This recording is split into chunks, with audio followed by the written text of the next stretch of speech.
Uh-oh, a few seconds late. What is up? Hello, and welcome back. Oh my god, what the hell happened to my hair there?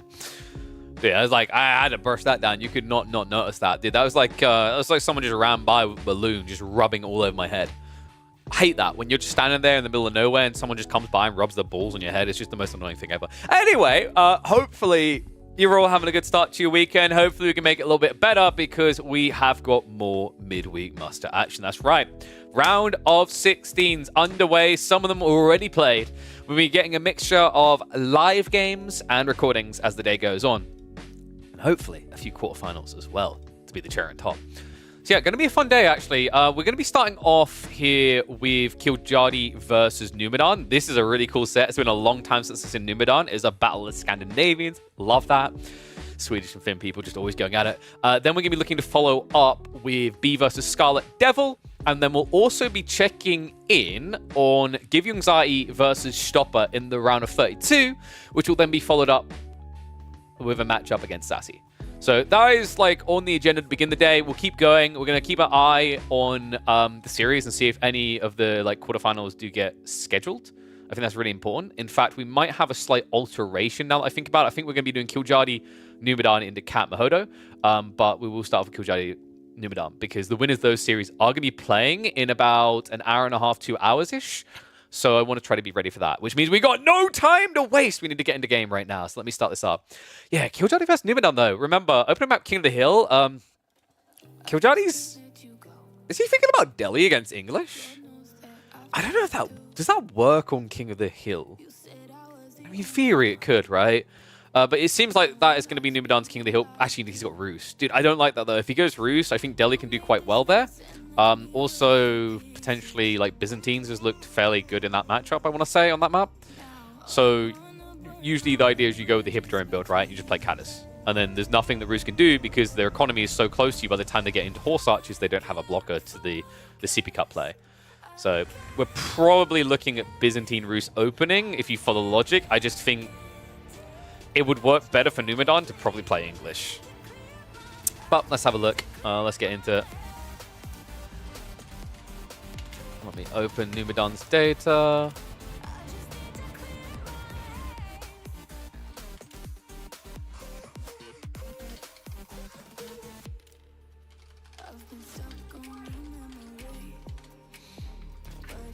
Alright, shout out to Numidan. KillerPigeon may have hidden his data. I've just told him off naughtily in private. There will be spankings had if he doesn't follow procedures in the future. I take stuff seriously around here. But we've got Delhi versus Roos. Okay, so that's interesting. Because we've seen the Roos-Byzantine matchup, and it, like, in theory, Roos can wall themselves in. It's just very difficult. Legend. Thank you very much, KillerPigeon. Appreciate you. Okay, so we're going to waste no time and hop into game number 1. Let me pause the music and get ready for the transition. All right, I've definitely done something wrong with this PC. Because I installed the RGB tech. All right, I got a weird one for you guys. I installed the RGB tech on my Gigabyte 7900 XTX GPU, and all of a sudden, whenever I get into game, the fan blows at the speed of 2800 RPM. Let me know what you think is going on there. I need to look into that. But you know what? I had to look into this. You're seeing that correctly. Numidan has returned. When was the last time you saw this guy, man? The Swede. It's been so long, and it's so cool to see him back. I'm glad we could allure him with the midweek musters. I imagine he's prepping for EGC and wants some practice, and a brilliant way to do so, going up against the one and only KillerPigeon. Opening map, of course, is King of the Hill, as always. I'm kind of enjoying this map. Roos is definitely kind of a problem. It's interesting because I thought that maybe people would adjust their banning priorities based on the starting map. But so far, that hasn't really been the case, right? Byzantines, HRE, Chinese Abbasid, like these are typically the bans. Shuji is in there. Admittedly, there was one ban, right? And that was Numidan banning the Roos away. That was the interesting one. But KillerPigeon didn't mirror it. So we will be getting Delhi Roos as an opener. KillerPigeon has some options, though. He had the possibility of going for the Byzantines. Didn't opt for it. So curious to see what he's got in mind here. We can do the fast forward just for the Dark Age here because we've got Scout gathering going on. It's going to be, what, 11 sheep to 10. That's pretty good for KillerPigeon, all things considered. When you remember that he's like... Oh, sorry, Numidan, rather. When you consider that he's been gathering, right? And he only went 1 Scout, which is pretty intriguing. Most of the time you expect double Scout at this point. Especially when you go for the double hunting cabin opening, which of course is already generating a glorious, what was that, about 49 gold a minute? Not bad. And hello. See everyone's kind of hopping in. Oh man, this is going to be fun, man. Dude, I'm excited for this week because, reminder of the brackets, like, it looks very different this time around. Obviously, some of the regulars didn't sign up. We've got some new sign-ups, like, you know, seeing Louis MT and Dumu were getting buys. They now got to prove themselves in the round 16. We've got Scarlet Devil in there, who has been signing up a little bit more. Love that Mahodo's consistently making the round 16. I'm just excited to see what 2025 brings, man. Like, you know, we're kind of seeing how some players are improving on the weeklies without the meta really evolving by force. And by force, I mean devs doing something. I'm curious to see what's going to happen when we get down that line.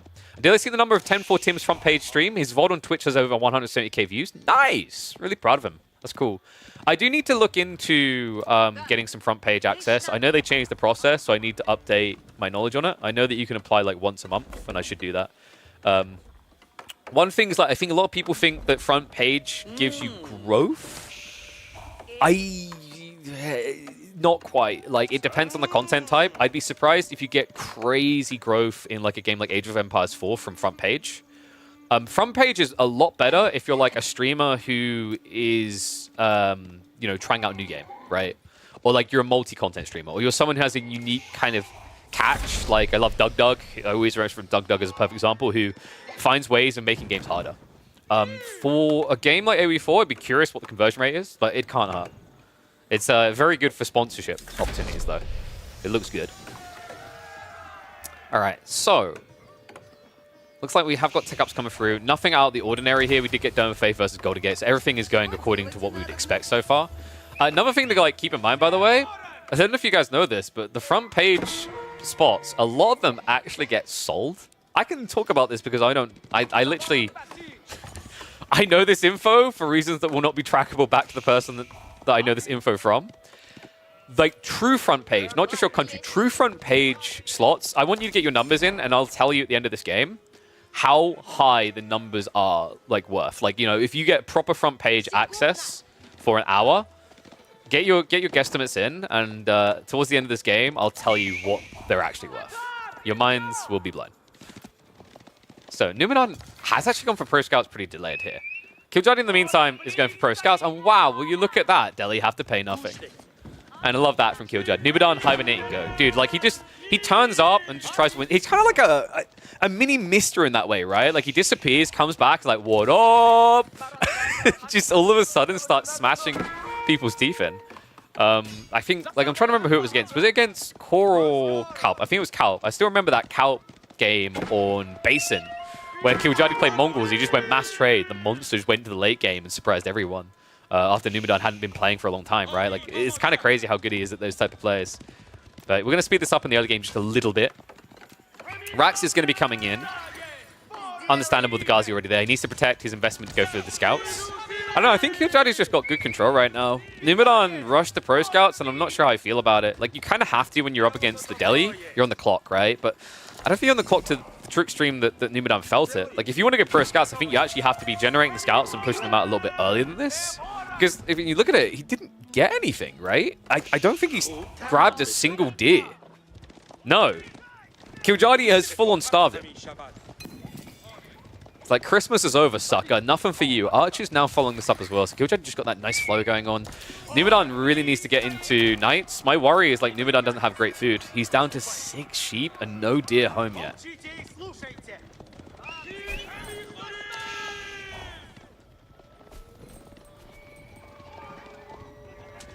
When the score is 2-2 or something, people stay to watch what happens at best 7, even if the front page duration ends. Oh, that's true. That can be true. Once again, it's like a bit hard to like gauge. There is like an element of like how Twitch's viewership lingers is weird as well. I don't know how to really explain it. No one's quite sure what's going on, but a lot of the time the numbers don't seem entirely correct. They almost usually seem lower or higher. It varies. I mean, Killjoy, his win condition should be coming up soon, right? Yeah, Sacred Site now being locked in, that's going to put pressure on Numenon in a position where he wanted to realistically rush Castle Edge, right? Like, when you're playing in this matchup as Roos, you're usually looking at a Castle Rush. Especially with such an easy campy corner. Like, you want to get that high trade house online because it's worth so much. Put more on wood early to get Rax out ASAP. Agreed. Or like if you want to do the scouts play, you push the scouts earlier so that you can pick up the first of the deer and bring them home. I think that was a big problem for Numidan, is his timing was really off because of that. But this is the potency of the Delhi, right? It's like, you know, for any other Civ, you go pro scouts here, you get away with it. But Delhi are just so aggressive in their pump because of their ability to double the production rate. So you get the first Ghazi out 12 seconds into the age up. It's wild just how effective that is. You know, like, sometimes it seems like I'm over-exaggerating the value of military efficiency, but I put it this way, right? Like, think about how valuable that first French knight is. It's like a crisp dollar bill, right? Now, just think about that from a Ghazi perspective. You getting 2.5 of them out at the same time that it would take for someone to get a knight out. It's pretty substantial. Spheres. Oh, at least trying to make a little bit of space here. They did pinch one the Ghazi. Numidan having to add farms in this early is pretty grim. Oh, man. This right here, this is like... How to put this in a real-life metaphor? It's like when you go to McDonald's and, you know, you're in a really bad shape. And you know you shouldn't order the Big Mac. So to feel better about things and not be judged, you go for the salad. Adding farms in after going pro scouts as Roos is like finding out you're so overweight that when you go to McDonald's, you have to order the salad. Otherwise, you risk heart attack. It's not a good feeling. Numidan is at least getting the walls up now, so he'll get a little bit of space. I mean, I'm a bit surprised he didn't try to go on the berries earlier just to pivot, but now that the walls are up, he should be switching there. Just buys a little bit more time. Yeah, I've never had a McDonald's salad. Like, am I the only... Like, who else... Has anyone actually had them? I've heard they're depressing. I just never found the appeal of getting them. Like, dude, I go to a Mackie D's to eat meat. I want to feel dirty and bad about it, you know? It's like if you willingly walk into a strip club. You know you're doing it because you want to kind of feel bad about it. I've never personally had that experience, by the way. The best way I've ever heard strip clubs described to me is when I was at an esports event. They were trying to get us to go to one. And the guy I was with went, strip clubs are like going to a really nice restaurant where everything's laid out nice and the food looks glorious. They bring it out to you, they stick it in front of you, and then you pick up your knife and fork and you go to eat, and they go, no, no, no. You can't eat it. You can look. I was like, that's a pretty fair metaphor. I don't know how we got to strip clubs. High trade house is coming. Get me away from this conversation. Yeah, that's actually another thing. Like, for me, Mackie D's, dude, when I was a kid, oh my god, I am old. When I was young, when I was a whippersnapper, they actually felt like fast food pricing-wise. Now they're just insane. Right? Like, back in those days, you wouldn't go Burger King if you were on a budget, right? But now, like, BK and MDs are, like, the same price, more or less, right? That's crazy. Yeah, I didn't see too many guesses on how much front page costs for an hour. I saw a few. I can tell you, glancing at what I saw typed, you're not even close. Go higher. Like I said, I'll tell you towards the end of this one. Sacrifice timer is ticking well for Killjoy, though. Numidan, I don't know if I like this, right? Like, he's stuck producing knights. The spear's already coming for Killjoy. If Killjoy just backs up on walls, which I know is very un-Killjoy, but if he was to just spend more time walling, less time ramming, I don't think Numidan would be able to stop the win condition. Rams aren't bad, at least in small quantity, by the way. The reason why Killjoy is doing this is to force more housing. Because Numidan done that thing where he didn't want to get dove by Ghazi, so he built all the houses near the front of the base. Also, it's like efficient pathing, right? This guy doesn't have wheelbarrows, so he doesn't want to spend time walking. Finally, dude, I was wondering when this was happening. Like, it's almost like he was just trying to resist the temptation, but you need to get some ranged units in the comp, and I like that it's not horse archers. Horse archers would get eviscerated by the Arch Ghazi. He just wants Archer Bulk in the choke point. Horse archers are only useful when you're running places. He needs numbers right now. He doesn't need quality. Think you should buy men at arms? The problem is Numidan doesn't have much food. He looks like he has much food, but he doesn't. Because, what, he got one deer stat back, barely touched the second? I mean, he just doesn't have the food source to really play that long. Like, I think if he went men at arms, he gets like maybe 3 or 4 and dies to Ghazi. It just doesn't work. Numbers over quality, classic Bruce move. Yeah, dude, you just got to body the fights.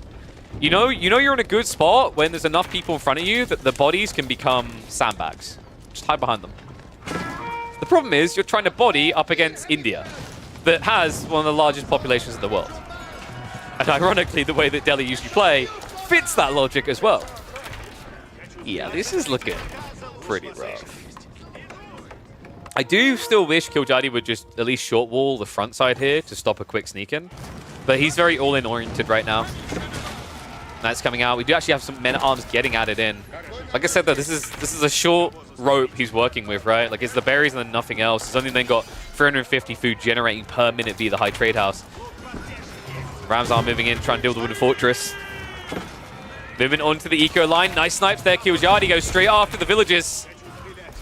Snipes down a few. No textiles either, so it's easy peasy. 1, 2, freezy. 6 eco kills.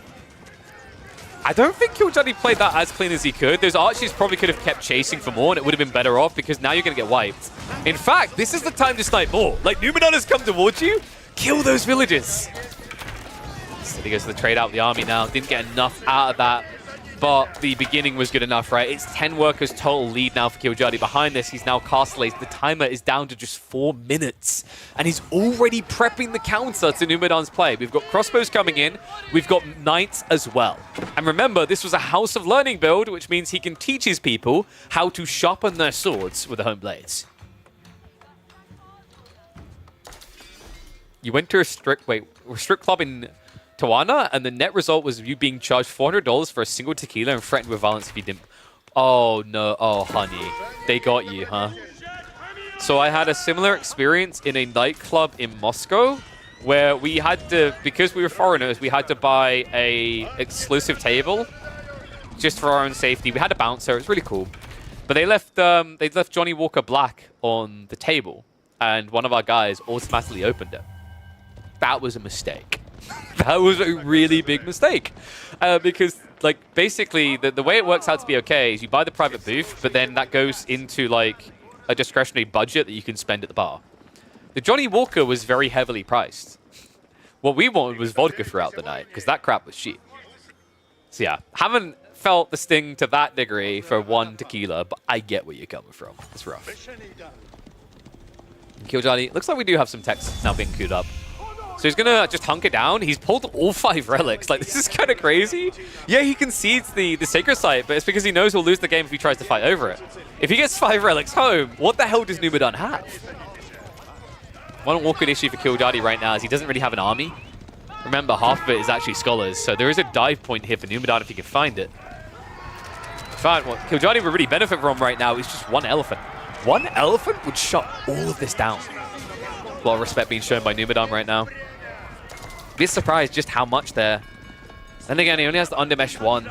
Probably paranoid the TC is going to add a little bit too much damage into the dive. I mean, I'm a bit disappointed in Numenor there. I think you have to commit. It doesn't feel great, right? It looks like it's going to be a tragic loss eventually, but you need worker kills. Now, that being said, Killjadi needs to produce workers as well. So, like, this goes both ways.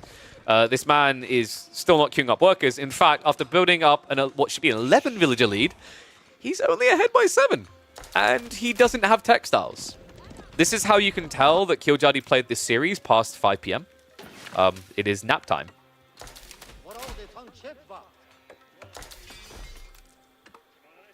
Killjadi's dive while aging lost him the Sacred Site win. True. But he never, like, he clearly wasn't going to go for it, right? Like, I stopped recommending Wolves the moment I saw the Rams. I was like, ah, yes, the guy that's like a dog with a bone. He's like a wild Siberian husky that just discovered the neighborhood cat. Just not going to let go. Wait, the free bread and water at a restaurant? I don't know if I have the bread thing. But, like, yeah, the water thing is like, you sound like a cheapskate, but have you guys ever been in the situation where you, like, tap water? Like, you have to emphasize tap water, or they bring out the fancy bottled water. It's like $10 a bottle. But it's sparkling. Is sparkling a thing in America, by the way? I was watching Ted Lasso recently, and it seems like sparkling water, like, he was always shocked by sparkling water. That's a European thing, right? Like, UK's less obsessed with it. We like flavored water. Flavored sparkling water is dope. But I'll never understand the logic of just carbonated water. That stuff tastes like ass. Like old 54-year-old man ass.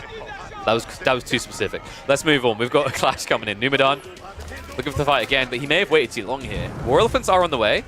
Crossbow count is only 6 on the front line right now.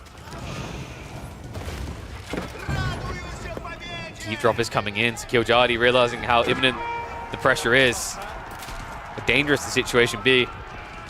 But wait, Killjardy? What? He has to commit. He barely gets the repair in time there.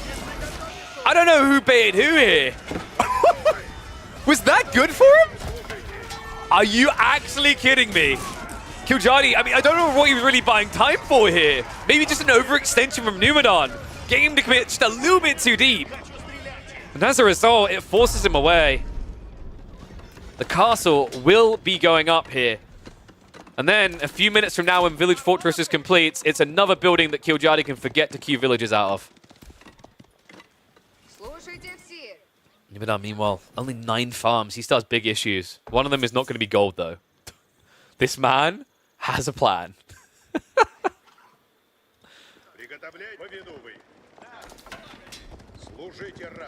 It was a bait. Sure, the villagers walked a bit further. Uh-huh. Imagine if you've been one of those deli players that forgot to research wheelbarrow for free. Oh god, that would break your heart, actually. Okay, this is breaking my heart too. Killjardy, where are we going? He's going for another keep drop, right? We should go build houses on our way. What's up, Faplop? Thank you very much for the gifted sub, mate. Yeah, so this should be a keep drop on the west side. Secures more stones, secures the gold, eventually gets him TCs producing. The other big issue for Killjardy is wood. Like, I'm a bit shocked we haven't seen him shift over yet. Food can't be lasting much longer here, right? It's got some deer, it's got the berries, but then he's out. Wait, is he doing what I think he's doing? There is a move right now, and Numadon is not aware of it. No. He's about to be blind on the dance floor. Disco lights went off for a second, and when they came back on, all of a sudden 10 clowns are in front of you because there is a keep drop coming in right next to the wall, right next to the food, and the stone here as well. Oh my god. Killjardy is that desperate to avoid switching farms. He's like, I know what it turns games into, I refuse. Burnthrough will begin on the palisade. It's too late, really, for Numadon to intercept. He's trying to bring the troops back now. But right now, Numadon just has to be looking going, what the hell is happening? Oh, yeah, and high trade house in the end was 293 gold. Hubbard. Yeah, he didn't get that weird little blocker corner. He got the proper one. Yes, Numadon has a lot of gold. That's good. He's going to need it for trebuchets. Meanwhile, the cool thing about what Killjardy's done here is he's flipped the script on Numadon. Now Numadon has to look at his own base and paranoia instead of thinking about diving Killjardy's. Killjardy gets to begin his own dive. Knight's moving in. Only a small group of spears, but he doesn't want to throw away these costly units. There is still a problem in the center, and funnily enough, he's marching to try and address it. Okay, yeah, Killjardy's taking the bait and switch to the extreme. He thought that Numadon had pulled the entire army back. Now, Numadon did pull enough of the army back, but he's paranoid. He has to wait. Double Elephant's a little bit risky here because Numadon already has 25 crossbows on the front line. Really, I think actually what Killjardy would benefit from, maybe just a siege workshop into like 1 or 2 trebs. Instead, it looks like he's focused on chipping eco more. Village Fortresses did complete, and we are not seeing him use it. Still. Okay. Because Killjardy should be building a lead, guys. Somehow, the villager situation is getting smaller. You wouldn't believe that the Finn had killed 14 villagers this game. You'd be like, oh, 5. Keep drop now coming in from Numadon. I don't know, man. This could backfire quickly on Killjardy. Mangoes isn't a bad play. 7 minutes to work with is not great. Because it means that you can't even try to be cheeky and think about Imperial like some Delhi players would in this situation. Because you wouldn't get the techs in time before you'd have to dive, right? So instead, you're much better off just putting everything into an attack.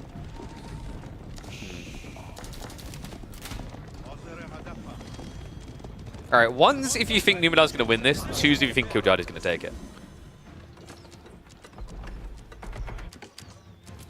Should I blow your minds now, by the way, with how much a front page slot is worth on Twitch?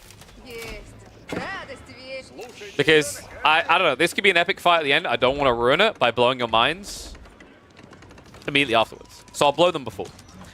A front page slot on Twitch for an hour, biddings can go as high as 100k for proper front page, not UK front page or Turkey front page or global front page. 100k. And brands have paid it willingly.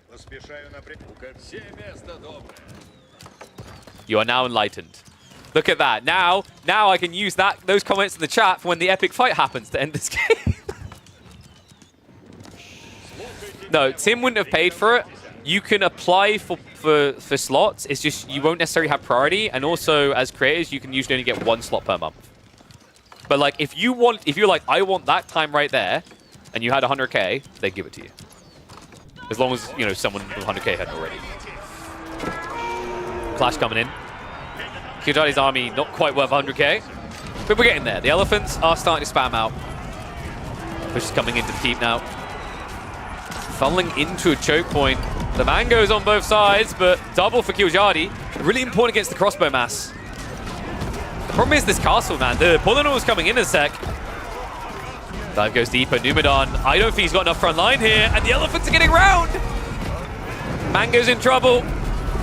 It's the classic issue, man. Like, on their own, you can deal with elephants, but when they bring the entire entourage to the party, you've got enough to feed the elephant, let alone everyone else in the room.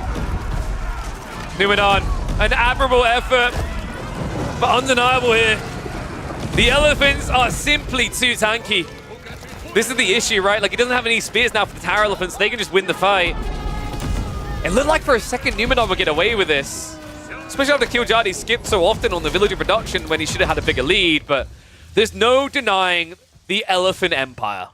So rich, they can afford free slots on the front page of Twitch. But don't worry, folks. We've still got at least one more game. Ugh. Do you know that a 30-second advert on primetime national TV in England costs about 42,000? Damn. Yeah, that doesn't surprise me. Like, this is the big point I make when I try to get sponsors to involve themselves in the esports space. Is like, you can give me $1 million and I will literally paint the stadium your colors. You'll have title sponsorship. Like, you'll be everywhere. You could pay $100 million to the Premier League to get a tiny banner on the side of the pitch. What is better value, right? But awesome. Opening win for Mr. Deli Boy there. I don't know if I'd say that was the cleanest, but a win is a win, folks. So let's see what we've got in game number 2. Because I imagine with Numidan's draft, Lakeside makes a lot of sense. He's got multiple civs that work quite well there. Let's have a look. Yeah, game 2's Lakeside.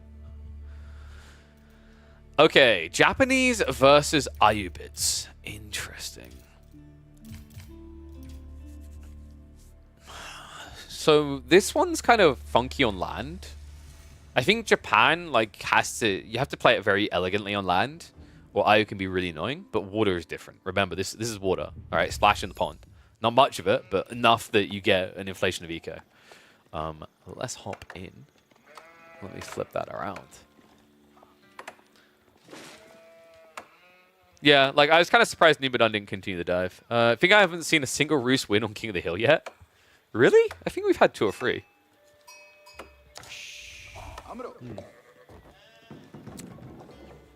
One sec, actually, I need to turn my heater off.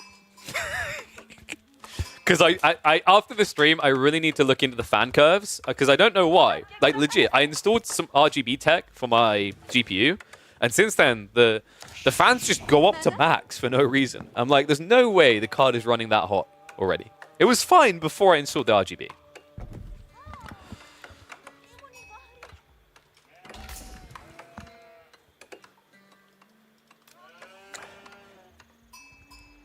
Welcome to... Oh, whoopsie. Welcome to Boulder Bay on a budget. That's right. This is water, but not much water. You do not need to fear, folks. You're probably not going to see them dive too deep into the ponds for aggro play, as there's not really much to fight over here. This is Lakeside. It's actually the second map that got added with Season 9 alongside Atacama that we already featured in the previous week. And unlike Atacama, it doesn't have spawn issues based on weird arbitrary factors. What it does have is a double Sacred Site on the south side, a big slab of water, but only 2 deep water fish between 2 players, and both of them are very, very comfortably close to their own sides. Yeah, a very interesting map, actually. I was saying when we watched Lakeside the other day, the main issue I have for Lakeside is I'd probably like to see something changed about here. I think this is too safe. My theory on this map, and we'll see how it develops as the week goes on, but after seeing just like the round of 32s on this map, even though it didn't take a long time for those games to end, my feeling is that it's going to take long in high-level games.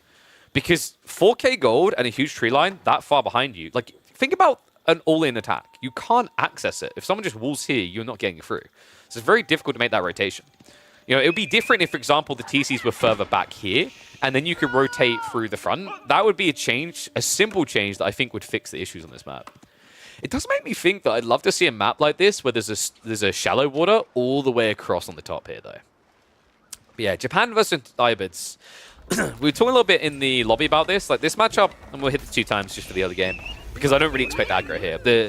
This matchup on land, Hybrids are meant to be slightly favored, and I think with the Dervish build that remains true, but I think Japanese can strike back quite well.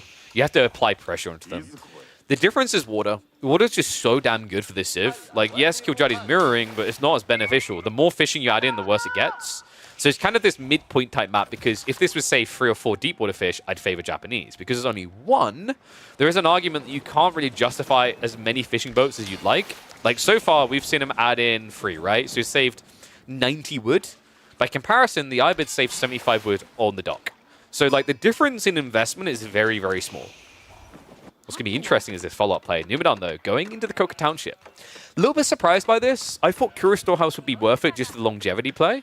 He's probably looking for a blocker against a Desert Raider opening. And yeah, okay, so there you go. This makes sense. So Desert Raider, but also logistics, right? If you start spamming out 5 or 6 Shinobi, you can snipe out the Ibid's succulent, ridiculously OP strategy in the early game. I think this wing is probably too good now. We've been seeing a full meta switch, right? Like, more and more times, Dervish is just coming out inherently. I think that trend is going to continue upwards. So we do have double dot play from Killjadi, so maybe thinking about getting aggressive here. But not before Numidan. Archership already on the way. Camo design. Oh my god. Okay, well played, Britboy. Yeah, guys, there's a new name for this map. It's shorts. It's boxer shorts.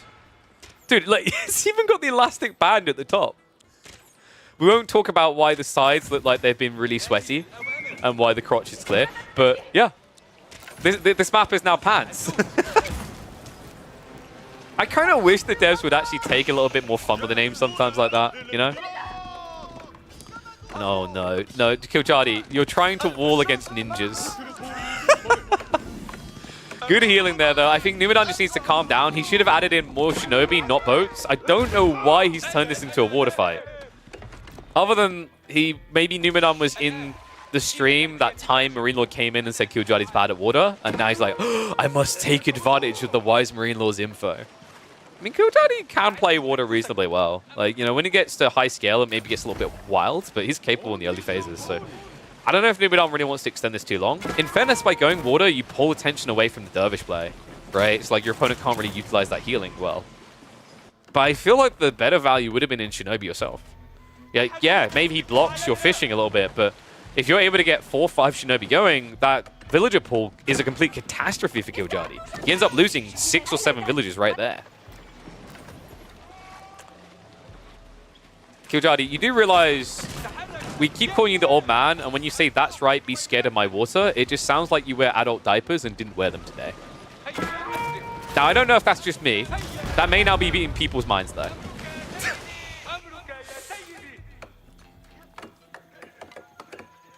Man, Numidan really is leaving this age a long time, but I think we're getting the switch now.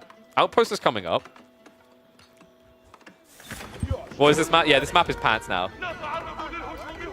This is how you wall against Shinobi? Yeah, but like, he wouldn't have he wouldn't have got the walls up if he just sent more Shinobi. Is this the fake bait, right? Where you're like, oh yeah, these walls are really close together, so you Shunshin those guys. Oh no, I'm trapped. It would be a shame if Shinobi had pretty good vision.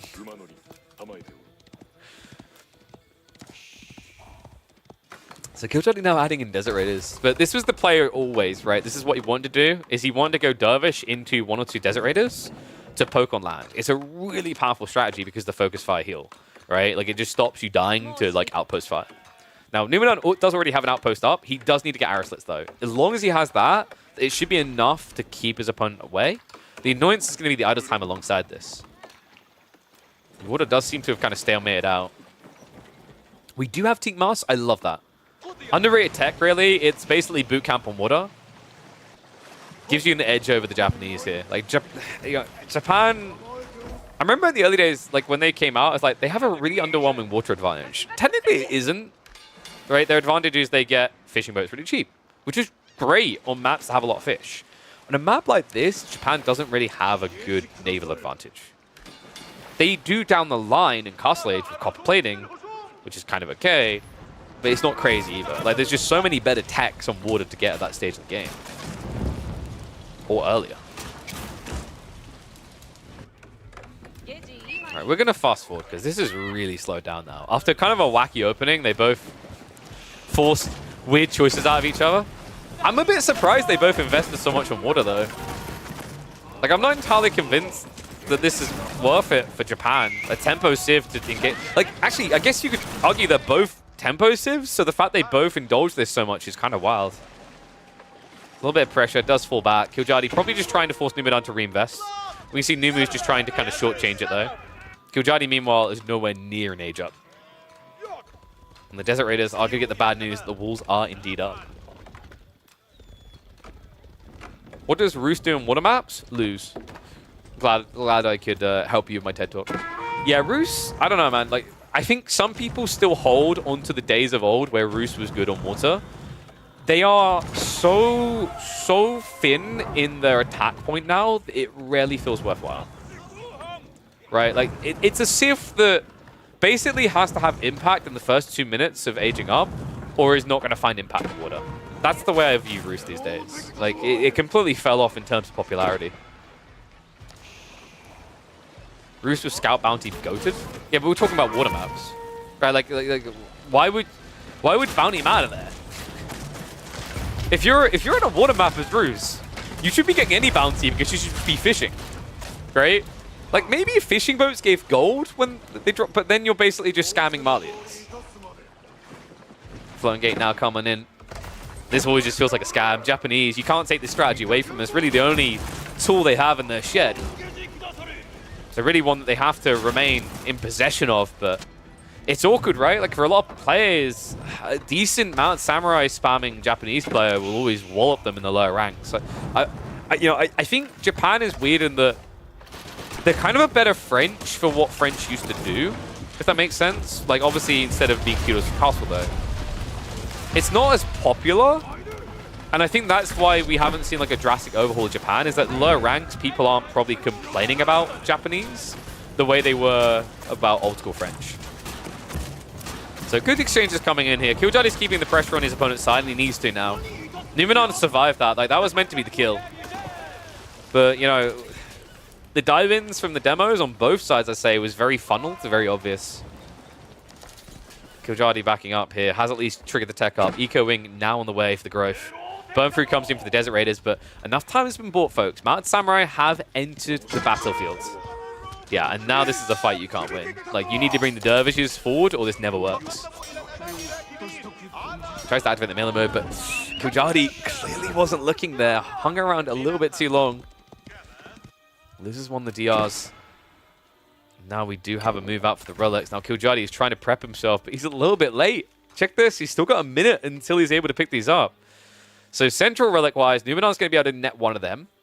If he can get a second, this would be a wild advantage. But the Yoroshiro is still 50 seconds out. So he would have to block the Dervish picking this one up. Which is possible, considering he's got, what, 3 Mounted Samurai, 1 Shinobi. Killjoy has got score. Yeah, a little bit surprised he didn't try adding in a few more Desert Raiders just to remain competitive in the mid-map. If relics are seen as a win condition, you need to do that. Instead, he's just nickel and diming, right? We talked about him needing adult diapers. I think Kiljadi now is like, I don't want to have to sink into my retirement fund, honey. I want to be able to buy that yacht. So instead of actually investing in things now, he's just trying to stockpile in the bank. What's those camel lances? Which is like a very interesting choice. Camel lances feels very sad against Japanese, right? Because the charge-in gets completely mitigated by the deflective armor. And then your damage is lower, your health is lower. Like, it's just a very sad matchup. There was a time where, like, I think people really were convinced camel lances would just dunk on Mount Samurai. But then people just started realizing, oh, Japan, Onimusha, situational good, right? And because we're deep enough in the ace now, Numenor is going to be able to get those Onimusha going if he wants to, right? He's got second Yorishiro. He could easily drop it in. In fact, where is that second Yorishiro? Am I blind? I feel blind right now. Where is his second Yorishiro? Oh, he's standing there. Oh, no. Yes, we must uber stack the stables. Okay, would you guys like it if you could double stack Yorishiros? Would that? I don't know if that would be broken per se. I mean, it would save you 150 wood, right? I think people wouldn't like it because they'd accidentally use the Yorishiros. Like, would it double every time? It would, so it would go from 150% to 300%, right? And then 300% to 450%. So it'd just be like, you'd basically save 150 wood in 30 seconds build time.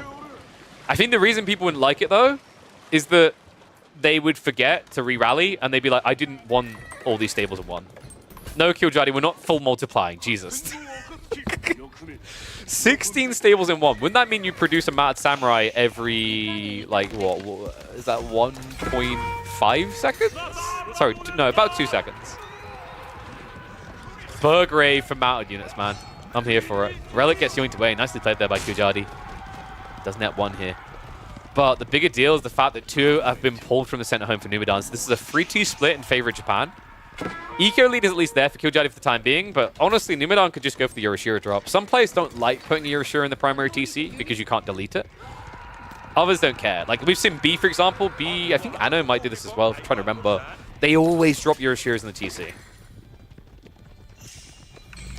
Japan needs Gunner and Castle. No, what we do is we save Gunner and Castle for a variant civ called Oda Nobunaga, right? And then what we do is literally you just have a very evil sounding, you have a villain evil sounding like character, hero unit, running around. Every time you click on him, he just goes, I would pay $20 for that. I would then also pay an extra $10 for a cosmetic skin that is him just wearing like the full pitch black armor you'd see in a game like Onimusha. You guys know what I'm talking about. The good stuff. So must drop coming in right at the back from Kiljadi. Just wants to be optimal about picking up the second relic. Does anyone get this weird tingling feeling that we're going to get an eco game? Like a very, very eco-y game. Like, you know, sometimes players want to ego chow, but I'm starting to feel like these two want to eco chow. Which is interesting because Japan's kind of... I feel like they're weird in Imperial Age, unless they get mass Mount Samurai. There is windows, right? But the windows are weird with Japan, I find. Because the eco is, like, odd in a lot of ways, unless you optimize for late game early on, which Numenor hasn't done. And then there's Iobits that technically, like... They have one of the most busted units in the late game because Desert Raiders stats just pad really well in Imperial. When you max everything out, Desert Raiders are phenomenal units. But, once again, very difficult to get to that point.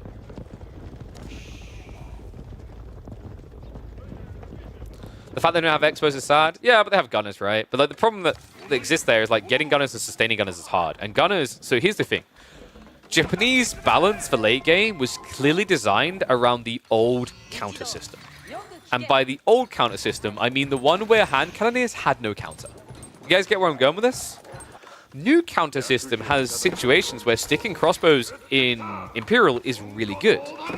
So that leaves you with Onimusha as Japanese, which leaves you very sad, right? And hand cannoneers are now more situational than they've been before, so you can't just bypass the Onimusha issue and get gun boys.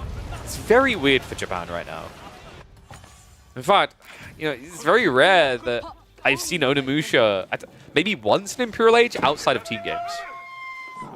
It's always either Mass Mount Samurai or hand cannoneers with Samurai. Even Onimusha have fallen off, actually. Like, Elite Army Tactics really hurt Onimusha specifically. Pressure coming in from Kiljadi. Just the detonation. Uh-oh, Numidan does split right at the end there, so minimizes the damage. Kiljadi is surrounded. Remember, he's the pressure-oriented player here, so he's just looking to strike back, do a little bit of damage. Doesn't quite get the final hit there. Nice recovery. Numidan scoops him up. Kiljadi now going to be forced to demo pump just to reset the water field. Yeah, so they are not interested in the full commitment, right? It's just skirmishing on water right now. This is what water kind of does to people, right? It's like there is a paranoia about it. So that instead of them committing in this big land assault, they're just kind of more worried that the opponent is going to go for a little bit of a dive of spring ships. That's why I think the games that take long on this map will be the ones where people build military vessels. Outside of that, like if you don't see the military vessels, I think the games are on average going to be very fast. Just because you're able to focus on what you're doing.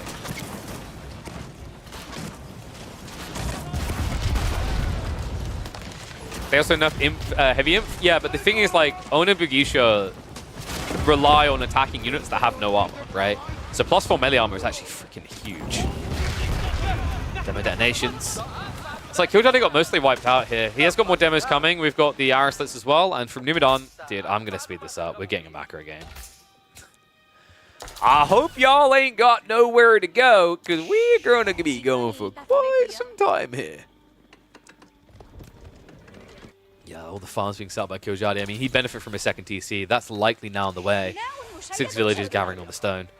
Feels like you might just drop it out here on the deer. Love to see that. Skews the AK vein, and then you can follow up onto the stone and get a keep drop near the sacred site, which would be humongous. Meanwhile, Numidan playing a little bit more frivolous with his economy. Outposts are coming up. And the reason these outposts are important is, remember, we've got a huge strip of stealth forest nearby. You don't want to get gangbushed. Long wall attempt from Numidan. It's pretty ambitious here. We'll see if he's able to get that up. We'll be able to sacrifice a few villagers doing so now that he's got double TC. Speaking of double TC, Kiljadi is also going for his second. He's just going to do it at home. So it doesn't go for out here on the gold. A little bit surprised by that, but then again, once he has switched to mass farms, he can use these 17 villagers to gather gold. Just set up a keep as well, so you're secure. Is there a way to play infantry Japan in late game? Yeah. Gunners. They're technically infantry. There you go. I don't know, man. I just feel like if you got the choice, Mount Samurai always just feels better in the late game. Louis convinced me a long time ago. Flash coming in here. Onimusha count is not high, though. This fight looks a little bit shaky for Numidan. Mad Samurai are holding the front line for the time being. And this is deceptive. Remember, Kiljadi, he's got a lot of horsemen in here. And weirdly enough, he didn't micro them and peel them off to the back line. So I do think that although this is a win for Kiljadi, it could have been a lot better. If the horsemen had just gone past onto the back line of Onimusha, it would have been a complete mop-up. Still wins the fight, but has been slowed down enough that I don't think he's going to be diving into the main base here. Although then again, doesn't need to. Does find the villagers out on the tree line. We're going to snipe a few of those out. And Numidan now struggling to realize an economy lead. A game where there's 2TC on 2TC, finds himself 13 down. Yeah, this felt a little bit ambitious from Numidan on multiple angles, right? You can see what he's trying to do, trying to delay the farm transition. That's the interesting thing, is Kiljadi got that issue out of the way so much sooner. Yeah, it's not complete, but he added in, what, 15 to 20 farms, which padded him for this push. Love the horseman switch as well. It's just another reason why Onimusha feels tricky when you don't do it fast. You have to open Mount Samurai, Onimusha, and then pivot again. Or you Onimusha, Mount Samurai, then pivot if you want a bit more longevity. It's just a tough one, right? Like, Onimusha, yes, it's only 20 resources more, but when you scale that, it's substantial extra investment compared to, like, crossbows, right? And you don't get much for it unless you're aggroing. Like, I think in some ways when I see Onimusha, it feels like the natural counter to it is actually to attack it, right? Like, if you choose to be the defender, you're going to have a really bad day against it. But if you choose to posture aggressively, pin them in their base, things get really grim fast for your opponent.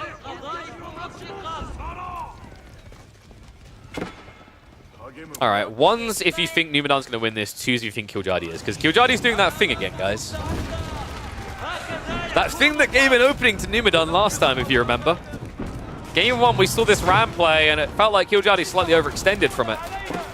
Gave an opening, but last time Numidan just didn't exploit that opening. Could he fix it this time? Numidan now adding in Horseman of his own, of course, because of the mass crossbows.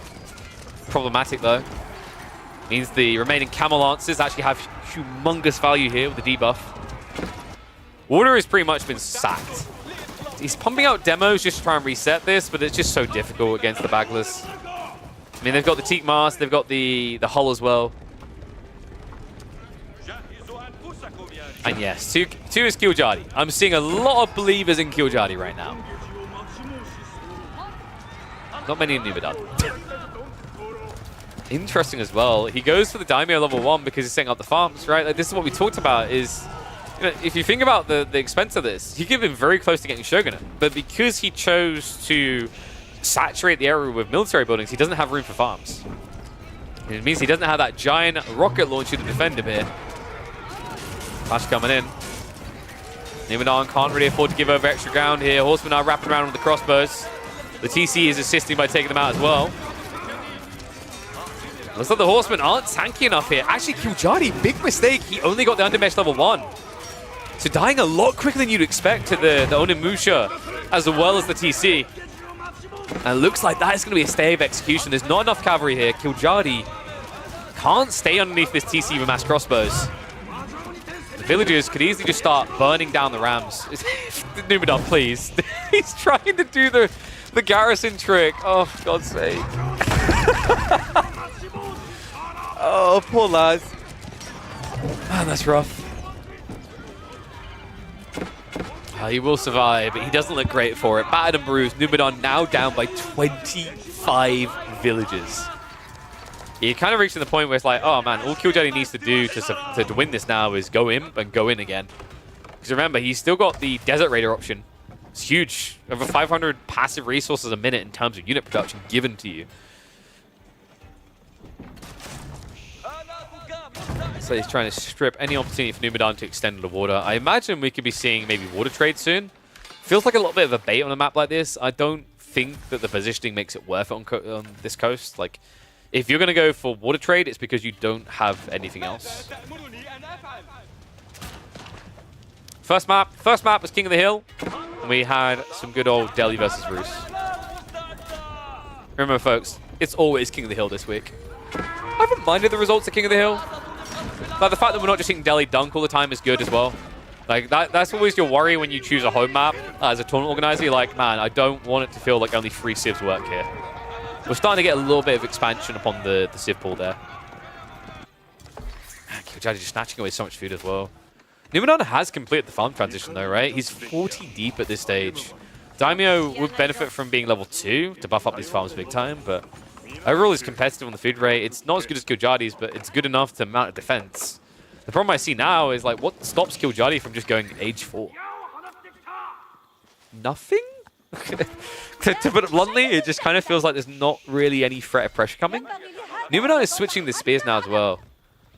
I mean, it makes sense. The crossbows are going to feel a little bit of heat there, especially with the Katana Bannerman. But the gap close is going to be difficult. Love this raid coming in from Numidan, though. Exactly what he needed. Some harassment, some idle time forced onto the back line. Won't get too many worker kills for it, but he's at least blocking food gathering temporarily. So we have got a sneak out, so able to move into the stone. Unfortunately for him, there is now an outpost being rushed up next to him. And Killjadi does have the stone to get in placements. Unfortunately, it looks like Killjadi may have gotten a teensy bit too close here. Is that our range? Definitely not now.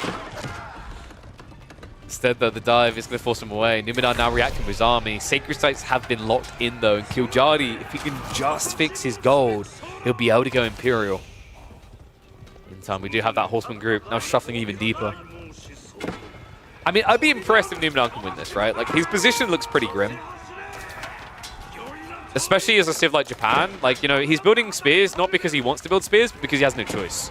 Look at his gold access. This is literally it. He's got gold access here on the 8k that he only just claimed, 4k behind it, and then he's got the 3 relics, right? It's like, if he can hold this area, it looks good.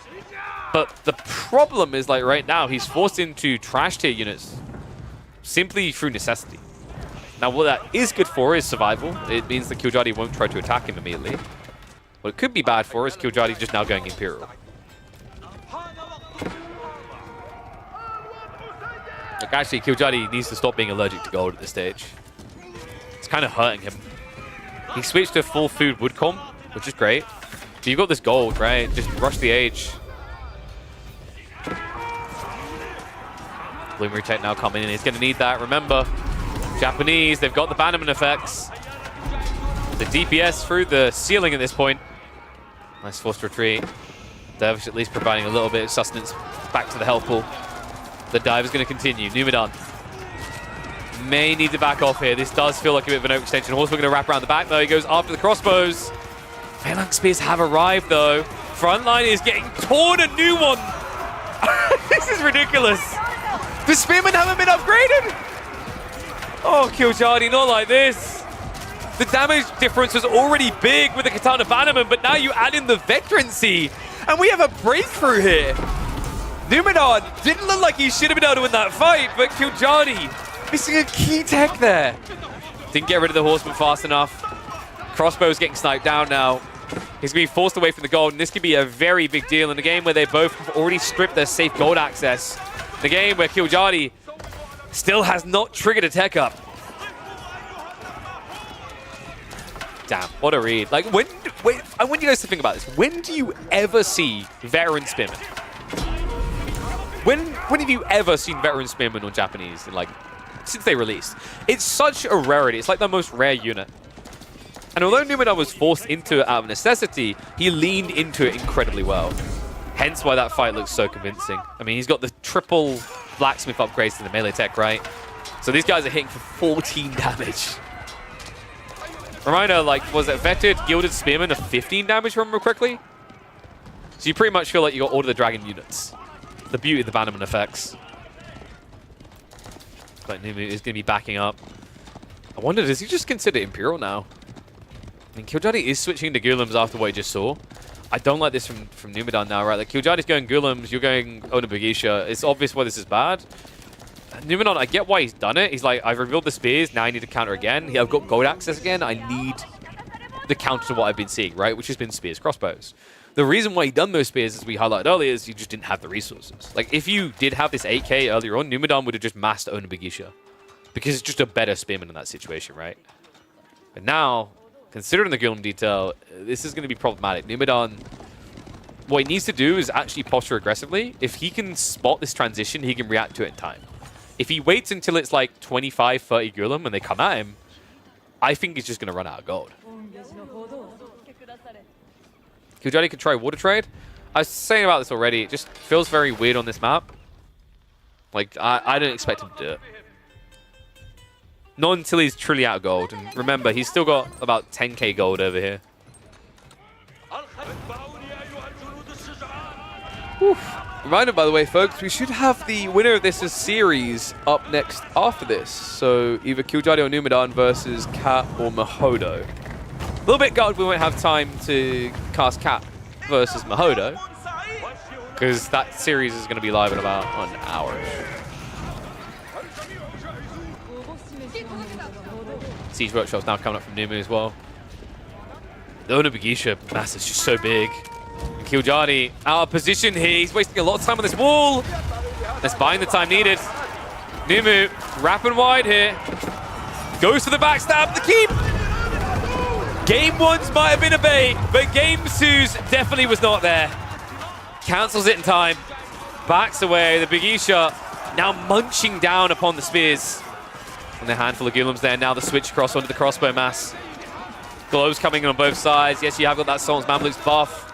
The Bagisha just so quick to gap close, so quick to kill. So cheap by comparison as well. So good fight from Numu. Still 45 Bagisha to work with. Just needs to keep that push now going. Oh no, wait, has he pinned himself? Killjoy. This. Wait. They slammer themselves in peanut butter. So they were able to sneak out of that one. Numidan now with another switch. He's making it happen, guys. This is big. The crossbows got erased. Kiljadi is actually switching archers because that is the counter to Bigisha. Problem here is Samurai's going to counter it all. And Numu's actually playing Kiljadi. Baiting him full hook, line, and sinker. Now, the interesting thing is that you'd think that, you know, why not just go mangoes? Do mangoes not work well against Bigisha, a low HP unit? No, they're too fast. They shred mangonels, especially Castle Age mangonels in Season 9. Used to see mangoes sometimes against Bigisha in the old meta because, you know, you could hold choke points that did enough damage. Now they're just terrible.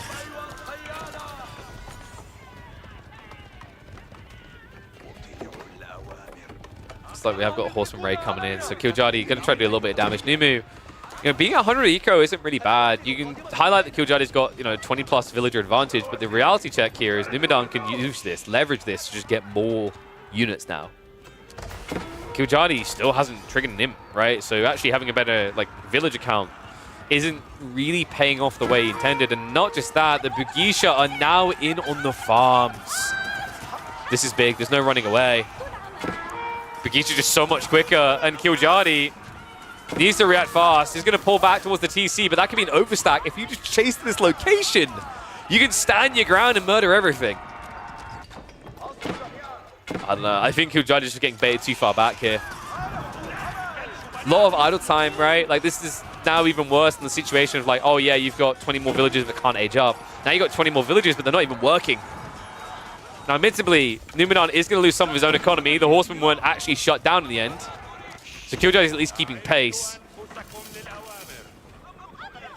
Numu now starting to stockpile. I think we might have an Imperial Age target for the Japanese. Wait, is he still not up? Oh, no. First the Feudal Spearman from Kiljadi, and now the Feudal Samurai from Numidan. He hasn't realized. Dude, what is this game?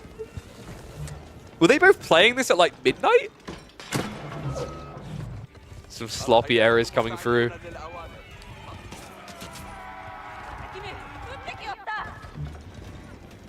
And yes, he does have Odachi tech. We have Feudal Samurai with Odachi. And melee tech free.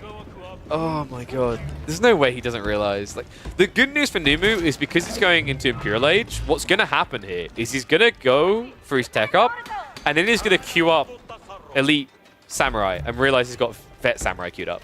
So, like, that's the good news for him. As long as Kiljadi doesn't attack him, he'll actually get his veterancy still. And now he'll get a Wing Condition. Tanegashima Gunsmith is a solid one here. Remember, it's all about those supplied tickets. Stockpile them up, and all of a sudden you've got an ability to pump out 20, 30 hand cannons like that. Ones that will be buffed up by the Yumi. No, no, no, no, no, he's fighting without it!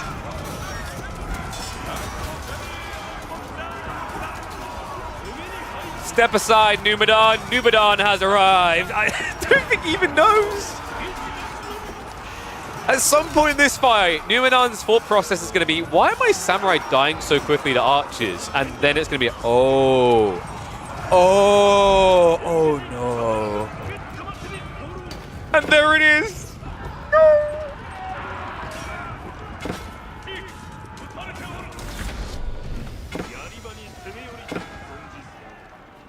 I'm telling you guys, not all samurai look alike. You're not using that. Like, look. Let's try and excuse the difference here.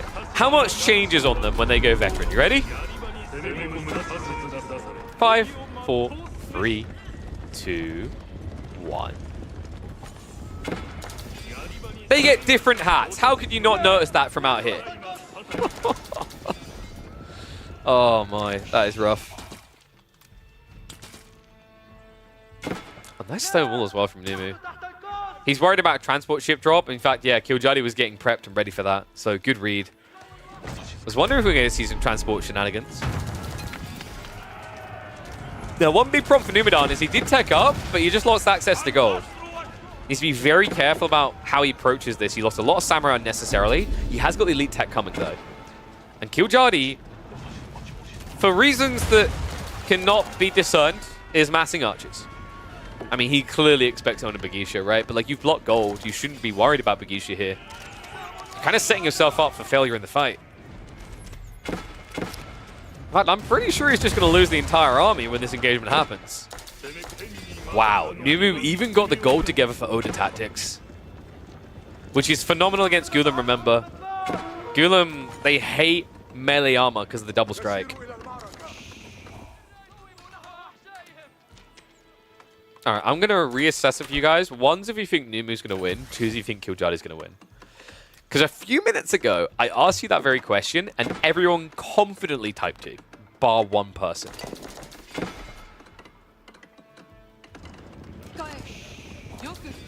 I think Numenon's in a phenomenal position, and Killjadi just needs to start getting the units out. We have got military wing reinforcement on the way. Now, this is potentially good for him, right? Like, Samurai should suck against elite Desert Raiders. What sucks more for Killjadi is the fact he doesn't have those Desert Raiders, though. If he had 20 Desert Raiders right now, which he could, by the way, have, he could afford it, I think this would look pretty good for him. Because Bagisha suck against Desert Raiders, Samurai suck against Desert Raiders. Because remember, you can get Desert Raiders up to like 13 melee armor. It's actually ludicrous. You can reduce Bagisha down to like 2 damage when they're capped out, or 3 damage. We do have the elite tech coming in for the Raiders, so yeah, maybe just an oversight from Killjadi. I don't know what's going on here, man. Well, we said Killjadi's the old man, right? So he's a responsible old man. He's like, you must invest. You must stockpile your resources because a recession is coming, folks. Which is why he's holding on to 10k resources. But I'm telling you, you should spend your resources. You should invest them in the fight. Invest them in a subscription to the channel.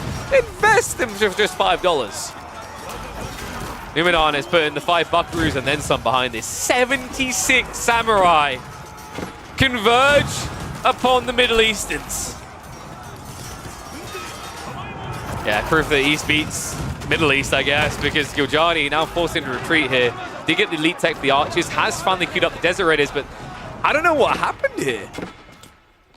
I'm trying to figure out what the hell was going on in Killjadi's brain, because he clearly got distracted. Stockpiling 10,000 resources, maybe he wanted to wait to see what Numenor was going to do, but a dangerous game at this stage. This is a Zerg. 74 Samurai can continue to dive. Going to need to as well. Sacred Sites are still locked in. We do have the Desert Raider armor coming through, this infantry support. Remember, it's like Abbasids in reverse. So all of a sudden, by getting this sec, you're going to end up with 12 melee armor in these fights. And he still has 1 melee tech you can get. This is ridiculous. Watch what happens. Look at that. Come on. So the Samurai do 23 damage normally, but in this fight, they're doing, what, 11? Against the unit of 175 health that can also get biology. Azutsu have arrived, though. Look after the keep. The Bald Boys are out in force here. Numenor looking to break control on the Sacred Sites, and there's just not enough Desert Raiders. Oh, Killjadi, if he just had that resource investment going, if he just had the units queued up, imagine an extra line Desert Raiders just sooner. Difference it could have made.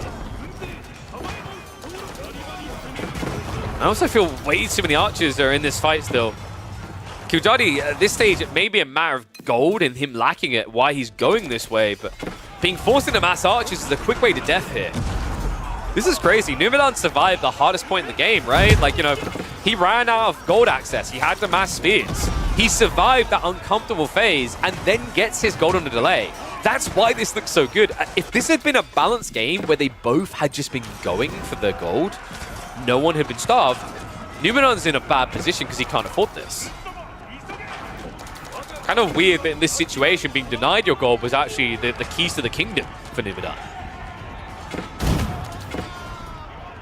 Is this Boulder Bayless? Yes. This is Boulder Bay with a Brazilian. Actually, no. This is Boulder Bay, but fully balded, right? It's got like 2 little blobs of hair left on his head.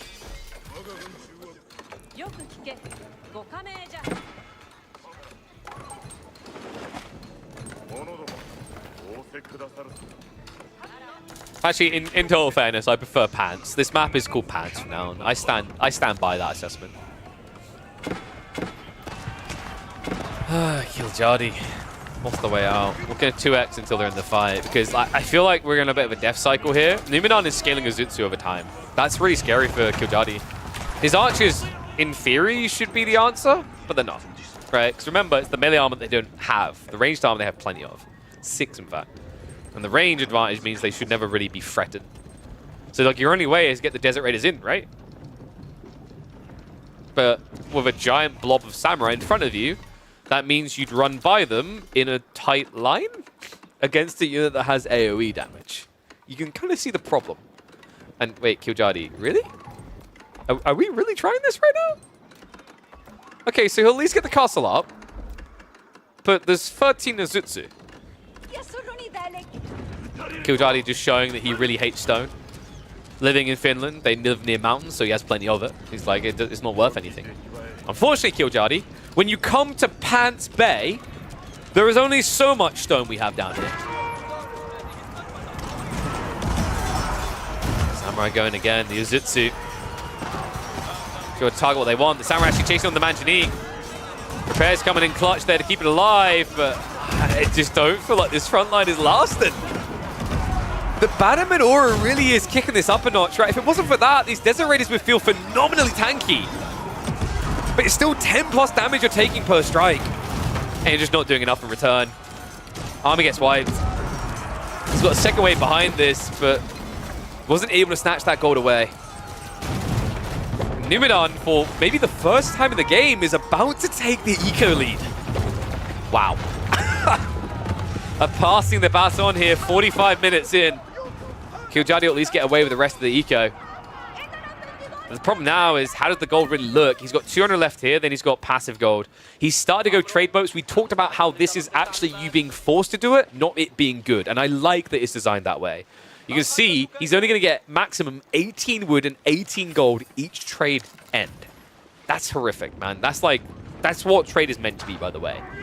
Trade should be a scraping of the barrel. It shouldn't just be infinite good resources. So I actually really like that about Lakeside. You could probably make it a little bit better on land by going here, but then you wouldn't get the wood, right? You'd be moving slower.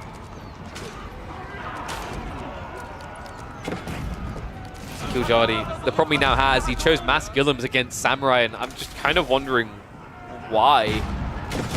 I feel like you'd rather have more Desert Raiders and some hand cannoneers behind it.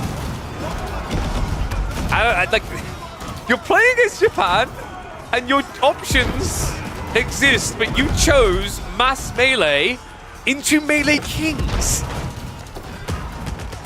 Questions have to be asked about this one, because the Gulams are definitely not delivering how he would have liked here. He doesn't even have elite army tactics. Okay, correct me if I'm wrong, Killjardy has no university tactics. Like, I think he built a university.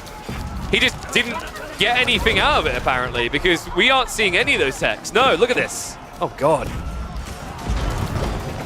I mean, that's the value, right? Imperial versus Imperial Plus.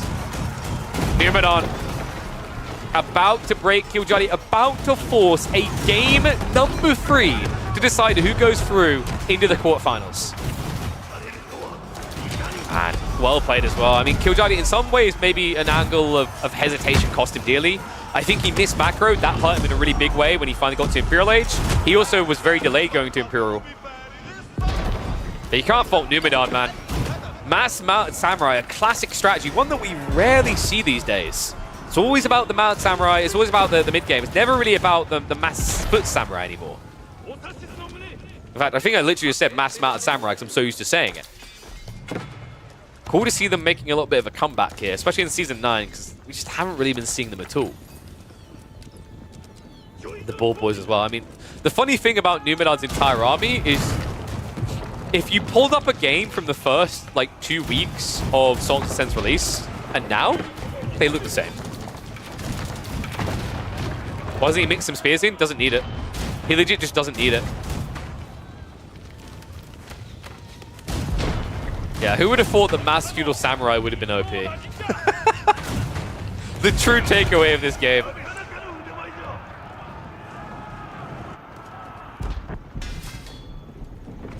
Killjardy probably got one more punch left in him.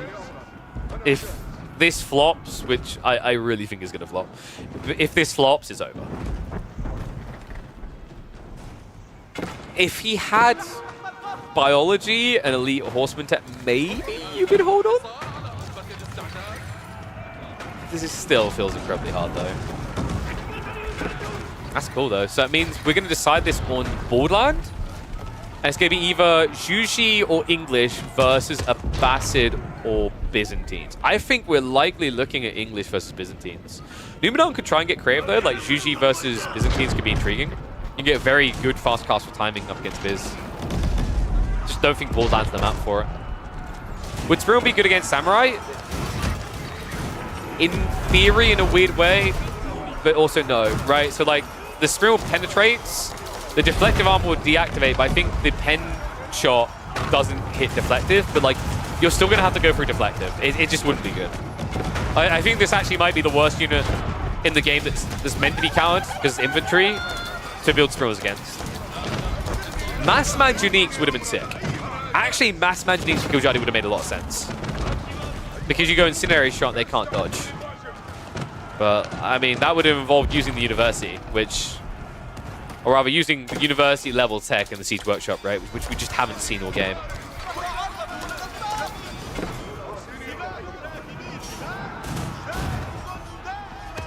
What a kick in the teeth, though. Well played by Numidan. Really did look like he was dead. I mean... You wouldn't think this is the same game it was. Like, you think this is a completely different game, a rematch from 20 minutes ago. Now, we get an extra match between these two. Love that. Let's hit the fast forward. I think Kiljadi is on the verge of just waving the white flag, and it's pretty obvious the outcome now. He's been, bless him, trying for these raids. He did get him with a few horsemen, but it's just moot details at this point. There's a rocket launcher to kill the cav, and there's only 4 of them anyway. Meanwhile, Azutsu already in the main base. The GG comes out. Numidan striking back in KPMM8. Can he strike him down now, though? Is what we're looking for. What's that? What's going on with... Has the camera zoomed? Just noticed that... It did. Yeah. There we go. That's better. Whoop. Don't know why the camera defaulted to a zoom, but it shouldn't have. I was like, I feel really claustrophobic, like I got to lean over. Okay, so... Final game, he did go Juji. Holy crap. I'm a little bit surprised, man. I wasn't expecting that.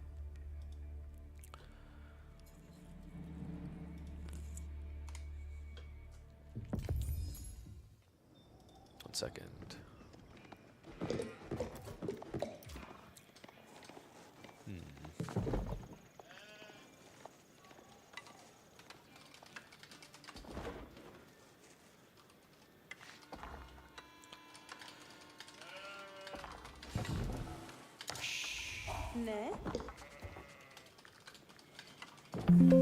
Oh, sorry. I just had to type that out. Let's hop in the game. Oh, we need to update, don't we? So, game number 2. IU versus Nippon.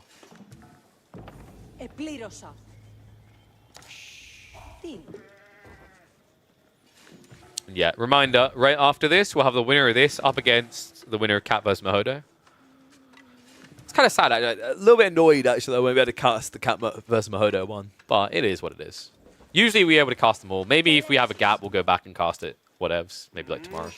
But now, let's get ready to decide it.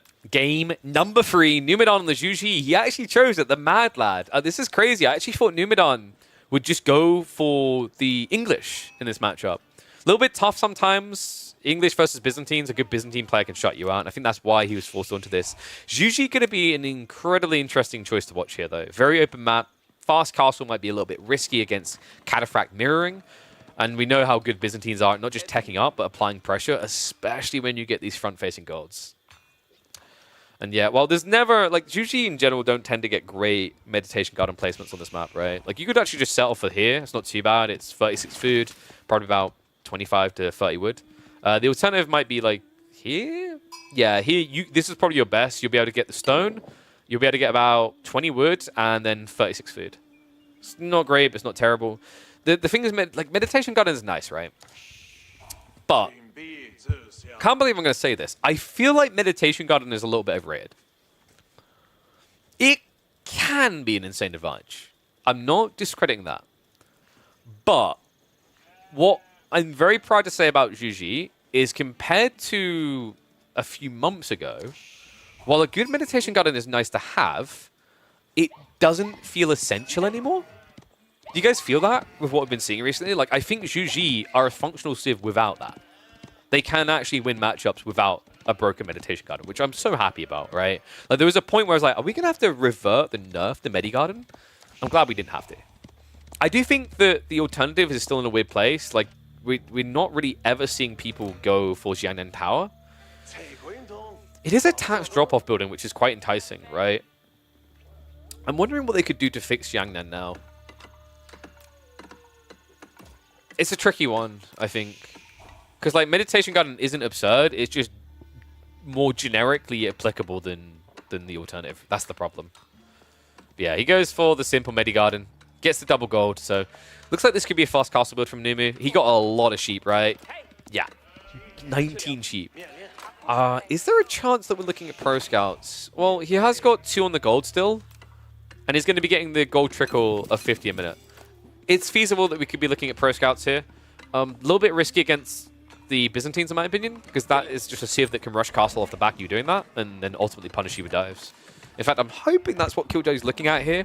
Just open up with a few Lombo pumps from Mercs, and then play into castle with Kata with Sippy Ups. Pretty powerful against Zhuji because it shuts out the early game players. Like, if Zhuji now has to start adding in the Horsemen, you just react with a few of the Limitane, right? And the Horsemen are going to feel irrelevant when you get to Kata's anyway. And you have to remember that historically, Zhuji, like, when they first came out, they were actually hard counted by English because of the Lombo massing. So you kind of get a pseudo effect of that as the Biz around 8 or 9 minutes. Keshik is also an option, especially with this gold spawn. Like, Numu is probably going to have to consider adding in an outpost, or he's just going to be starved.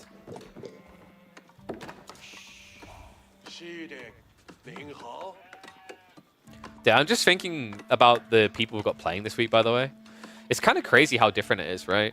Like, I'm looking at the people that have made top 16. I mean, obviously it's because some of the players didn't sign up, so there's an argument that those slots would have naturally been filled by them because they would have been favored. But I'd like to believe that some of these players are just improving. Like, my feeling is that the weekly format works. The thing that it's missing, the next step with the midweek musters, is getting everyone else in the scene that operates tournaments to buy into it. And what I mean by that is the ATR system, by comparison, as the bread and butter of how you qualify and seed people, it should still be part of it. I don't think KPMM should have full control, but I think that KPMM is a good way of at least partially measuring and qualifying players. Does that make sense?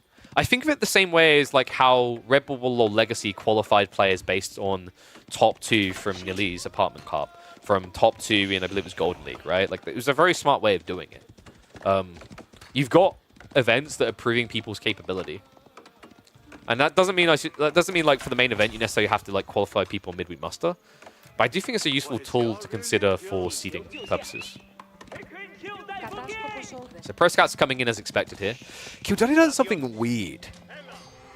I kind of get why he done this. He went Limitane to counter the Pro Scouts play. I thought he might just go for the Lombos. But let's have a look. Could he be thinking Keshik here? I mean, Lombos will deal with Jugnu, but so will Keshiks. Like, both do work. But if you go... Okay, he's going Silk Road. I was about to say, if you go Keshiks, the issue is you need to get Undermesh. That slows down your timing. Instead, we have Pressure. Javelins. Very rare choice coming out, but kind of like it. This is interesting, actually, because the Camera Rider. The Camera Rider is really cool in this matchup now because of Zhuji's play into Lance Spam on Fast Castle. A play that got buffed, remember, when they introduced the unique tech for the Zhuji called Dali Horses, which it buffs your attack speed on your cavalry by 20%. So with that in mind, actually, like having the option to get camels in a little bit later is phenomenal. It still means you can play cataphracts and win that fight. And it just guarantees that your opponent's advantage in cavalry is completely offset, right? Because they get a 20% attack speed buff, but you've now given a 20% damage debuff. Daddy, barely getting away with that. Limitane is still here. Jabs are being queued up and on the way. They're a little bit slow to arrive, though.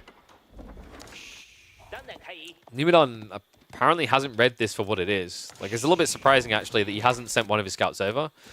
I've talked about this though, and I think it's a lesson that's going to be learned in 2025. Either that or pro scouts will just get nerfed and won't get picked again, then people will do the cyclical nature of forgetting things. Just because you have pro scouts, do you want to know what makes a scout really pro? Scouting. And I think something that I don't like that I'm seeing in the pro scouts meta is people play a bit obnoxiously blind. Sometimes it makes sense. Like the civs that just get away with it. It's like, I'm getting all these deer, get over it, I don't care. Byzantines is not really one of those civs you can just blind do this against. They have really good aggressive timings while potentially still going castle age, right? And these javelins are going to blindside Numidan. Instead of adding in horsemen at this critical point, he's adding in more scouts. Definitely a little bit of a surprising choice. One that is definitely going to be benefiting Kiljadi.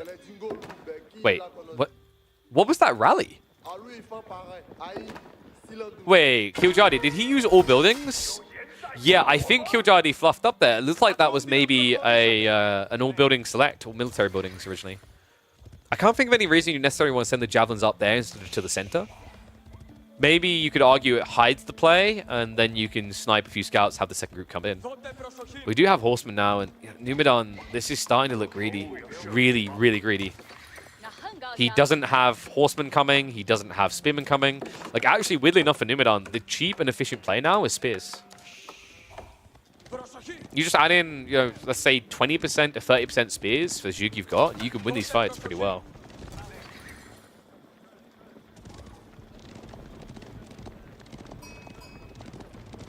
I wonder if, like, that game, too, had a kind of mind-fragged effect on either of the players. I know it's best of threes, but that game was kind of wild the way it played out. It's something that doesn't really get discussed enough, is like how you mentally reset after a very long game. Because it's quite polarizing, right? Like, thinking about when you've been playing games, guys, and, you know, it can be a competitive game, it can be a casual game. And you go into the late game, whatever that looks like, whether it's an hour long, 15 hours long, 200 hours long, and then you start again. You remember how disconnected everything felt? Like, I've been playing Total War Warhammer 3, right? And I've been doing a Kislev campaign. And yesterday I started a Exiles of Khorne campaign. And I was like, well, this just feels weak, right? Like, everything was completely discombobulated for me because I was used to having 15 armies, 20,000 income, auto-resolving 15 battles in a turn, right? It just completely changes your POV. And I think, you know, that late game with Japanese spam kind of done that. Kislev is the way, by the way. Numidan now making that switch into spears, but you got to be wondering, is it a little bit too late? Horseman just buying a lot of time in these fights. No undermesh to help against the javelin spam as well. And siege engineering is being prepped, so Kiljadi is looking to kill Numidan in age 2. An ambitious choice here. Usually players would try to go for a tech up against Mash Zhug, but we can see the numbers just don't look that impressive for Numu. Does need to be careful. Kiljadi definitely slightly overextending here. Will cost him on the retreat. Yeah, I think Kiljadi probably should have been peeling away a little bit sooner than that, or building full production. We have got him moving out to gather more berries. It's going to be critical to keep the jab numbers good, to keep Numidan honest. Numu has now at least got the undermesh coming as well to make it much harder for these spears to be answered by the jabs. Kiljadi really would just benefit, I think, from more Limitane. Limitane plus jabs make a lot of sense. Horseman count is decent, right? But Numu, weirdly enough, actually isn't remassing Zhug. And I get why. Like, his issue is he needs to efficiently counter each unit type. Zhug can look broken, but within reason, right? Like, you know, if you have 40 Zhug, sure. But 11, you can't just say, oh, I'm going to add in another 10 Zhug. It's nowhere near as worthwhile as adding in, like, you know, 4 horsemen and 3 or 4 spears.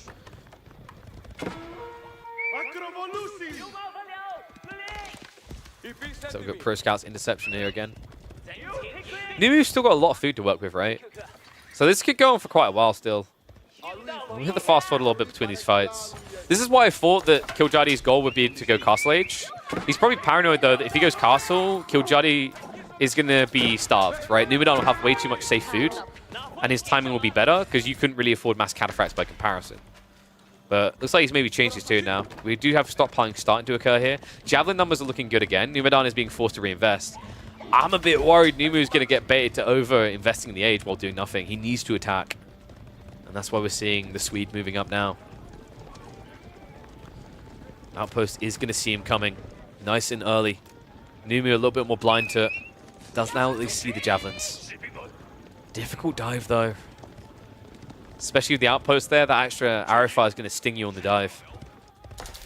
Love that Killjoy is not just being in a reactionary phase within this game. Instead, he's looking to aggro as well. Horseman shuffling around the back looking for a target.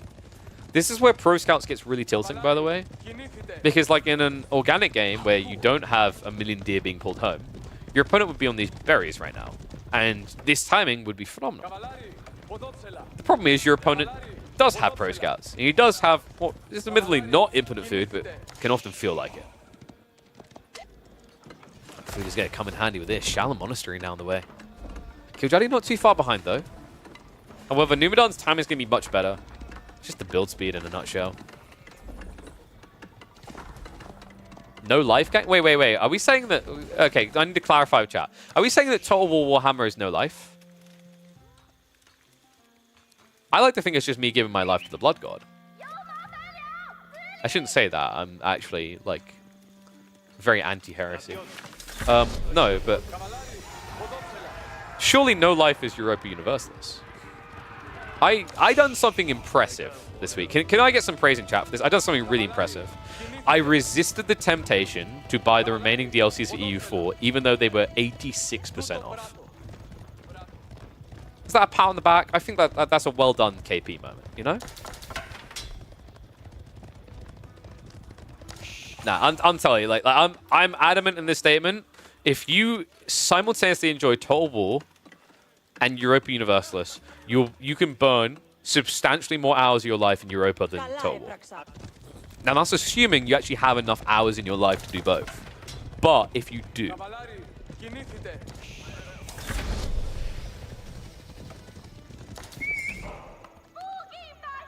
why am I calling out every game you play? Well, you know, I'm just thinking about it like this way. You know, like, are you subbed for this month, Bird Snow? Or, you know, because, like, the reason I have to check is when you play Total War on Europa that much, those basically burn your wallet. You know, you guys ever, like, look at some games on Steam to see how much money you could spend on DLC collectively and your jaw just drops? Rome 2 was Prime? Dead, dude. Shogun 2 was Prime. Shogun 2 got me started. Okay, so tech up's complete on both sides. You have got pressure come from Numu. Relics are looking to be hoovered up as well. Berries are being snatched from the corners by Killjoy, which is well played. They're neck and neck right now. I mean, this is looking fairly decent for Numu. He's got the spears together. We talked about spears being the ultimate count to everything, but Varangian are on the way.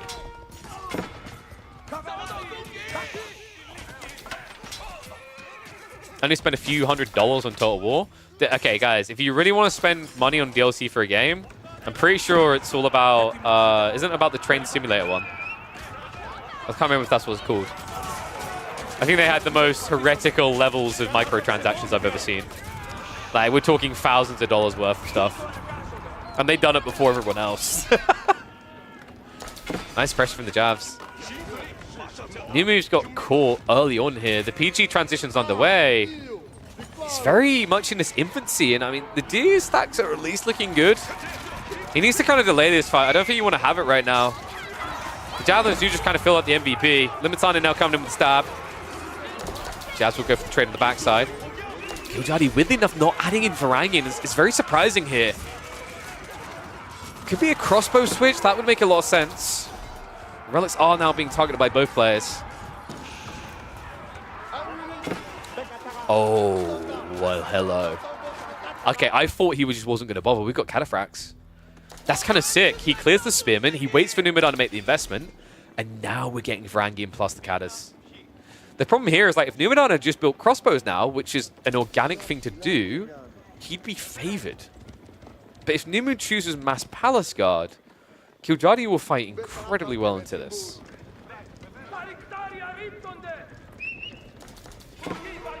Sims, wait, is Sims 4 also like over $1,000 you can buy in DLC? Oh my god. I wonder if that really compares to like the prices of, you know, like Apex Legends now though. I haven't done the maths on how much you can spend on Apex to unlock every skin, but it's pretty freaking high. Same with Warzone actually. Battle Royales kind of go hard. Fortnite's probably even higher. I'm trying to think as a genre what the most egregious genre is for microtransactions. If you want to be like high level, it's probably FPS, but I think you can go more specific, like maybe Battle Royale. I don't know if it's Battle Royale though. I mean, you can kind of highlight Counter-Strike, but that's the aftermarket, right? League of Legends? Oh, dude, League of Legends got nothing on Dota 2. Actually, well, they have for how they price, but in terms of the amount of options you can buy, Dota 2 eclipses. Because like League, you're like, I'm going to buy this whole skin, right? Dota's like, let's buy a hat. Let's buy a sword.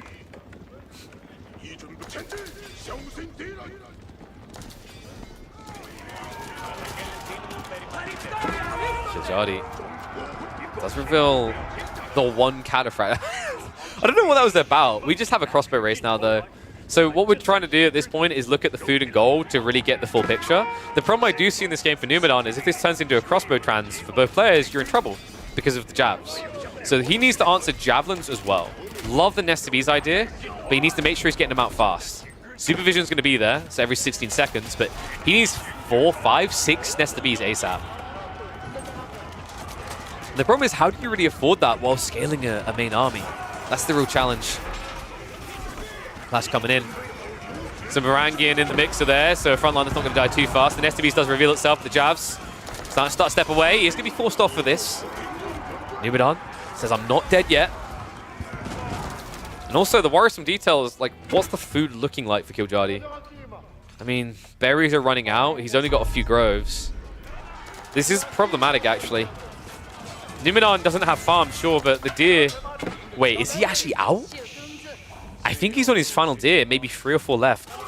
So they both have similar timings, similar issues.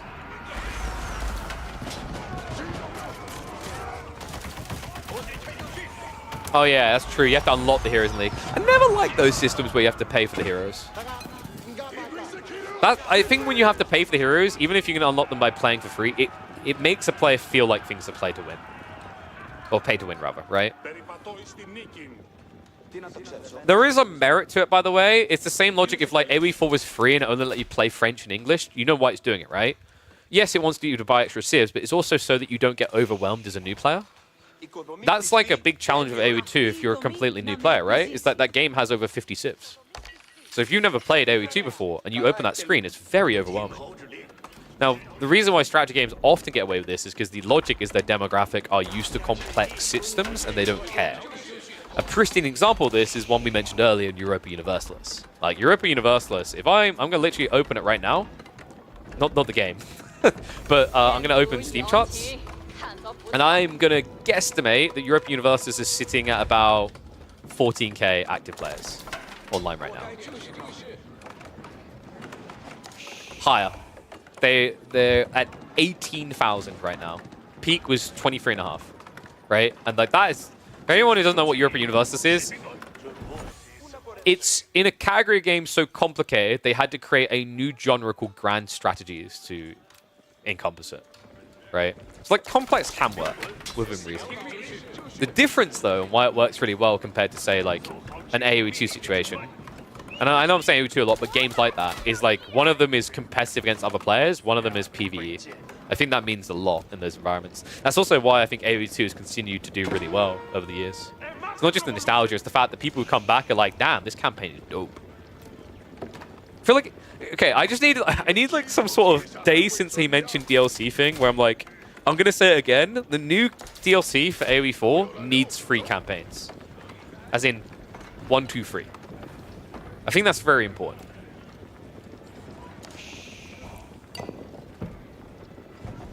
And yeah, I remember the rune system in League.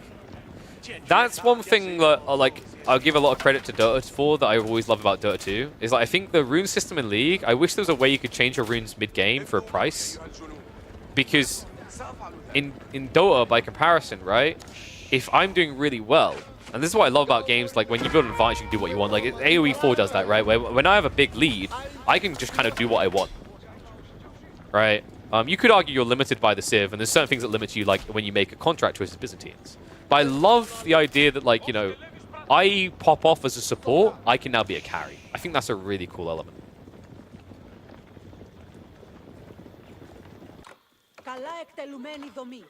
Calming moment here.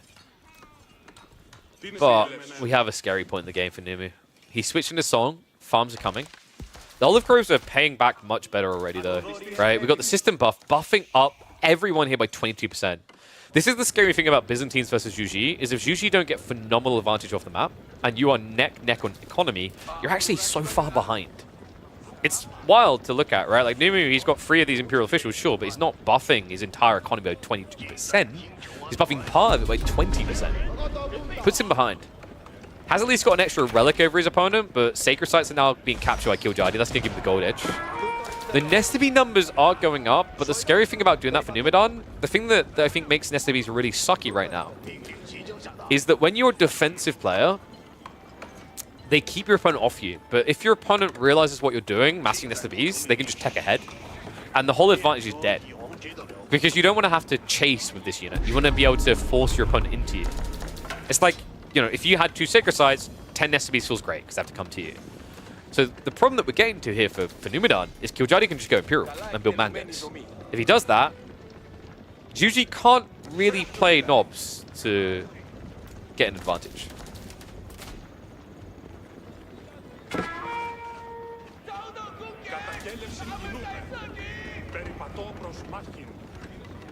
Oh no, we got like a debate about pay to win versus pay to progress. Dude, I could dig into that for days. That's a whole vlog that needs to happen. I need to get a YouTube editor so I can start doing those. I'd love to sit here and talk about it for an hour. There's a reason why you can't just do play to win type shit. You know, pardon my French, didn't mean to do that. I rarely ever swear. It's a very deep conversation. For the time being, let's focus on the fight because this is an overwhelming edge. Check this for Killjadi. What's up, Finn? Thank you very much for the resub. Perfect time to do it because Killjadi is coming in for a killing blow here. Numidan, he doesn't have enough crossbows to get through this. To make matters worse, the Limitane leaking into the formation means you're actually not optimally killing Varangian. Dive coming through, the Nesta-B's unable to hold, and Numidan, he stepped up just to get clapped down. And that looks undeniable. Killjadi will be in the quarterfinals for KPMMA. For a showdown up against Kitty Cat himself. Going to be a fun one to watch, actually. I think those two have incredibly similar playstyles when it comes to the early game. They're very aggressive. So expect potentially a very fast series coming up shortly live. Across on twitch.tv/KillerPigeon. Because this game is done. 2-1 scoreline. Killjadi through to those quarterfinals again.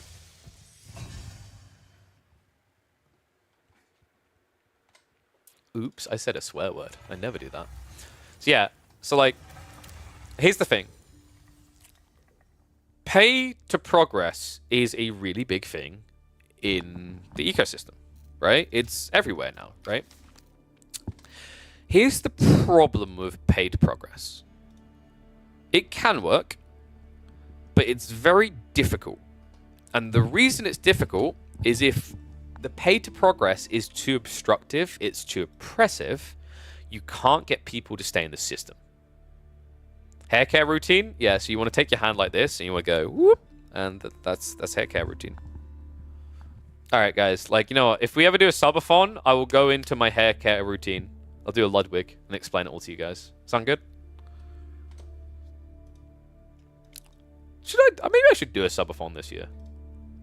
We'll set like a really high target for shaving my beard off. Like, okay, what do you think would be a reasonable number of subs as a sub goal for shaving my beard off, guys? What do you think? What would the number be? All right, is Killjadi ready to go? Because they should be playing now. They said 15 GMT. You think 1,000 subs? Am I greedy? I was thinking like 2,500. Like, guys, I have not been without a beard for over 10 years, I think. 8 years, maybe. It's been bare minimum 6 years.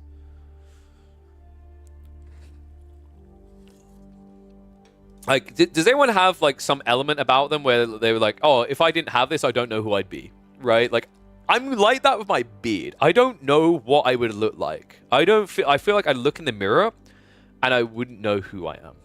You know what I mean? 5 subs, take it or leave it. I'll leave it, thanks. Nice try, though. At least make them tier 3 subs. Beard and the hair? Mate. So here's the thing that's always been weird for me. Is like, because I'm a commentator and host, my appearance does actually kind of matter to getting hired. Like, no commentators like to admit this because it almost sounds vain. It's like, yes, I'm pretty enough to get hired. I don't think I'm a 10. What would I say I am? Oh god, I hate this. 7? I think the hair gives me an extra point, right? So like, that's important. So like, you know, especially because I'm a host, you need to look good. Casters can sort of get away with looking like shit, right? Because I was a chubby caster, and I've seen plenty of chubby casters because you're barely on camera, right? It's just your voice. But when you're like a host, there is you kind of have to look nice. Like, to put it another way, like, I was talking to my partner, like, when you look at a lot of traditional sports, they use girls as hosts a lot because they tend to be more better groomed on average than men. It's a fact of life, actually, right? It is a thing. How tall am I? 5'12". I'm a 10. Ooh. Thank you. 10 subs now. Plus 500 for the bro. I feel like, I don't know, man. I feel like are you putting these rates low? Maybe, I don't know. 8 to 9? Jeez, okay, I don't know about that, man. I got like an uneven face, a big ass nose. Actually, I was fortunate enough to grow into my nose. When I was like a teenager, I was really subconscious about my nose. I thought I'd like had a nose so big that if I turned around too fast, I'd knock someone out. Didn't like it. Teeth aren't like I remember when I was at a conference thing, and by the way, we're just waiting for them to start the draft. Let me check now.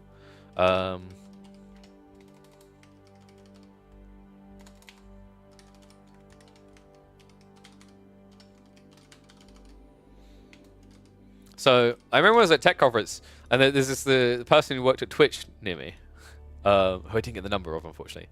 She's like, "You have really nice teeth." I was like, "I don't." Like, they're alright, because I had braces and retainer. But I have a chip on one of my teeth as well. Here, where my sister, when I was younger, threw a metal ball bearing at my face. Nice girl. No need to sugarcoat the fact 95% of men like got crap because they don't take care of themselves, right? It's like, you know, I don't think I go above and beyond to take care of myself. I don't think it's that hard to look after yourself, you know? Shaving eyebrows, the craziest thing would be worse than hair? Maybe. I think it depends on how quickly you grow back.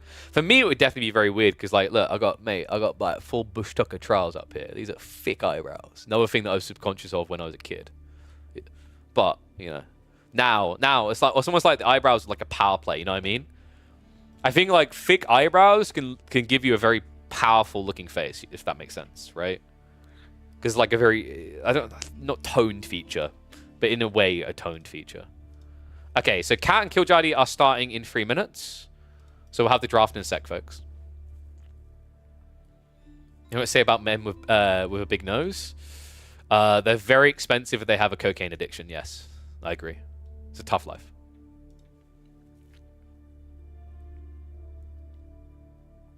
Sexiest voice of any caster. I don't know about that. I think I need to get back to projecting. I don't know if I project my voice, but it's a bit different now to what it was before. My voice has definitely changed since I first started casting. I think I realized like the way I projected was different. So I'd be more like this. Well, we'd be talking a little bit more like this. I don't know if you can really tell a difference at all. It was also a little bit more nasally, which might have been nicer on my vocal cords. Whereas I've almost become a little bit more British now. That was a big thing, actually, I think I've realized. Is like in the last 2 years or so, I've maybe become less subconscious about being British, if that makes sense. Like, someone asked me before, why don't you pronounce your R's? And I was like, it sounds very British. He's like, but that's the whole point. You are British. I'm like, I don't know. So it'd be Dota. Which is funny, because in a way, actually, now that I think about it, saying Dota sounds more British than saying Dota. Oh god, no, it doesn't. No, that still sounds really fancy. Dota. Welcome to Dota.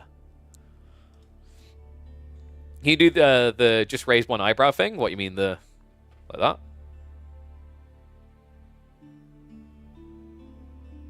There you go.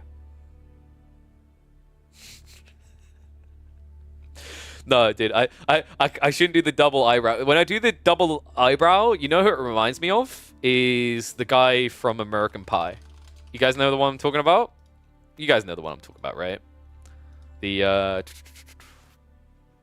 me find him. I always forget his name. He's such an awesome actor. Apparently, there's rumors of an American Pie 5, by the way. Where is he?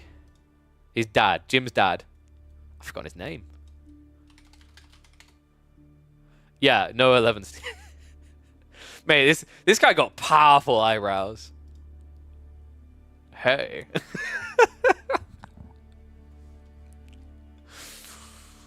Like, so this is like an example of a guy who has eyebrows to an extreme where it is an identifiable feature. You know what I mean? Where it's like the first thing you would think of if you said this guy's name, remember what his name was, it would be his eyebrows. Such a bad movie? Yeah, but like bad can be good. Like I think that's a misunderstanding. It's like everything needs to be good. If something is so bad, it actually becomes good. Right? That's what I mean by like, when you think about Red Alert 2, Red Alert 2's cinematics are so bad from a like script perspective, they're good. Does that make sense? It's not that they're badly recorded. It's just like so absurd that it's brilliant. By the way, I think that is critically underrated in games nowadays. And it upsets me that people don't take more advantage of it. Games don't need to be realistic. Games should be absurd. They're phenomenal when they're absurd. Like, there was that weird alien FPS gun game. I've forgotten the name of it. High on Life. I still need to play this, by the way, especially now that I've got this new PC. This absolutely sick PC next to me. By the way, explain about PC if you want to have a look at the parts of this. This is top of the line. I'm really impressed by the Ryzen 9950X, rather, as well as the 7900 XTX. Then, of course, got a 64 gig of RAM. We've got Gen 5 Crucial SSDs, the motherboard from good old Gigabyte, all the Corsair cooling you could need. Like, this thing, mwah, chef kisses, right? Like, I absolutely love this thing. So I really want to play High on Life now, because High on Life is a really beautiful looking game. And while being a beautiful looking game, it's an absurd looking game. You just have talking guns that have wacky abilities and weird personalities. It's phenomenal. It doesn't try to be a realistic art style either. It's a beautiful art style without needing to be Unreal Engine-ified. Do you guys know what I mean by that? Like, think about all the games you see at the moment that all look the same. The reason they look the same, and the reason that we're kind of in a sucky position right now when it comes to a lot of AAA game dev development, is because a lot of them just use generic Unreal Engine 5 and get very similar results. It's a very sad time in gaming, basically. Like, it's why actually indies are kind of more important than ever. It's kind of wild that we went through the Unity era, where I thought that was when things would get maybe a little bit generic, but Unity didn't drive genericness in the same degree because it didn't provide as many inbuilt assets that just laserfied the work. Unoptimized Engine 5? Yeah, pretty much. High on Life is almost trying too hard to be weird, to be the good kind of weird, but still good. So, still good. just to wind it back, baby. You got motion sick from it? I mean, so like it looks like it's more in the era of Quake, right? And that won't be for everyone. It's like I was playing Overwatch 2 with my friend last night, and I was saying, dude, I absolutely love playing Sojourn because Sojourn embodies Quake in Overwatch. It's the only hero that they've released, I think, actually embodied Quake, which is wild when you think there's things like Tracer. But a lot of people don't like Sojourn because she's too intense. What are the maps? So the maps we've got is going to be King of the Hill, Borderland, Dry Arabia, which makes the Juji ban really peculiar. But then again, I know Cat in particular rates China and Juji highly, which is why Killjoy has banned them both away from him. H3 Delhi opening, so Roos is going to be reserved until the end, unless Killjoy wants to pry it now. Has to, because King of the Hill. Byzantine, I think Cat has got an edge on Killjoy on the opening, like, banning, but giving H3 over is a bit risky with that map pool. Is this a live game? Yes. Could it be? No, I've just gone extra effort now to like capture these recordings, you know, beyond. So at this stage, like remaining picks bans, IU's going to be pretty high prior for Kiljadi, I think. Especially with the Delhi out there. Malian's pretty nice. You get the Delhi as a protectorate to the Malian pick. What I really still need to see is a flexible option for Cat for King of the Hill. It's probably going to be English if you can get it. Kiljadi does quite highly rate English, but IU seems more likely for him. He does have first pick on the next phase, though. So you'll probably see IU into English. Cat will then likely react with French into Mongols or Mongol French. Japan can work as well, right? We haven't seen Japan at all on Borderland, though. Abba, good pick. I think Abba's going to get banned by both. Kiljadi at least will ban it. It might be ban Abba 1, ban English other. Yeah, there you go. So Kiljadi bans the Abba out. And Jean from Cat is interesting. So he's really paranoid about that. We know Kiljadi plays a really mean Jean, and it's a good counter to Delhi. So I actually respect that. But what that has now as a result left for Kiljadi is Ayabids into English, which is a really strong like flow into the draft. English can do quite well against Malians. Wait, what? Oh, he's just going Chinese Abba. Yeah, I'm an idiot. I don't know about that though. Like, so that's China or HRE map 1, and then Abba for Dry Arabia. Borderland should be IU/HRE, right? Or China. And that works. English would have been nice against Malians with the 2TC build. Also, Cat is likely to pick French Mongols, which I think English do fine against. Now that you see Chinese, yeah, there's the French. Oh, sorry, I'm an idiot. He didn't ban Byzantines, right? Yeah, so French Byzantines, and then that'll be Abba final. Sorry, my brain is being a bit fart today. I'm so used to Byzantines just not making it through. If he didn't have Biz, it would have been a Mongol pick from Cat. So, Cat can either go Delhi or Byzantines or on King of the Hill. Malians will be for Dry Arabia. I just don't rate them on Borderland. I think if you get a bad spawn, it sucks. And that leaves like French/Delhi/Byzantines for Borderland. Kiljadi, I think you HRE opener. Can that work into Delhi/Byzantines? I think so. You just play the age and you full pressure. Archer spears and go, right? China's another option if you want to go for the classic Barbican drop on the high ground. I just think that play hasn't felt as meritable as it did once upon a time with the changes. I think it's better to play for a kill point on your opponent than play for the Sacred Site necessarily. Like, Sacred Site is a variable you need to be considerate of, but it's not the broken be-all end-all that it was on old King of the Hill. Still think Malian is good versus English. How come you changed your mind lately? English 2TC meta. Malian players don't play aggressive enough to punish English 2TC. Punishing it is hard anyway, harder than most other civs. Malians hate any civ that goes 2TC, right? There might be a way with Farimba. I just think like when you go classic Fulani, the king blocks your timing too much, and then English get too big of a lead. That's why I like English in that matchup now quite a lot. Damn, it's crazy like how... I just checked the number. Like I accidentally clicked on YouTube and watched the number go down like that. It's crazy when you like have a break from being in game for like 2 or 3 minutes. People just are gone. I'm just thinking about that because like from a like TikTok brain, YouTube brain perspective, it's kind of wild how the viewing habits of the general audience has changed in a few years, right?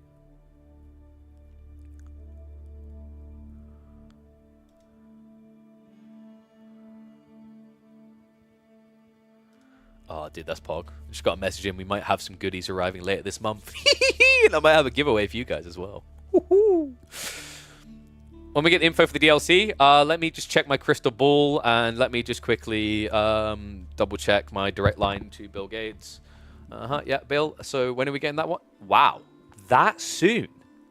We only have to wait until December the 31st, 2025? Hot damn. There you go, guys. You heard it here first. We'll have it at least by December the 31st of 2025.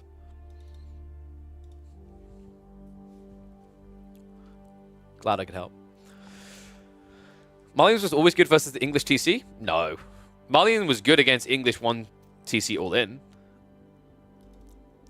You just get relics and win? Dude, the problem is the king. The king stops you rushing Castle Age. That's the problem. That's always been the problem. And then you have to be paranoid that your opponent's going to add in extra units. So, like, a Malian player has to scale in feudal. Right? The problem is Malian players don't like attacking. If they liked attacking, it could work. But I've watched many of the best players in the game on Malians, and they don't attack. What's up, Lorenzo? Thank you very much for the bits, mate. Appreciate the support. Thank you, thank you. Disagree? I mean, you can disagree, but the stats don't disagree, right? I'm not saying it's an easy wash for English, but I am saying, like, in similarly matched players, English is winning that matchup more than Malians. Free Donzos in the castle. I feel like if I but then the paranoia sets in that you need javelins because your opponent might have lombos. You know what I mean? Like, maybe if you have the best spawn in the world, where it's like back spawn gold for Malians, some crap like that, I can get where you're coming from. But that's not how most maps work. If I watch English versus Malians or Dry Arabia, 7 times out of 10 English wins it. Early reveal for all your efforts. Ooh. I mean, you know, like, I don't know. I don't want to reach out to Microsoft because I know they're probably, like, whatever they do, they'll probably have that thing they have every year, right? Which is it in February? And they're going to have that guy back that does the announcing. And it's cool. He's like a very big streamer. I can't remember his name. He's a very big streamer. He's very enthusiastic about AoE, especially 2. But I remember last time I watched it, I think I said the thing I would have recommended to them is just and it kind of benefits me because I am, like, I'd say I would make the logical choice. Get him a host who presents for a living to do it with him. Because it's like, when you're a content creator and you're just streaming to your own environment, it's just cool, kosher, you do whatever you do. It can feel really weird when you are pseudo being in your own environment, but also representing a huge brand on a show that's meant to be professional. Does that make sense? And this isn't just targeting him. I literally last year watched several different events do this type of collaboration thing. Like, you know, there was a peripheral brand that went to CES and they used one of their big content creators, the signed ambassadors. And the flow of the show felt uncomfortable for them. And I even talked to a few of the guys who were on it, and they said, yeah, we talked to that person. They felt like it was weird to try and get the flow right. I was like, yeah, it's going to be weird because, like, what content creators do very well isn't necessarily like the same as what a presenter or a host for a show does really well. We are getting in game a set, by the way. I recommend getting hosty as my card, right? Like, I mean, I know I do it well, and I also understand the content creators very well. So I think it helps them. It's good. It keeps things on track. By the way, we are 4.5 minutes out. Sorry about the delays. I think, like, when we got a little bit of downtime like this, I might just open a pub game while we wait. Or you know what I need? I need to come up with a highlight solution. That'd be really cool. Play some AoE backgrounds. Oh, yeah, someone just said about watching in the background. Yeah, I appreciate everyone who hangs around. Sorry, I felt like I went through shade at YouTube. It happened on Twitch as well. Like, when we were waiting for this game, I think we went down from, like, 310, 320 to, like, 270. Because I was just thinking about it, like, what can I do to, like, make sure people don't feel disconnected? Why didn't Vortex try to get top 4 of the tournament, Elo, for qualifying for Master Winters? Probably felt like he'd lose more ATR in risky situations than gain. Probably also wanted to hide strategies. But this is what I said, like, the system needs to be changed because the system is fundamentally flawed. Like, when a system exists that rewards people for not playing in tournaments, that's a bad system. So that's the ATR/Elo system is kind of flawed, right? The old one had its flaws as well because it was rewarding people for playing in small tournaments no one cared about. But, like, I think you just need to empower certain circuits. And sure, like, that benefits me because that makes me more official. Technically, like, we're more official than any of the other small events, actually, because we are officially sponsored by World's Edge, right? But, like, it makes sense to have certain tournaments that the system's designed in a way to encourage their participation. So, as I was saying before, kind of like how we mix tournament ATR and ladder ranking to invite players and provide seeding, I think that tournaments should use a mixture of ATR and midweek muster performances. And how we divvy that up can be decided differently. You can maybe have it be your average performances across multiple ones. That will, of course, have an impact if someone has, like, 3 top finishes. They just won't bother playing. But it at least fixes a lot of the problems. The issues over maps? Not really. The map pool we have is very, very reasonable this week. Very reasonable. In fact, a decent amount of it mirrors what is coming, right? We have Lakeside, we have King of the Hill.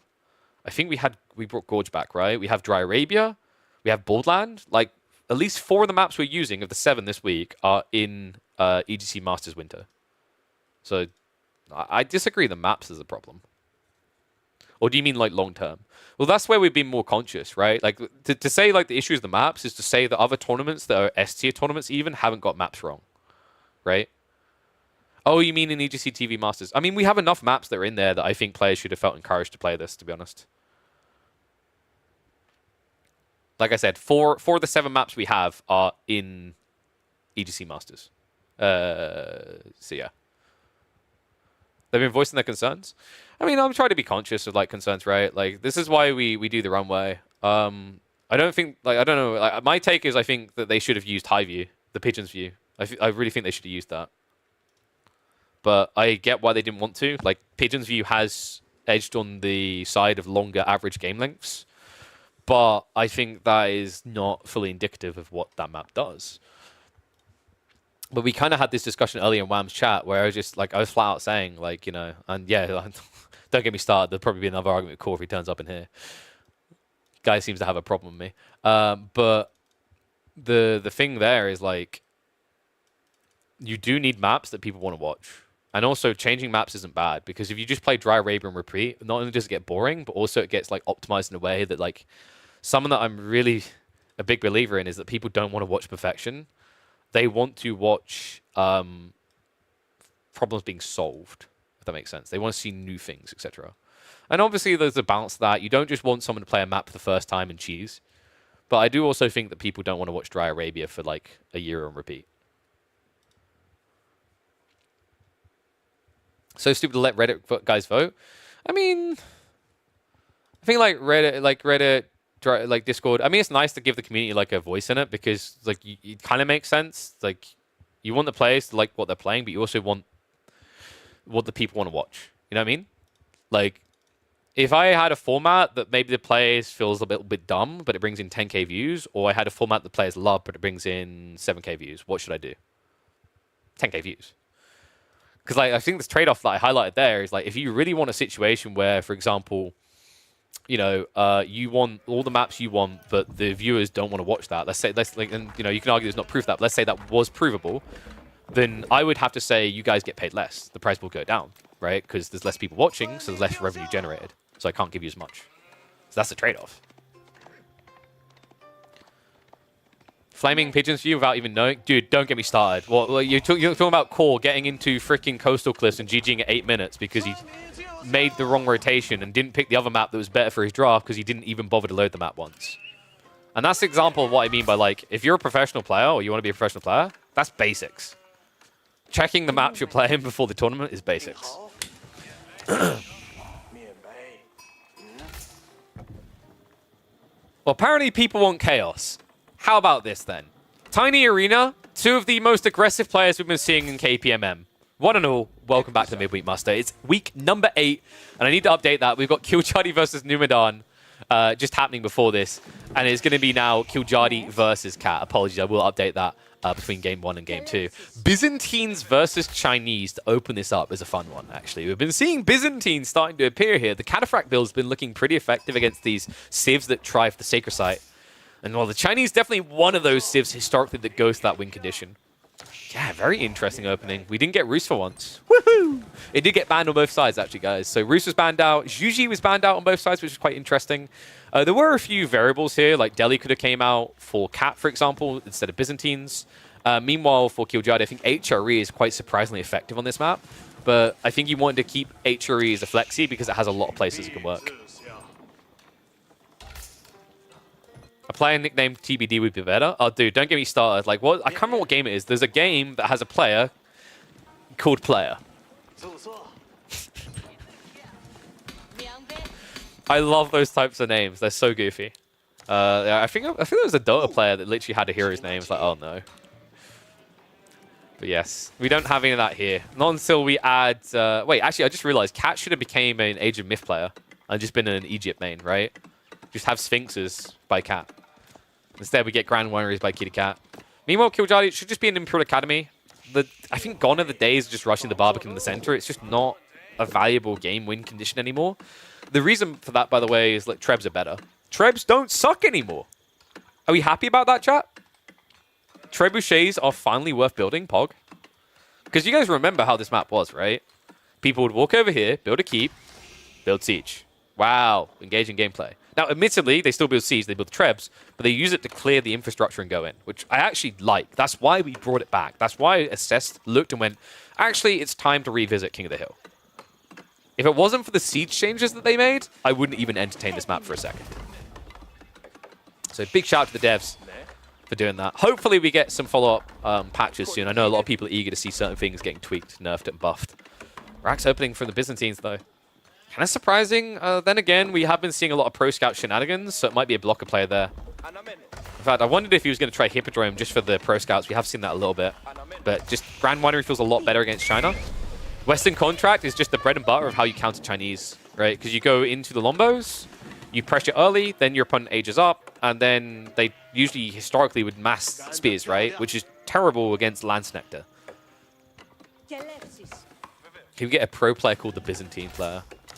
I'm trying to think which one's more realistic.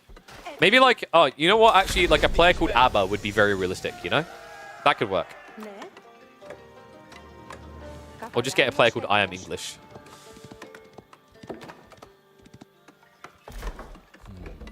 So I'm trying to think like who is really favored at the moment in this matchup, because I said how it should work. Historically, it is just Chinese try to blob spears and Nesta Bees, and they lose because Lombo Lansk is so good. And Varangian follow-up craps them.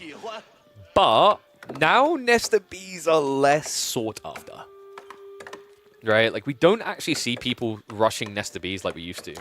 So with that in mind, maybe Killjardy goes for like an aggressive feudal play.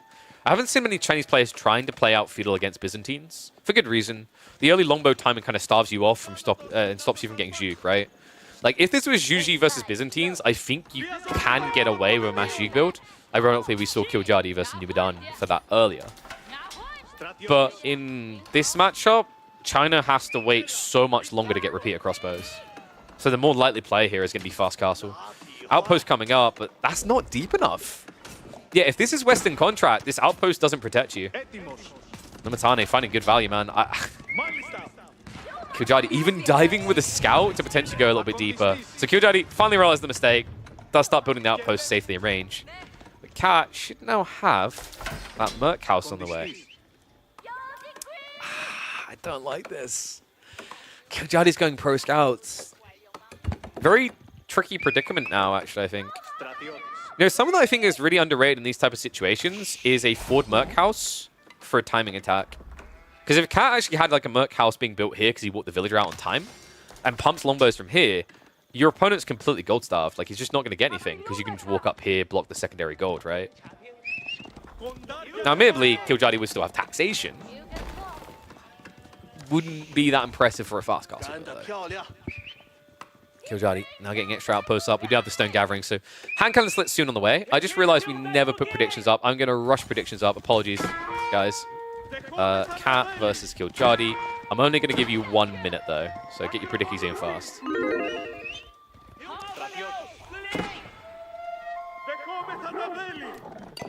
I don't know, I'm a little bit surprised. Like, Killjardy obviously wants more scouts, but now this is where Pro Scouts feels really bad against Limitane opening. Like, it's very creative by Cat. Right? Because now, like, you already have the spears to block him using that stables for anything. That also protects you on the next play. And a little bit surprised by this. It's not going to be archers. Instead, it goes javelins. Then again, I mean, I shouldn't be that surprised. We have talked in length about how if you go Limitane, you have to go javelin. And if you go horseman, you have to go lombo. It's all about providing counters to other things, right? But the lombos definitely would have been nice for shutting down the resources.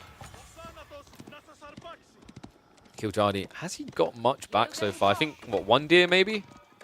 Yeah, so that's the first deer being dropped off home.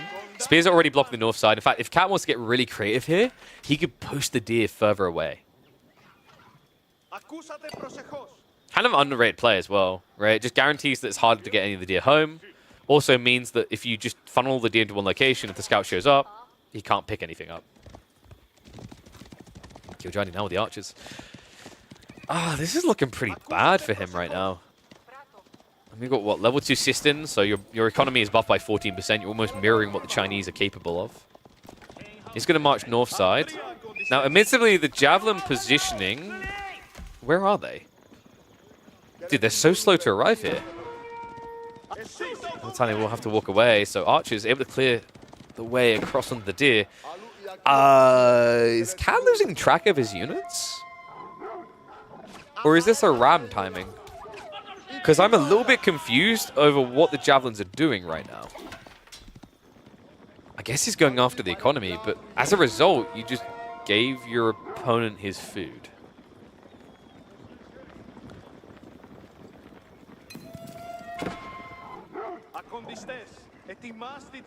Yeah, a little bit perplexed by some of the choices made by Cat here. We do have a wall coming in, so that's going to be double berries. Actually, a really succulent spawn. Means that he could be delayed on wheelbarrow timing, which is only now coming through. I mean, I think Kiljadi is like kind of edging back into this because Cat hasn't really leveraged his opening Merc units that well. He's at double Javelin count now, but Kiljadi has been able to get access to the deer. In fact, yeah, he snatched away all but three of the north side ones, right? They'll be grabbing the rest next. But Kiljadi even yoinks another one from down here. Guy who set his license plate to null to avoid tickets. Oh, Jesus.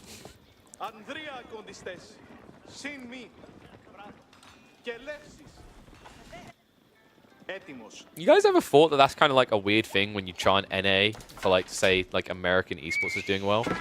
But then NA is also not applicable, which ironically is applicable to certain esports. I'm sorry. Oh, I don't know why I had to throw that shade. Jav's moving in for an Imperial Official Snipe. Not really that great. Remember, you can just replace them from the Academy. You want to get the villager kills. Quite able to find it. I mean, this is a pretty lofty dive. Archers are now arriving. Horseman count isn't looking that good, though. So the Javelins, remember, they are very tanky with the full ranged armor. They don't die that fast. Outpost is going to start getting repaired. Villager is being sacrificed, though. I mean, it's a very expensive army for Cat to lose, but in fairness, he gets a decent chunk of it away. Needs to be careful about the way he's aggroing there. A lot more Libertad being sacrificed. I don't think that was worth it for Cat, though. He gets 2 worker kills. The next step will make it worth it, though. It looks like he is going for the tech up. Yeah, I wondered if that had to be happening, because it felt like Cat was forcing matters too much. Little Raid is going to be coming from Kiljadi. Nicely played there, actually. The ramp needed to be walled. Limitane are now there to react. So Cat going for the fast castle. We should be looking at a Cataphract build here. Varangian could make a lot of sense, but your opponent has a lot of archers already, right? Like, Cat is just able to gap close faster. Is he going Varangian? I actually think he's going Varangian here. Man, why do people hate the Sippy Cup build? I don't know. I think Sippy Cup build's good on this map. We've seen it a few times. Kiljadi's comp is perfect for you to play Cataphracts into. But Cat probably just wants the safety of numbers, which you get from Varangian, right? Like, you know, a Cataphract, you can get 2.5 Varangian out for the price of Cataphract, right? It's kind of ludicrous. So yeah, he's going to get the Rax pump going. The other thought I had about Cataphracts here being really good is the fact that your opponent doesn't actually have walls. I would usually rate Varangian a lot higher if your opponent had walled himself in. But Kiljadi's been very greedy about this, right? I mean, I say greedy. He has had to build archers as a reaction. It looks like he's trying to play catch-up now. Now, remember, the Chinese are very quick at that build speed. So, although there's a window here, I don't think Cat's going to be able to exploit it in any meaningful way. Monarch of the High Ground, is that what we're calling it now? Is going to be Varangian versus Palace Guard soon. Yeah, and the thing I don't like about that for Cat is that he went Silk Road. So you get camels, right? That doesn't help you at all. Landsneck would have felt really nice. Lombos would have also felt really nice here.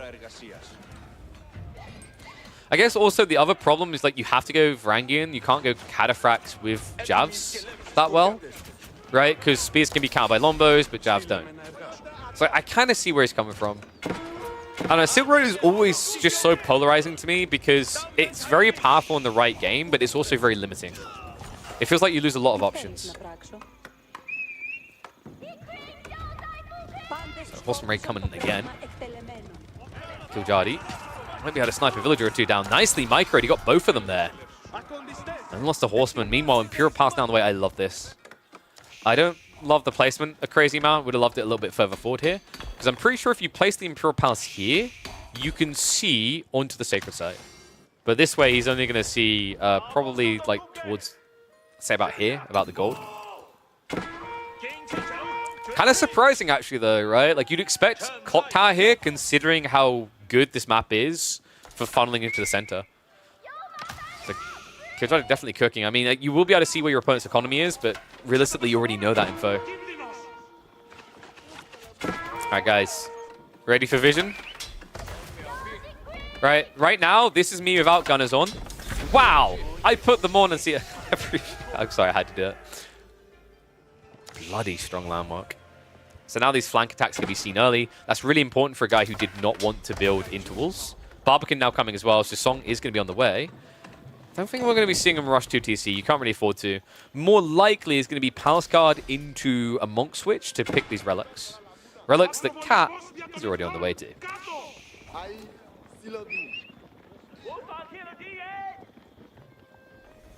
Oh yes, we'll be checking on Stopper's games later, by the way. He had a series against GUA, and then the winner of that goes up against Sassy. Whoop. Wow, I even said that in a sassy way. Long system coming in. I mean, you have to do it for the double whammy. It's going to go up to level 3. Could be very soon to level 4, actually, with that amount of stone. I mean, Cat's position is still pretty good in this game. KillerPigeon has a reasonable amount of food, but he didn't get a crazy amount, right? There's still a deer stat that's going to get blocked. Oh, okay, actually, no. Pardon that. He done fine. KillerPigeon did actually snatch the deer away here. I just fought with the icon there. It was still untouched. So KillerPigeon, in theory, should win the food spam war. The question then is the olive oil worth its weight? Lancers are coming, and ironically enough, I believe that is an RNG Golden Horn Tower Camel Rider spam on the way. Why not put the Imperial Palace in a more aggressive position? I think he was just paranoid about getting dove. Like, I talked about him doing it, right? So you'd be able to see on the high ground, like here, I think actually would have been. But I think he just freaked out about whether his opponent was coming. Breaking the walls and march in now.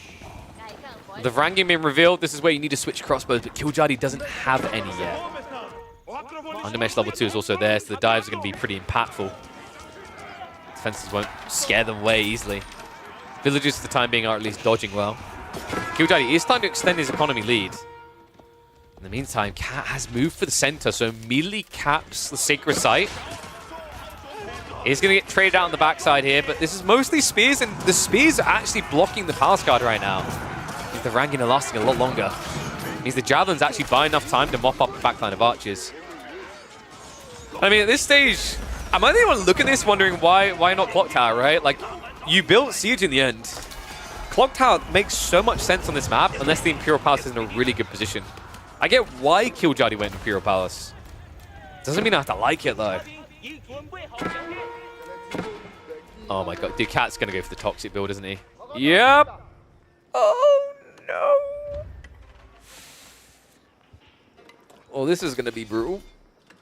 Because now you're going to have to dive in for a decap on a multi-mangonel Sacred Site. Maybe going for the Nest of Bees is the right call, but once again, like we've mentioned, those knobs aren't insanely tanky. And KillerPigeon doesn't really want to be in a position where you have to go Trebs as well. Lancer does at least get in. Well played. Yeah, Cat was really late on wool on this, huh?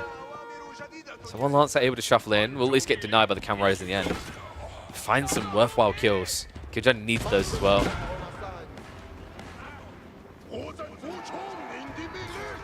Okay, so Cat has some serious food issues right now. This idle time is adding up. Thank God he at least eventually got wheelbarrow. The relics are at least going to offset some of the problems here. In fact, this is probably a 4-relic game for Cat. Might even be 5, considering that Monk is a bit too ambitious. Yeah, and this is important. Cat now knows about it, so he can camp this area. Meantime, Nesta B's trying to mop up the last of the Javs. So Cat, feeling like he's overextended, will try to back away from this, but a weird way to do so. Javs just running even deeper. I'm not sure what the hell happened there. I think Cat, that was a miss rally. You can afford to lose the Varangian, you can't afford to lose the Javelins. Granary's coming in, so KillerPigeon prepping for what comes down the line here.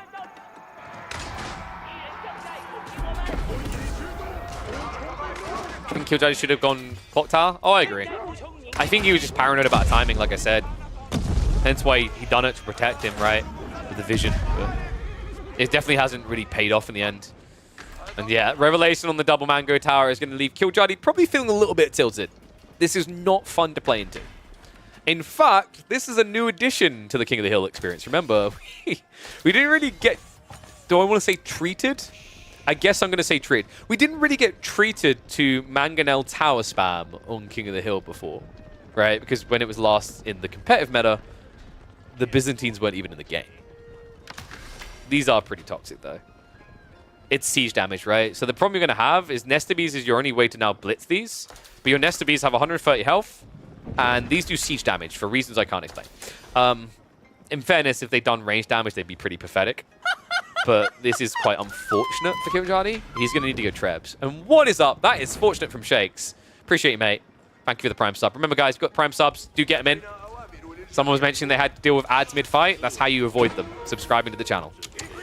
Camera Riders. Yo, this could be a big raid. Nice strike there. Also, the idle time alone, worth it. But getting the worker kills, you'll happily take that. And also, once again, the timing on this, the Monk was coming out as the camels came in. And remember, these were all free. He didn't pay for them at all. So another Monk gets denied. Food gathering gets denied. Killjoy now being slowed in his tracks while the timer is approaching 50%. Ooh. And I don't like how this is looking for Killjoy. If Cat just adds in a few small walls, he can make this fight a living hell for the Chinese. So we have got some ball gatherings. Cat definitely going to have enough food to keep pumping. Mass crossbows, the next target for him. And finally we have the walls from Killjoy. Feels like this was a long time in the works. I'm kind of shocked it took this long to come out. But it once again goes back to the Imperial Palace. The Imperial Palace is meant to make you feel safe, like you don't need these walls. The problem is when you build it so defensively, you don't get the vision that makes you feel that safe. You'll know when your opponent is diving your base, which usually is why this makes sense, right? As Pro Scouts in the Imperial Palace, they have to come in. Because the Pro Scouts didn't get enough. Traps get revealed early. Siege begins on the outpost. Remember, he can just repair these with wood. Does need to bring some villagers forward. A bit surprised by that from Cat. Usually you want to keep like 1 or 2 villagers on the front line. I guess his thought process here is he doesn't want to miss out on system gathering, and oh no. So that's how the Lancer got in.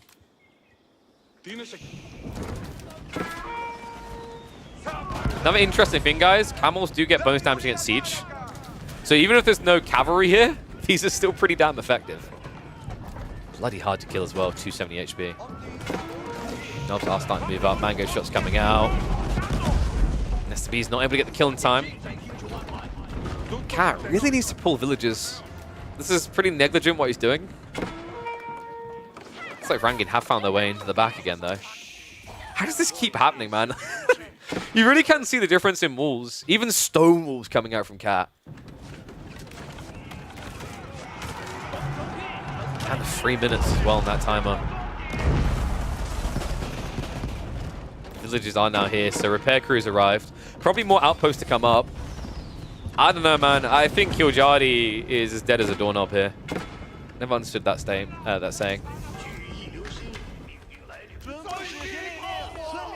He's as down as Intel stock. I mean, this is looking bad. That's why you should buy the AMD CPUs.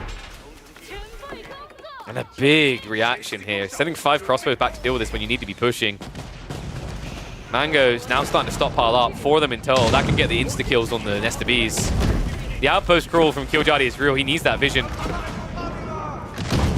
Treb's also getting forced away. I don't see a way, man. I think he's dead. I mean, we got one of those classic Sacred Site win conditions, but like I said, a very different map, right? It's not the Barbican drop it once was. And now the forced fight. You can't walk away anymore. Mangoes are going to start to splinter, but they should be taking the Nestor Bs with them. And the army is just simply too big. Killjoy, he's coming in waves. This is an RTS, not Call of Duty Zombies. It doesn't work like that. There's only 1 Nestor Bs left. I just don't see a break-in point here. A ring of the bell, 2 minutes away now. Crossbows, pretty much all that's left on both sides. Nesta B's pretty much dead, as well as all the mangoes. Cat is going to go for the dive. She needs to get that final hit onto the knob.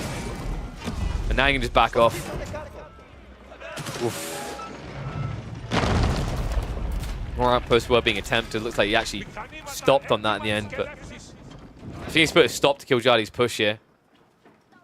The problem for Killjadi now is a lack of food. We're only getting the farms in, and he's got less than 2 minutes on the clock. Has at least got the berries being gathered over here, so that's going to give him some influx. But I just don't like the pass guard detail. I get why he's doing it. He kind of needs someone that can stand on the site for more than 2 seconds. The problem is it makes Cat's job even simpler. Just build more crossbows.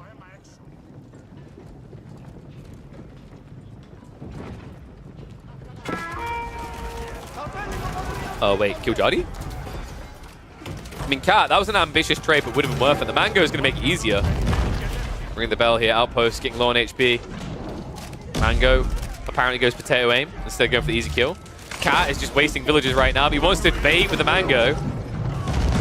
He needs to stop going for the Nesta Bees.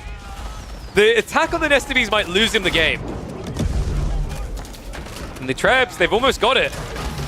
The outpost is about to go down. Pass guard are dead, though, and I mean, it was so close. I feel like for a moment there, Cat was throwing away the game with that Mango targeting. But there's no denying it now. Kitty Cat is going to open with a winning strat. Killjadi, who's usually favored here. Cat, who can't really make it to semi-finals, is about to be on the verge because we're in the quarterfinals here.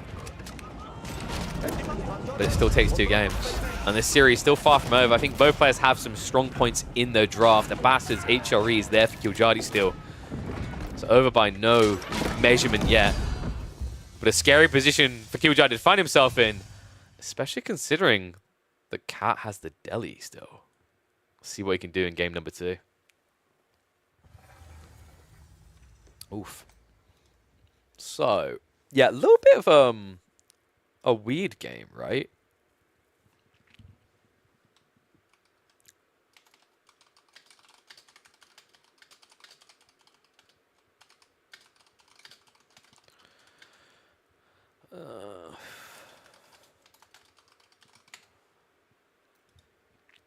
Looking good today? Oh, thank you.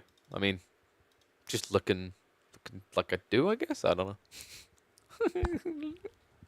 Anyway, so let's mark that up. So game 1 win coming in for good old Kitty Cat. Did take the strong Byzantine pick, but worth it, especially when China had to be discarded in return.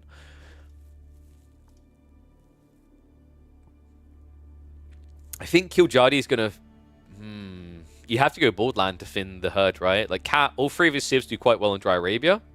I think Marlian's isn't as good on Borderland, so you can kind of predict your opponent a bit easier. It's either going to be Delhi or French. With that in mind, Ayabits? It's probably Ayu, right? You don't want to Aber into Delhi. You could theoretically HRE, but I think Delhi can still win that quite well.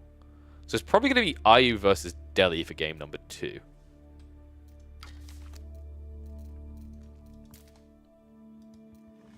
Let me update predictions. So, Kitty Cat takes game 1. It's HRE Delhi. They went Dry Arabia. Okay, that's very surprising. Maybe it felt too linear for Killjadi. I thought he'd go Borderland, though. Have to show us what's on the little CPU cooler. Oh, we got the horse today. We're back to the horse. I need to download some more things, actually. There is a way I could set this up to pop up with people subscribing, I think. Pretty sure that's doable. But, you know what? We're going to change. Because we've got 3 minutes until we're in game. I'm going to run 1.5 minutes of ads. 2 minutes ads now. And then I'm going to show you the cool LCD cap, okay? Yes, that's right. It's subscriber exclusive content. You guys ready? We'll go with the centaur. Hell yeah! I do need to get, like, so these ones are PNG backgrounds, so you can just put it over anything. But I need to basically put them over something. Or we can go with this. You guys see what that is? So it's actually a really cool GIF. It's the Castle City building as it goes. It's cool, right? So we even get like the angel place at the end. How much did this PC cost? The retail value of all the components combined is about $4,500. But you don't necessarily need to get all these components. I would say like a lot of people are asking the question, is now a good time to upgrade? Now is a good time to upgrade. And here's why. It's not because new CPU came out or whatever. That definitely helps. Like the new, if you want to actually get the best performance for gaming, CPU-wise, you go for the AMD 9800X 3D. I went for the 9950X because I want production and gaming. But what I'm going to say about, is it the right time to upgrade? It's always the right time to upgrade. Like, people spend way too long asking this question, and then tomorrow something new comes out. There's always something new coming out. The thing you have to ask yourself is, what do I need now? What can I do now? Right? And if the answer is, oh man, I'm not getting enough frames on my games that I play or want to play, then you should be looking to upgrade. It's just, people always give the wrong advice on this thing. Like, there's, you could argue, oh, maybe making a month or two is better now because new releases around the corner. That's not always the case, because new releases come out and they sell out straight away, right? The 9800X 3D came out in October or November, and it keeps selling out. So you have to grab it the moment it comes. But like, one thing I'll say, this is my first time with an AMD GPU, and I'm actually blown away. I'm really impressed. From a content creator angle, NVIDIA might still have an edge because of the encoding, but that's mainly because platforms like Twitch don't use AV1. I tried AV1 with this thing, and it's just as comparatively good as like NVIDIA for that. The thing that you maybe get is like ray tracing performance on NVIDIA classically, but like, for example, Witcher, that GPU there does just as well as NVIDIA at ray tracing. But like and then you've got games like Space Marines where that is actually better than the 4080 Super, which is a comparative. And it's a comparative while being about $300 to $400 cheaper. Pretty damn good. So I've really been impressed by that. And like I said, my first time actually using AMD GPUs. Like, before I installed this, I was Team Green for 10 plus years. So that is very big praise, folks. Now let's get the predickies ready. Game numero 2. Real reason the upgrade is the upcoming Trump tariffs. Yeah, there's like theories that like stock is being held onto or whatever, right? To dodge that, I think it was. The more you buy, the more you save, Jensen. Wait a second. Now hold on. I mean, it's true in some ways. Like, what was it? Like, the people have been basically able to sell 4090s for more than they purchased like 2 years ago, which is wild. I think that's going to happen with the same 900 XTXs as well, considering that like they have 24 gigs of VRAM, and the new NVIDIA 5080s are rumored to have 16 gig of VRAM, and I think it's like similar for the AMD line as well. Yeah, like basically, I think there's only 2 cards on the market. And people can correct me if I'm wrong on this, but I think there's only 2 cards on the market right now that have 24 gigs of VRAM. And that's the 4090, which is really expensive, or the 7900 XTX from AMD, which is like half the price. That's pretty crazy, right? All right. Let's get ready for some craziness, though. We love this. I think KillerPigeon might be one of my favorite players to watch play HRE, because he plays them the way they're meant to. Bum rush everyone. Full German blitzkrieg strategies. In on the feudal age. See if he tries that. Up against the Delhi in the hands of Cat here. We are on Tri-Arabia. This was really unexpected. I didn't really anticipate Tri-Arabia for map number 2. Given the drafts, I thought KillerPigeon would go Borderland to try and thin his opponent's draft more, right? So, to me, KillerPigeon has like a tricky situation now with HRE not looming on Borderland. He did at least like dodge a Delhi issue on that map. I think Borderland is surprisingly good for Delhi due to how close the sacred sites are. So KillerPigeon, if you play an all-in feudal, I think this can be kind of more of a 50-50-esque thing. Dome of Faith means that Cat will be more greedily oriented. And if KillerPigeon chooses an all-in type approach, he could just collapse the Delhi before they get online. How are you guys predicting, by the way? I did pay out, right? Did I start new predictions? Let me know. My brain is like being weird now. I'm pretty sure I did.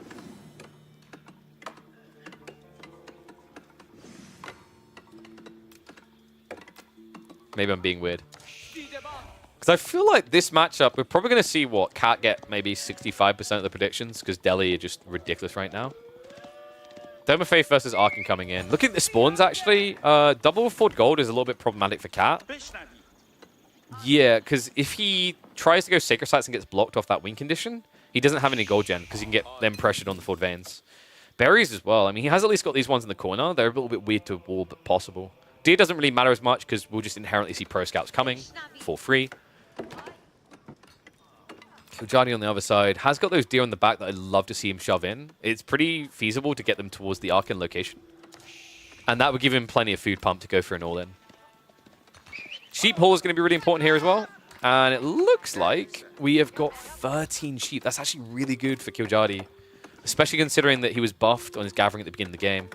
So really, really solid haul, especially against a Civ that tends to get more sheep on average.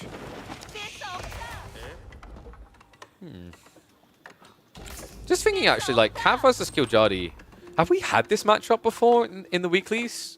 I don't think we have. I think this is the first time these two have clashed, possibly second.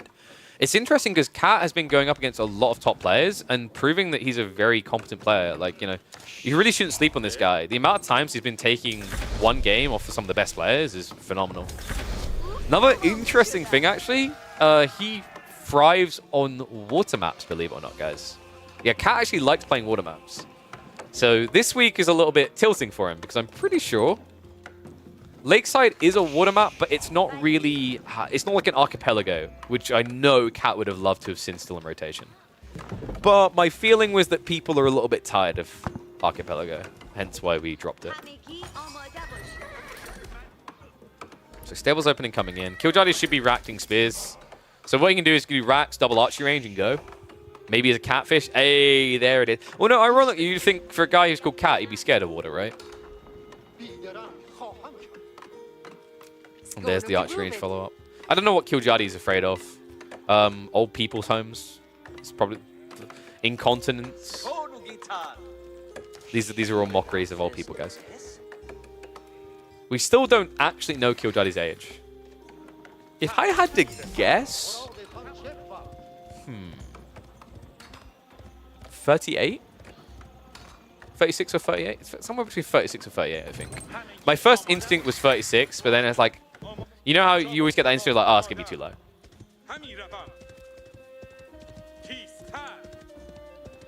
He's younger than Beastie? He has that grumpy old man aspect. Okay, so yeah, I could believe 32. Yeah. But he has that very kind of like blunt old man aspect to him, which I love. I mean, guys, have you ever considered that Beastie's just older than you thought and you've been being catfished this whole time? What you guys don't see is when Beastie gets up from the camera and turns off the stream, he gets his walking stick out. See? We've been being bamboozled this whole time. Archer's coming in. So this is going to be a very aggressive blacksmith timing as well. It needs to be... Cat has already started prepping his undermesh on the way in 2 minutes. You need to have Steeled Arrow to appropriately counter. With double archery range, that means that you can go for Steeled Arrow for about a minute and 30 seconds from now when it's justified.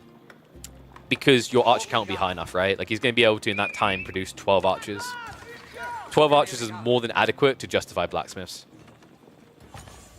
Beastie's like the red woman from Game of Thrones. He has sex with leaders of other countries. Wait, oh no, you mean he doesn't age? That makes a lot more sense. Okay, there we go. Gazi count looking reasonable, but I'm a bit worried the spear count's already too scary for Cat. Yeah, I don't think you realize what takes off his young skin at night really sounds like. Just want you to process how that could maybe be misunderstood. Archers now come from Cat. But this isn't Tower Victory Archers, right? So like, as Killjardy just keeps bloat, he has advantage. Another awkward thing, actually, is like, there is a window where you balance out your economy to be decent against the HREs with all these free techs. But Killjardy's now already mirroring. Culture is on the way. And looks like he got blocked, moving out for the first Sacred Site. So great denial there for Killjardy. Reinforcing Wave is going to be caught slightly out of position, but he has got Spearman in the mix. And yeah, you notice straight away, Cat realizes he can't afford any Ghazi losses because of how good the HRE economy is. You said what you said? Yeah, you know what you said. Wait, Beastie births Shadow Assassins? See, that just like that just makes it sound like he does those silent farts that clears the room, you know? Man's enjoying his Serbian hamburgers a bit too much. Okay, now that sounds like something inappropriate. Anyway, because why would you even point out that they're Serbian? They're just hamburgers. Movement on the north side coming. He actually might be able to get the snipe on the Scholar. Yeah, Cat right now is not getting any gold gen. And numbers are a lie. Remember, 7, basically a third of his military on actual military units. Killjoy now also adding in the men-at-arms. The frustration for the Archer mass, right? Just 1 or 2 to draw fire. Second wave is now arriving. Cat, he tried to get as much of that as he could before being forced to retreat. I don't like the look of this, though. The Archers could easily snipe out 2 Ghazi from this. Stealth Forest is going to save his bacon from getting cooked. But not for long. Moves in again. Archers get bailed on, so Cat has to sacrifice a decent chunk of his effective army. At least gets the premium away, but this is the annoyance against HRE that I quite like for them in this matchup, is when you get bait to coming out too early, they can punish you on the retreat. I actually think Cat would have been better served waiting. His attempts to snatch Sacred Sites did at least yield him 1 in the end, but definitely cost him some military force unnecessarily. Looks like this one won't go up on YouTube.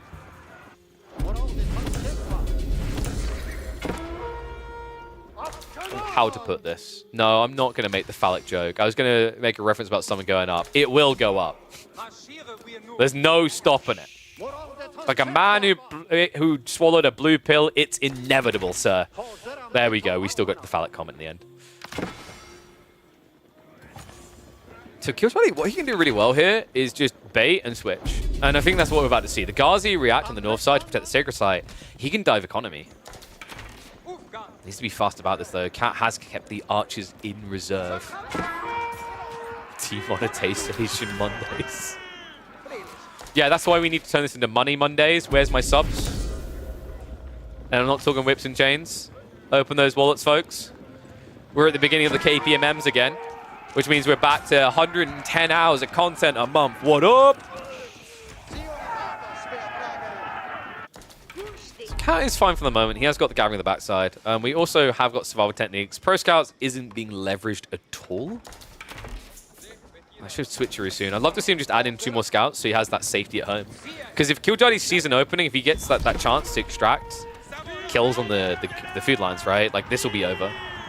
Cat can also do similar, but the problem is that HQ is very good at not spreading their economy. They just keep it at home. We do have a weird play from Killjoy in the end. He didn't go for the deer shove.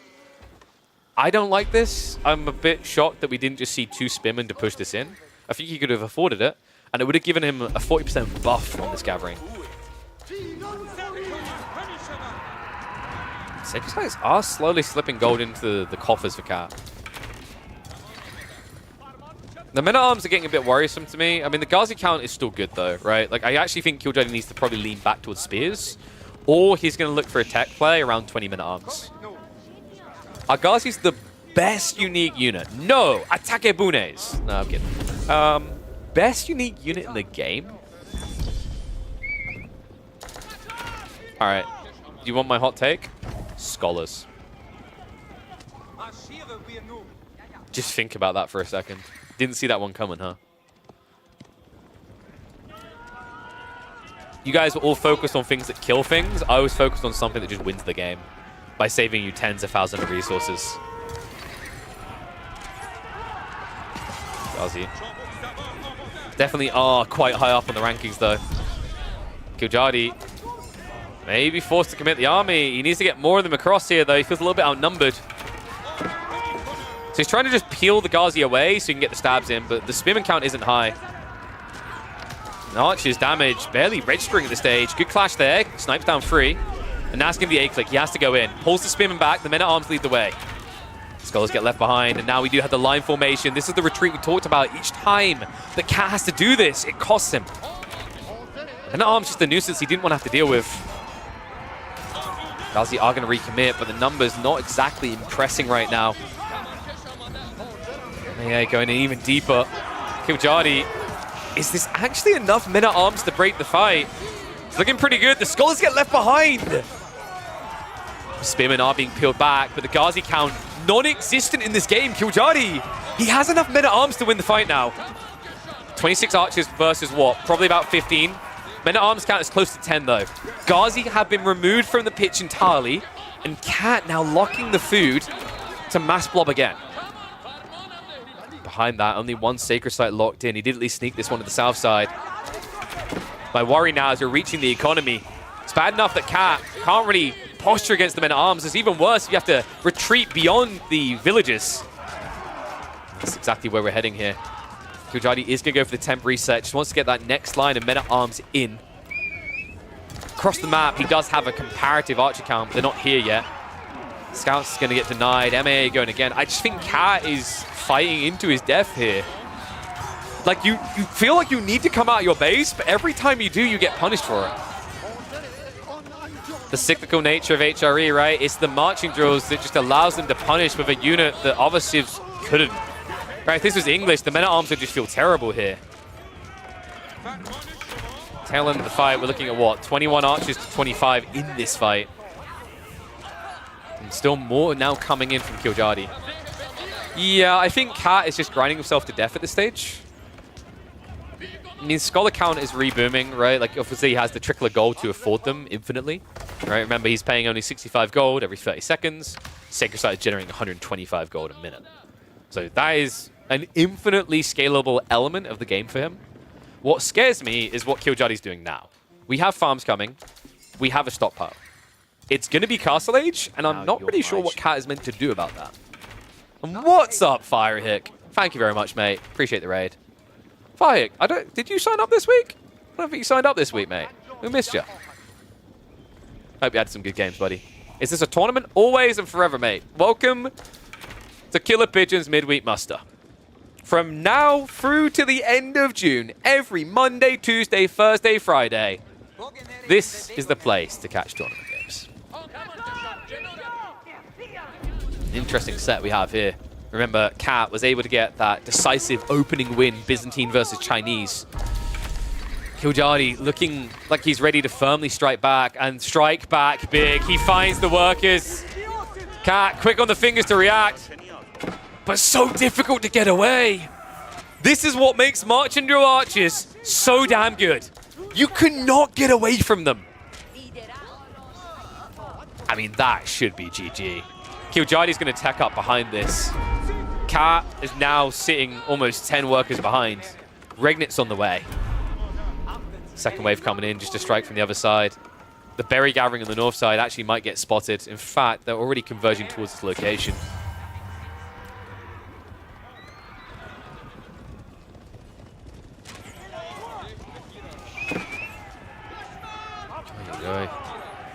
I mean, Cat, I'm trying to think back to what he could have done different. I think he just got baited into fights too soon. We talked about it, right? Like, he went for a Sacred Site Cat too soon. It's okay to try and punt a Scholar out there. It's not okay to throw your army behind it and get caught in a bad position. I think that really snowballed this.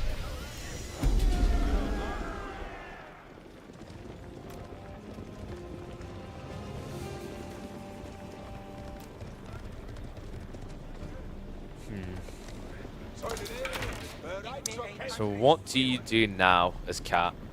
He's going to need Ghazi to try and hold on here. It's not a bad idea. My worry is the food. Yeah, he has at least finally started pro-scouting, so that's going to buy some lifeline here. His army is definitely bigger. But notice the Kiljadi, he bought the appropriate time. Veterancy for men-at-arms is in, 25 seconds for the archers, but the MAA alone are good enough to carry this defense. Especially the health booster. Just so tanky at this stage. Archer's doing only 1 damage. So it takes 155 arrows to kill a men-at-arms. Bargain. The good news for Cat is in these choke points, it's half the MAA to leverage themselves fully. But Veterancy just kicked in, and I think that should be conclusive. Cat, he has to go for an age up now. His opponent's already counter-attacking. I don't think you get anything from this age up now. I mean, he has to look for it, right? There's no denying it's his only way out. Relic should now be being sought by Kiljadi as well. Men-at-arms count is already 20 plus. You'd think this guy had a burger. If he didn't, he just played Feudal HRE.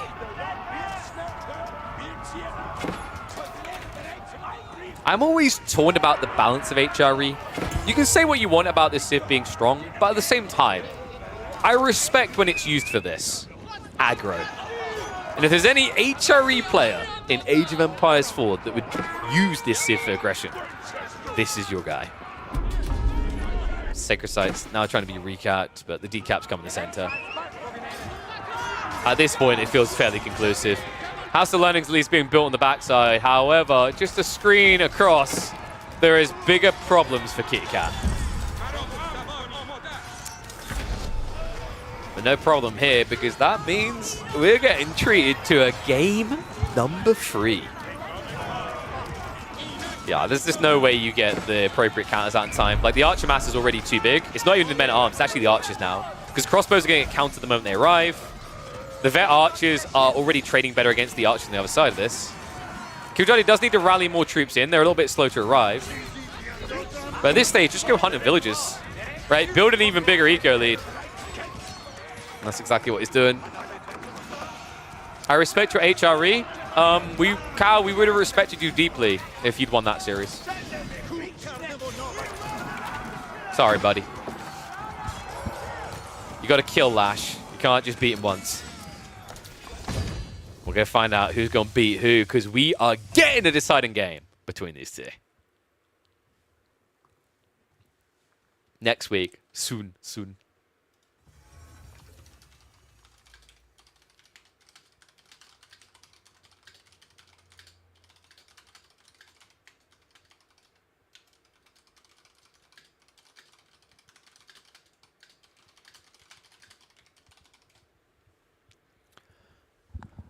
Why is YouTube ahead of you? They shouldn't be ahead of you.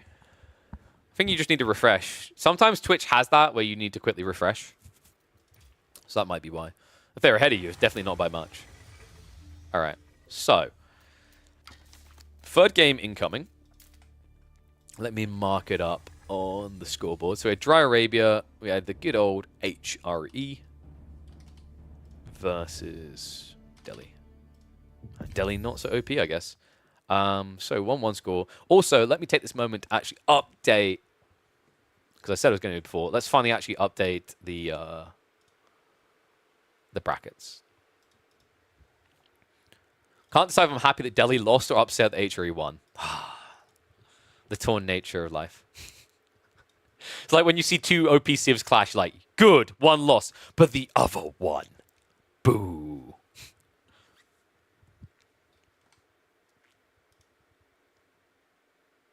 That's worse investment advice than investing in Intel. Yeah, instead you should invest in AMD.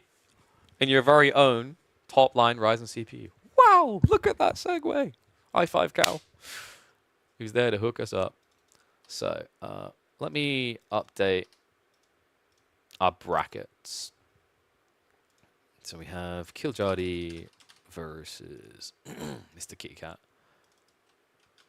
And then after this series, we'll probably be checking in on B versus Scarlet Devil. That's where I think we'll go next. We haven't had any of the other quarterfinals scheduled yet, which is nice. So we should have time to get through the round of 16. So tomorrow will likely be, like, at this rate, I reckon 3 quarterfinals and maybe a semifinals.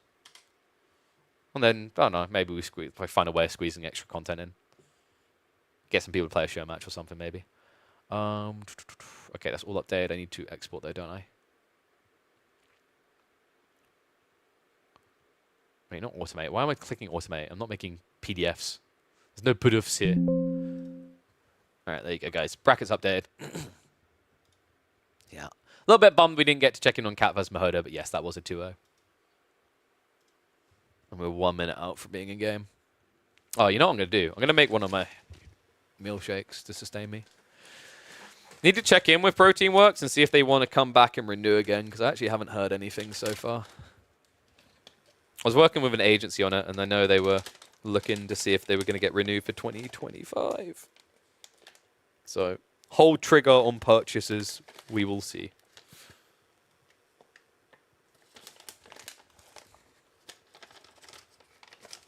Gamba? Yeah, we'll do it soon. Chill, baby boo. Chill. Papa got to get his fuel. I'm a hungry boy. You know how hard it is to cast? You know how hard it is to sit on my ass and speaking to a microphone? Do you know how difficult my job is. Oh my god. Like, people who have a 9 to 5 have it easy. No, we're not going down that freaking stupid train of thought. I'm good at this? Thank you. I'm glad doing it all these years has actually paid off. Thank God. God, could you imagine? Like, being a commentator for half a decade. Content creator for a very long time. And then you just Pepe hands it. It wasn't worth it. You all make it worth it. I need an add-on. Wait, what? Oh, what? The emotes. Oh, yeah, let's do the Gamba. We'll do the Gamba, and then we'll start talking about the game. Sound like I was counting money? I wish. 99.9% of viewers don't know how hard it is to cast. Casting solo is insanely hard. Agreed, Liquid. I also think my worry is that it instills bad habits in me. Because, like I've said before, I think solo casting makes worse casters. Best casters are those that know how to work with people, right? So it's always something I try to be conscious of. But then you also, like, what I'm trying to do here is not just be a caster, but also a content creator, like an influencer and interactor. I think that's very important to me. And that actually helps me, that helps dilute the issue of just solo casting and getting to be a worse caster, is that instead of just making it about the casting, I try to make it about you guys. I think that's incredibly important. And hopefully, comes across nicely. Cool, I didn't check that enough. Good thing you put yourself on the EGC casting schedule? Oh no. Cow's going to be like pretending to pay attention while farming Poe. Does that sound about right, Cow, or have we moved on? You should join me in Space Marines, mate. That crap will keep you glued to the screen. Lethal difficulty. Sorry, ruthless. All right.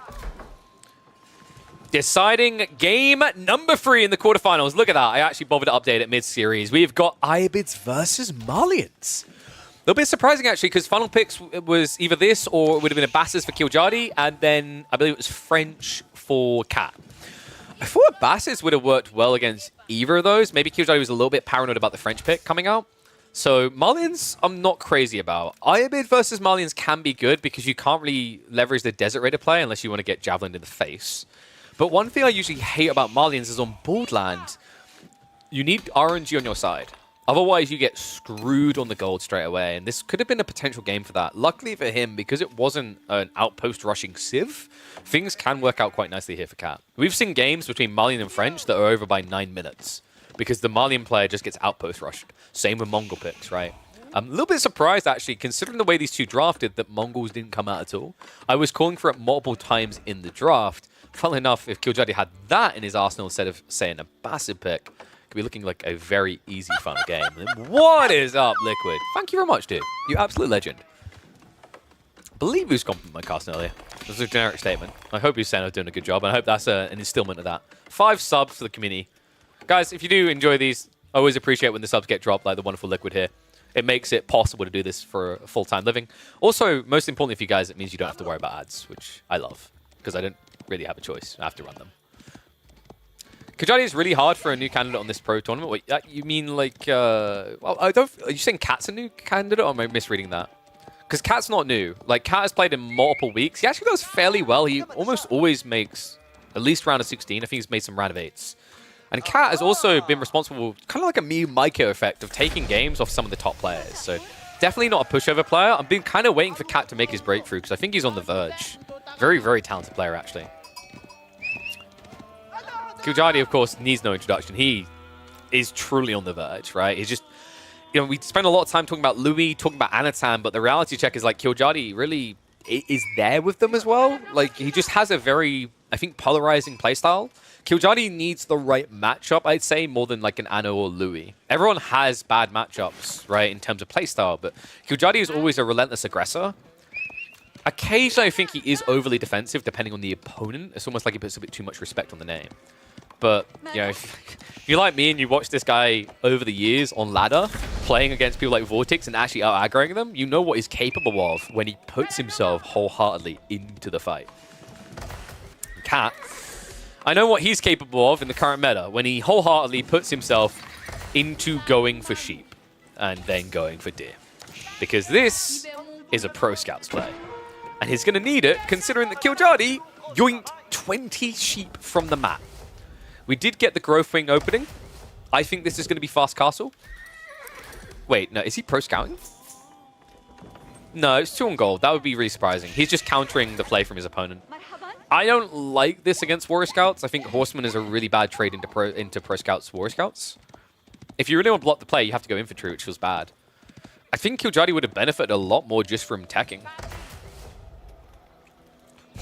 By the way, Cat is a very unhinged Malian player. You guys might recall him in the Cat versus Crackety game, where, for reasons that do not make sense to anyone who is sane, he decided to ram rush all in Feudal Age with Malians. He even Dark Age Spearman Rush to begin with. And look at that crazy, nutty man. Thank you very much, Marv. Appreciate that. 68 gifted subs in total so far. I say so far. I'm greedy. Thank you, mate. Appreciate you. Yeah, so I don't... Is Cat... I'm wondering, he's a guy who obviously scrims a lot with B. Is he a believer in the Farimba ways? That could be an interesting turn in this matchup. I just don't know if it's really worth it. Freeborn are okay, but like you're expecting Lancers, right? Mansa Musafadi would be pretty vile in this matchup. We'll have to see if we get to that point. We know that KillerPigeon likes to field some aggression in Feudal Age, and that's exactly what we're getting. This I like a lot more. Archers and Horsemen make sense. Means you block the Javelins, you also have a sufficient counter to the Warrior Scouts trying to min-max. Smart way to play it, right? Like, we've seen how many times just being a melee comp screws you over against healing.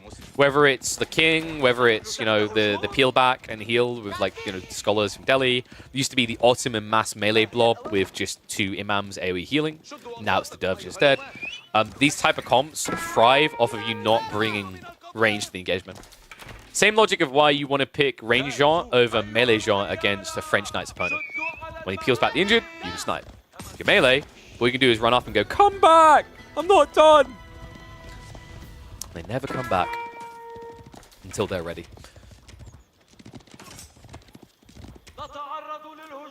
So Cat is going to be forced to engage in the Age longer. We do have the racks now being dropped. Appropriate reaction.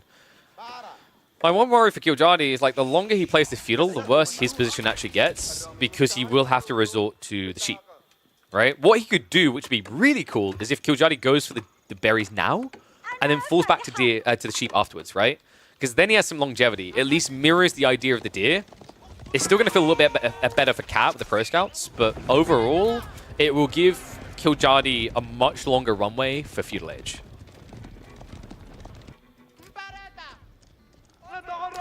Bring more of the goodies home. I mean, these are completely unharassed. This is one of the problems with KillerPigeon's comp. Archers can at least block the center, but they can't play flanks. So it will be a starvation of resources for Cat here. And that's actually substantial, right? That's going to be 15 deer he can't reach. Actually, more, 17 deer. Do you have any more live matches after this? Potentially. We'll have to see how the day goes. Sometimes people a little bit slow to get their scheduling done.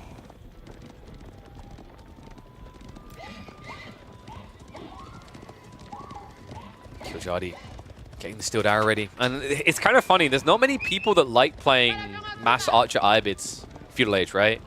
KillerPigeon is surprisingly consistently that guy. Like, he really set the boundary mark for me when I watched him blob, I think it was 50 archers as Ibids on Cliffside. And that is indeed a wall below. Just trying to guarantee that the Warrior Scouts can't go raiding afterwards. Twitch is so bugged, you're sub, but in chat, you're not? Isn't it you have to select the accolade that shows? Because you've got Prime showing. You can only have, I think you can have more than one, but by default, it's only one accolade that shows. You need to show those wings, man.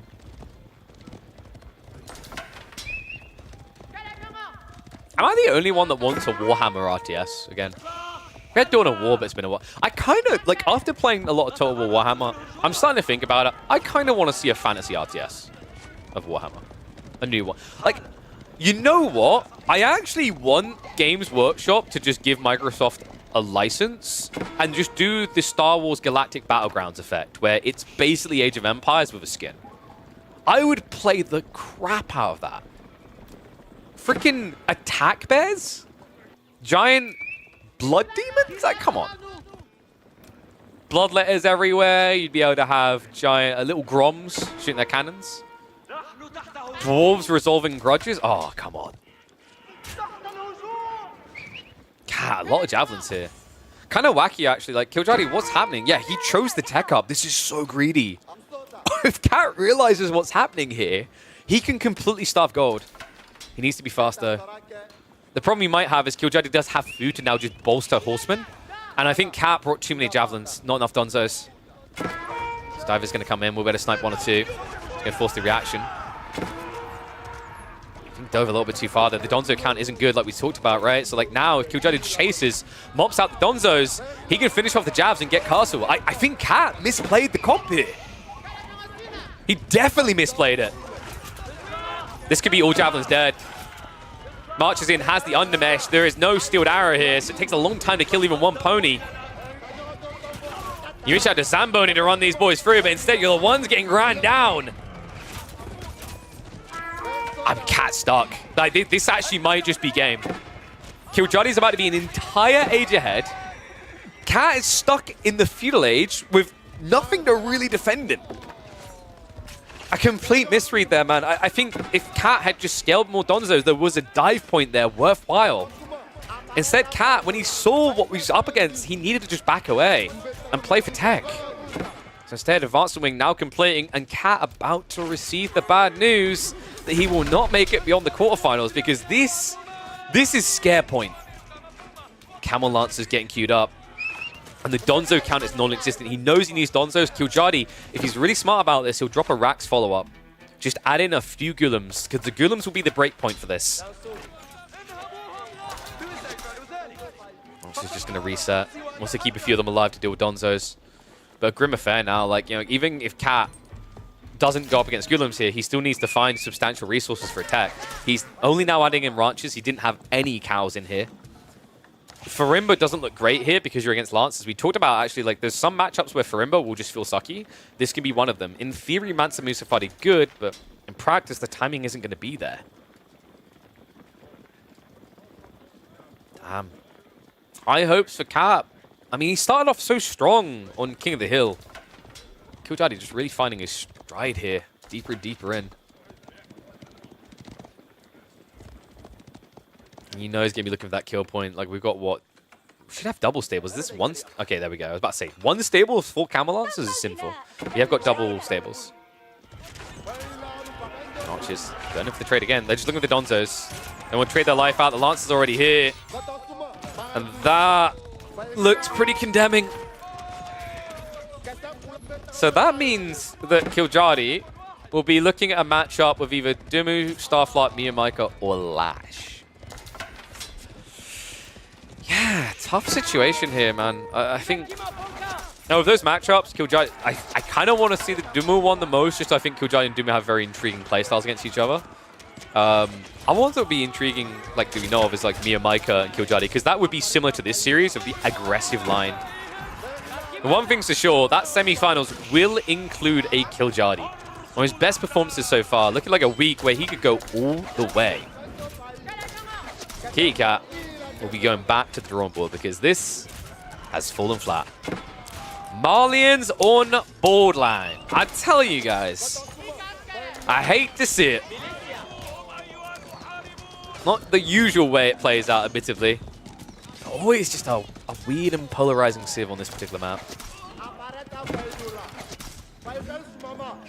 Dimmu was farming Killjardy. It's interesting as Dimmu has like a more defensively formatted style and Killjardy is very aggressive.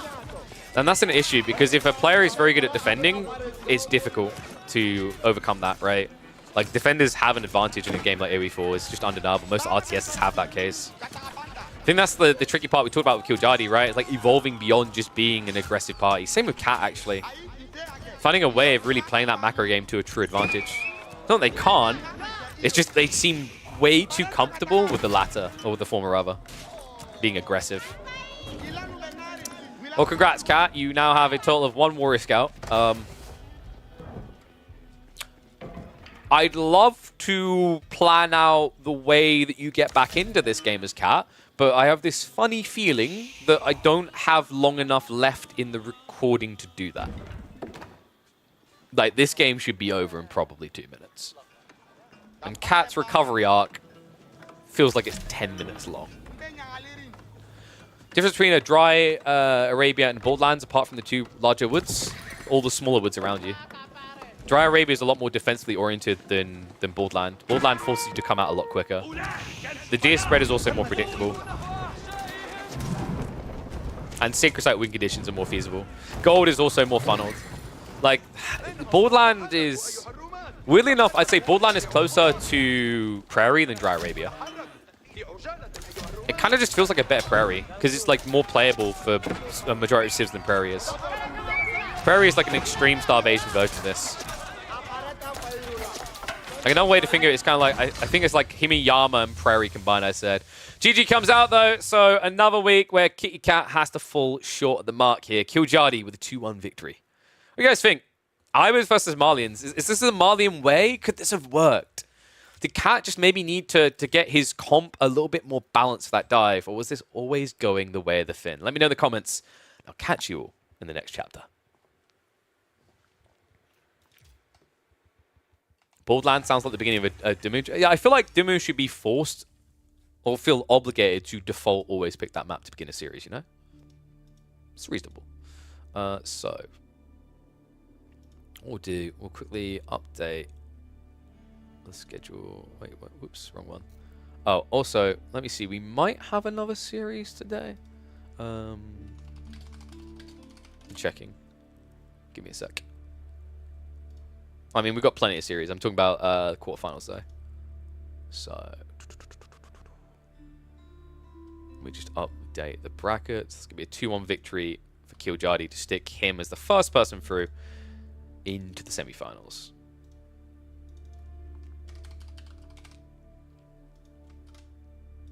Hydrate? Good idea. Let me pop my liquid food.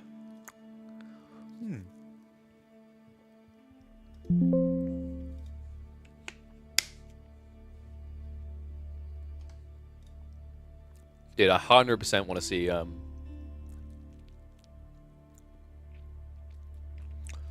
definitely want to see Warhammer in a full RTS form. Because there's never been a good fantasy game. There's been a good 40k game.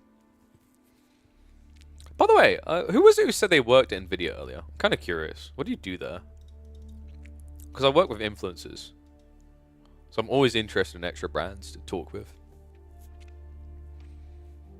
Obviously, I'm crammed up with AMD right now. Dude, I'm still so happy. Like that the AMD people were like some of the... Wait, what did I just do?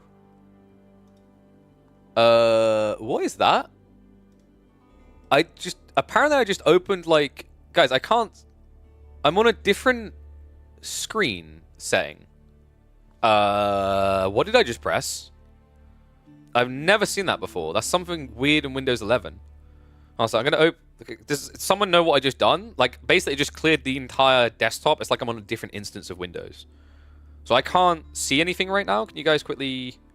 I'm going to open chat on... Because I know everything's still running, thank God. Because I can literally hear AoE 4. Does anyone know Windows 11 and what I just done? So I can get back. I'm checking chat on my phone now. Windows key tab? Yes. I think so. Yeah, I did press it. But then... Wait, is it Windows D key? Really? Or was it Windows tab? Oh, you're right. Yeah, that's weird. Yeah, okay, so like you can just create extra desktops. That's weird. What? Why did they add that?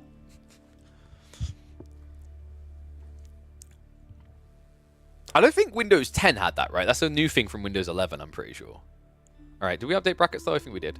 Yes, we're update there. So, I think we're going to look in on B versus Scarlet Devil next was the idea. One sec.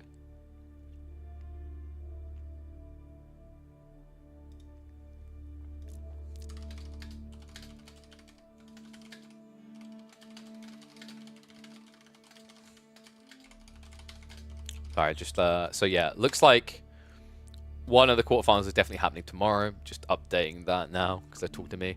But, yes, Killjadi makes it through. let's do B versus Scarlet Devil next. I'm kind of curious on that one. We did... What were the other ones that are high prio to check in on? I know some people asking about Mia Micah versus Lash. That could be an intriguing one. We definitely want to do Give You Anxiety versus Stopper at some point. Yeah, okay. I was hoping the players would have calmed their series by now, but probably by the end of the day, we'll know who's playing today and who's playing tomorrow for the quarterfinals. So what I try to do is I try to do the round of 16 around that, so that we build the stories in. Because obviously we had to skip one this series of the round of 16, unfortunately. But let's get back into it. So we're going for B next.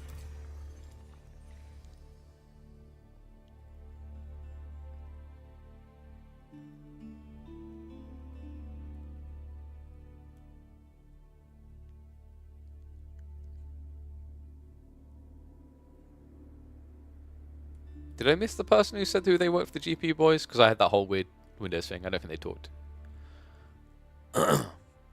Dawn of War 3? Dude, Dawn of War 3 was a very wet flop. Dawn of War 3 was disappointing as all hell. I think even Dawn of War 2 is disappointing. I think people are... Dawn of War 2 was kind of okay from the campaign perspective and the survival mode. I just think the multiplayer for Dawn of War 2 sucked. Dawn of War 1 is good.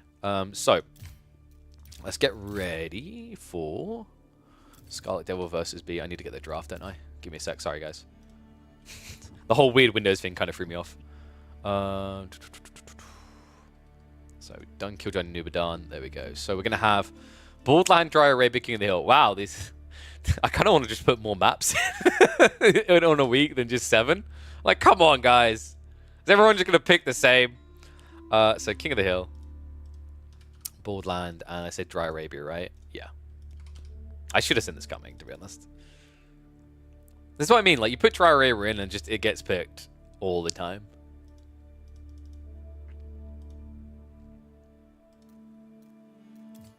So, looks like game number 1, Bruce versus Byzantines. Well, we've seen this before.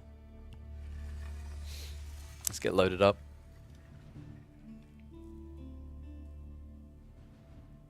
Microsoft won't allow AOE4 to run on Linux. Is that true? I mean, it kind of makes sense. Windows 11 is intentionally slowing AMD processors. Well, the newest Ryzens are meant to be better on Windows 11, right? The problem is the most recent patch for Windows 11. Like, we had a crash the other day, and that's what would have caused it. Like, I tested a bunch, I stress tested a bunch of things behind the scenes when I was offline to make sure it wasn't anything I set up on the hardware. It's not. It's just Windows 11 sometimes crashes you for random reasons. Because the latest version of Windows 11 sucks. Like, das ist übersacken, ja?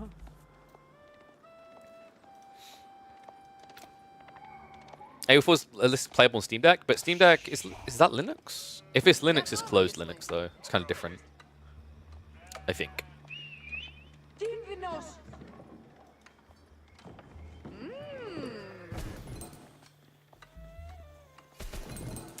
Yeah, but how long ago was this article about like Windows 11 slowing AMD? Was that a while ago? I feel like I heard something about that, but that was quite some time ago, I think.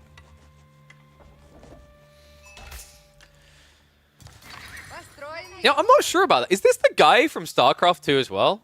Nah, I think you're thinking of a different Scarlet. Scarlet Devil is, of course, a Chinese player. Really talented one at that, actually. Look, we always talk about Louis. We always talk about CSO. But can we address the Red Devil in the room? Scarlet is on the rise, a very talented player. One and all, what about the Midweek Muster? We're going to see just how talented he is. He's up against 3D Clans B here in the round of 16.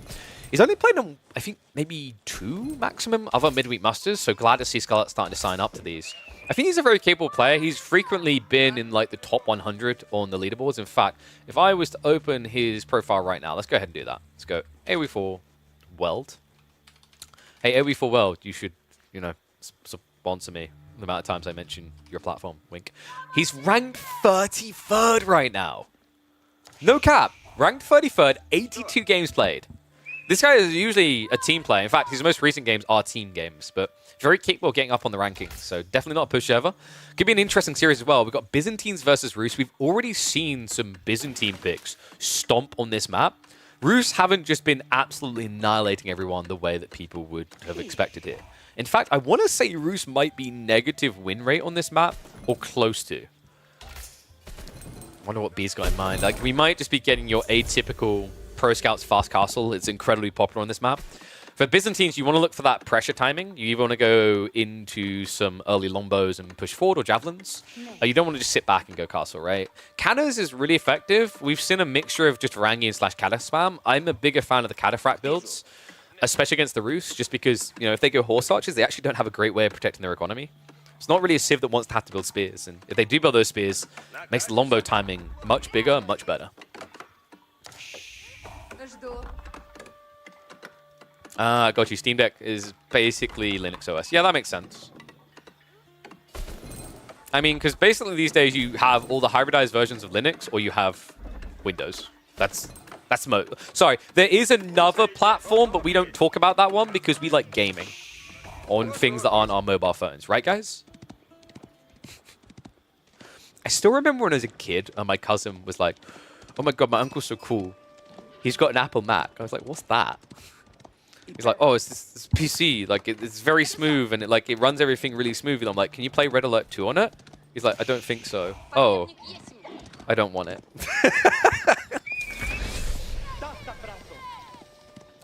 I think they've gotten better for game support, but it's still just like a Lestrade. I also don't like certain things about that ecosystem. Like, for example, if people, let's say you have like a service where, I don't know if Twitch does this, but like there's services where if someone can subscribe to you, but they're doing it from, say, an iPhone, then less of the money goes to the creator. Actually, yeah, it was YouTube. That's right. I remember I saw someone talking about this, that they got a super thanks from someone. And like they were like, why am I getting less than 50%? And it's because like I think it's 30% goes to Apple, which is wild. I mean, you know, Steam can be just as crazy for the percentage take, sure, but like still. So Pro Scout's coming in pretty fast here. Scarlet Devil, what are we really doing? He has gone Western. This is weird to me though. If you're gonna go Western, where's the horseman timing? Right? Instead, he's outposting up, which is very polarizing. This is just raw, naked, fast castle cataphracts. I prefer the idea of your stables 2 to 4 horsemen, and then you go cataphracts. It delays your tech timing, sure, but you get damage done. B? Are we trying to pro scouts the sheep? Like, what? You're like, oh, just checking the TCs still rally the sheep. They work. Peace. Don't understand how Arena, Valor, and Mobile Legends esports have such large prize pools. I do. It's the glamification. They actually bring in a lot of money. So the thing you have to realize is that a long time ago, traditional esports, i.e. ones played on PC and consoles, got shifted in what they do to be more about their own ecosystem, right? So like what I mean by that is businesses started to develop that would run their own events, like a PGL or an ESL, an EGC TV, right? And they try to make money there.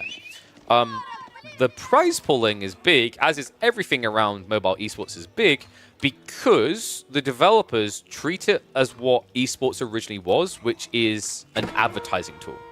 Esports originally was created to be an advertising tool. So when you think about these big mobile esports scenes, they're spending millions because they make so much money, and it's an easy advertisement arc for them to get more people into their ecosystem. Most traditional games may get advertising as a part of their esports system, but the systems themselves try to sustain around being profitable, or at least breaking even. Because being profitable in esports is not easy these days. I think 8 hours until the new reveals.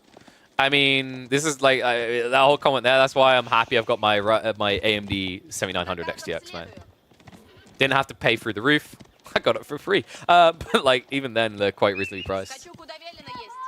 I'm really happy with it. Like I'm hoping people have been seeing an uptick in the quality of the videos.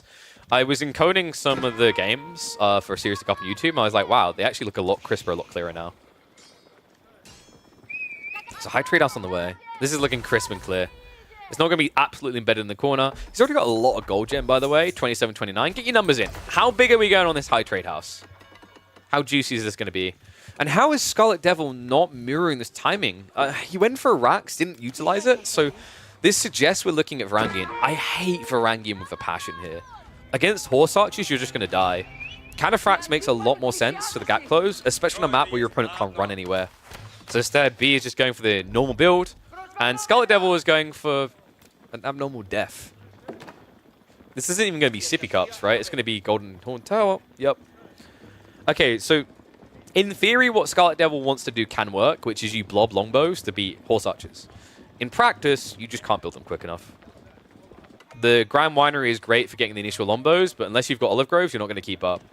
Even with these mill berries out here, right, you're not going to be able to match the pump of B in the next 3 minutes.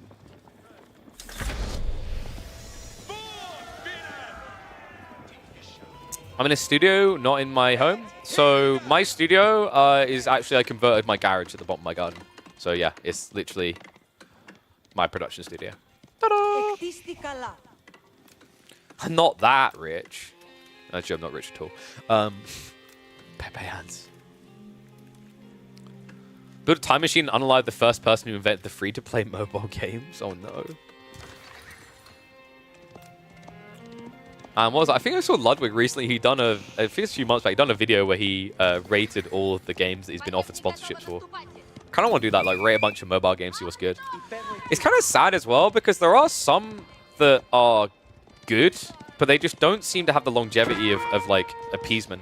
And a perfect example of that, I think, is actually the Warcraft Rumble game. I played that, I was like, damn, this is really fun. And then it just didn't have that repetitive loop to keep you in. I think mobile games have, not all of them, but a decent amount of them have struggled with that compared to like traditional games. Is unless you want to make a Flappy Bird, getting that repetitive loop is hard. I still to this day, by the way, cannot believe the Flappy Bird guy shut everything down. You guys know that story, right? He shut it down because he didn't want to create an addictive game. He was worth millions. And I would have been fun, but the way he like explained he's shutting down and like he didn't want to like be responsible for people playing games all the time, whatever it was, it didn't make sense. It sounded so dumb. It's like people are going to go play the other games. High Trade House, 261 gold. Not bad. Also, such account is starting to blob for B as well. I mean, this is what I was talking about, right? Like the Lombo is going to feel irrelevant. The Limitane are at least nice. Exchanges coming in. Horse Archers need to be a little bit careful. The numbers aren't quite there yet. Now remember, B does also have a lot of food to work with, so this pump is going to continue. Essentially ad infinitum. What's the reason the lawsuits? I don't think there was a lawsuit for Flappy Bird. It was just some weird kind of like ideological thing about he wanted games to be an experience, but he didn't like the idea that people were becoming addicted to his game. I'm like, dog, you could have done worse things in your life. You could have started a gambling company if you were worried about addiction, right? Like, yeah, then I don't understand. But like games, come on. Problem with Warcraft Rumble was no one was asking for it or wanted it. I mean, I think that's a moot point. No? Like, did anyone ask for Battle Royales before people done it? Like, it had to be made into a mod beforehand, right? Did anyone ask for Minecraft before it was made? Minecraft was legitimately just not saying, oh, I like the idea of this game. Right? I don't think someone not being asked for is a problem. There are plenty of examples of games that just took over, but no one asked for them. Like, loads of games that way. Like, Dota 2's Inception. I don't know if anyone was really asking for it.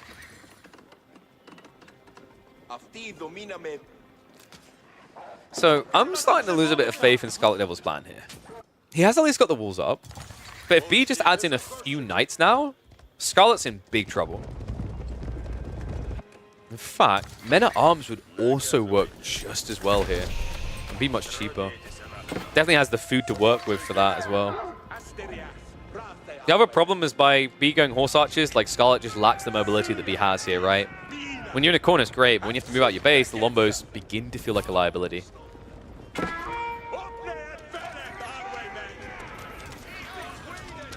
Flash coming in, Horse Archers. Actually just going straight for that trade. Wow. This is kind of crazy. B is throwing away a lot of Horse Archers here, but hear me out. That was worth it.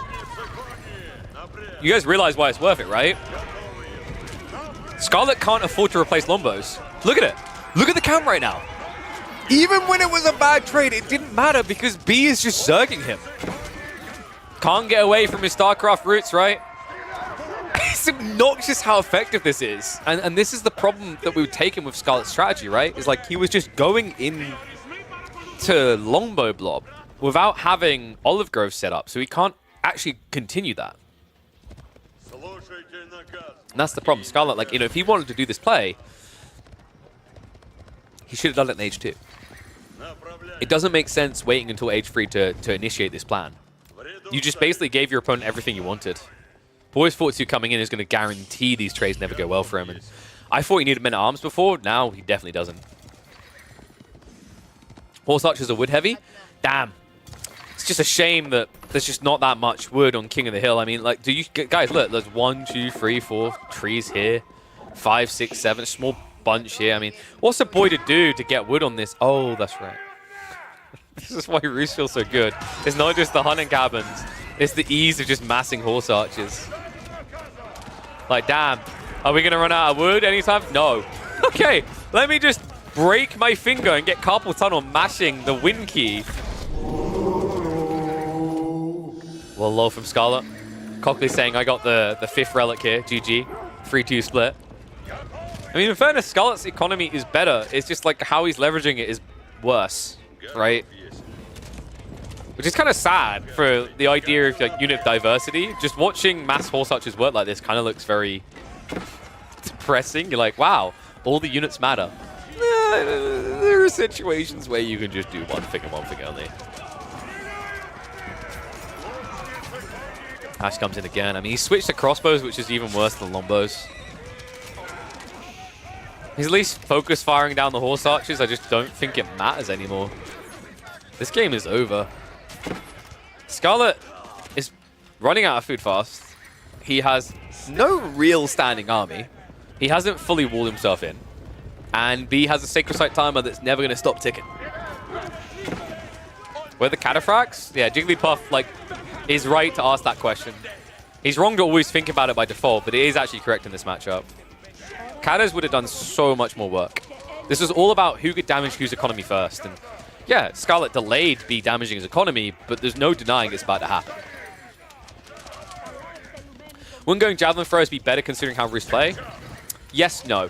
So the whole idea is you go Lombos and Cataphracts. Cataphracts solve pretty much every issue bar Spearman, and Lombos can deal with that issue. That's why Longbows make sense. And then also what you can do is you can open stables 2 to 4 horsemen to block the Pro Scouts play with the Lombos. And then you have a healthy comp. If you go Javelins, you can't then go horsemen because you count the same thing, right? And you want to kind of have a stable so you're going to eventually go Cataphracts anyway. That's why Longbows make more sense. It's also the follow-up because then when you go Castle Age, it's not like you get the unit diversity you want, right? You then end up with Camel Riders, but you've already got Cataphracts. So it's like Spears are even better, right? Worker kills now coming through. Looks like some things did get chipped off the block, but we do have walls coming from B now. Oh my, come on. So he lost the workers trying to do this, but he's still going to reduce it down to one angle of approach for Scarlet. Scarlet. He's marching forward to the village now. I think we do indeed have... No, this isn't a keep drop at all. He's just moving south side to try and gather resources. Flash coming in. We talked about the idea of the Knights. Funnily enough, he does it after crossbows arrive. It just doesn't have to care. The Horse Archer numbers are just too big. So, to summarize what happened here, B drowned Scarlet in ponies. That is literally that simple. Scarlet was pinned to a seat and forced to watch 15 seasons of MLP. That's the only way I can describe this game. Until he cried like a little baby and asked to go home. Well, home's about to be a coffin for him. There's nothing left. B, and yeah, I mean, I didn't even comment because I just see it so often at the moment. People keep doing this with the tiny wall sections, and the big explosion comes out. GG called. Horse Archer meta.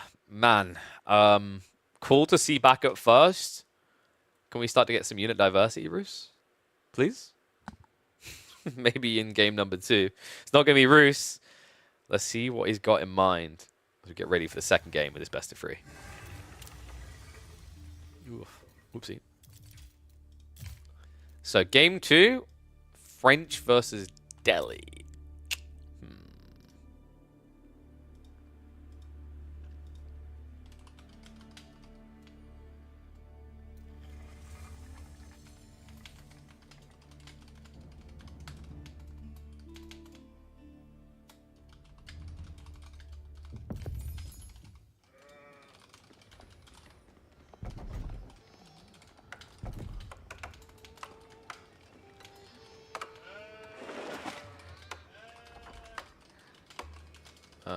Let's just type that tile out and get ready for this. Might be uploadable.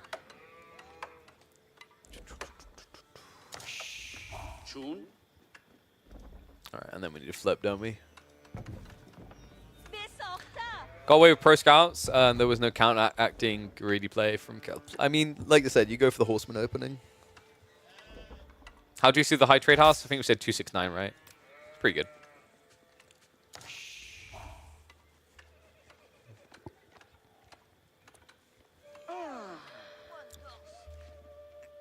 Oh wow, we actually have a greedy in the chat. Nothing's changed with Horse Archer, people just using them more?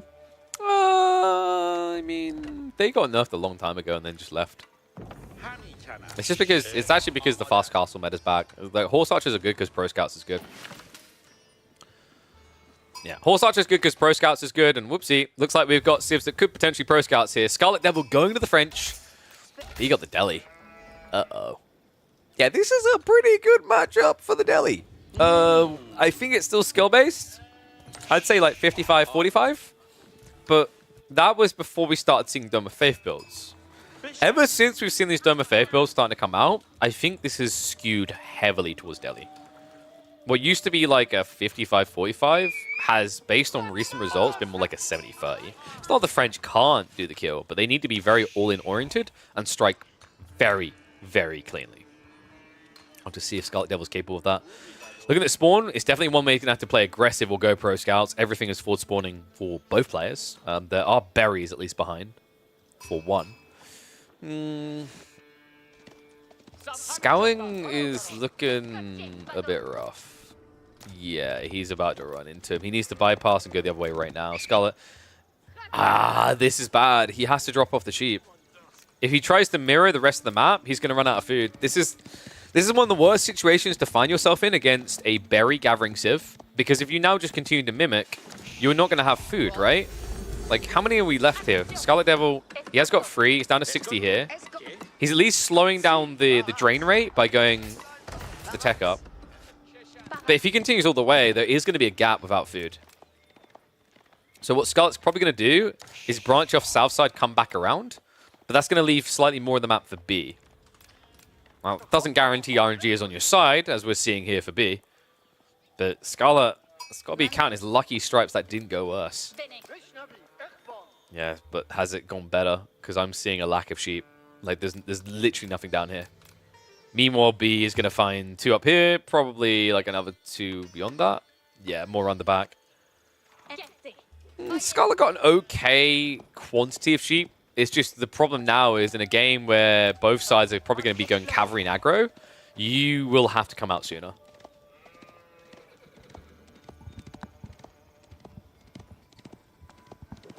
Having my floor late. Jesus, fat blood. What's that comment?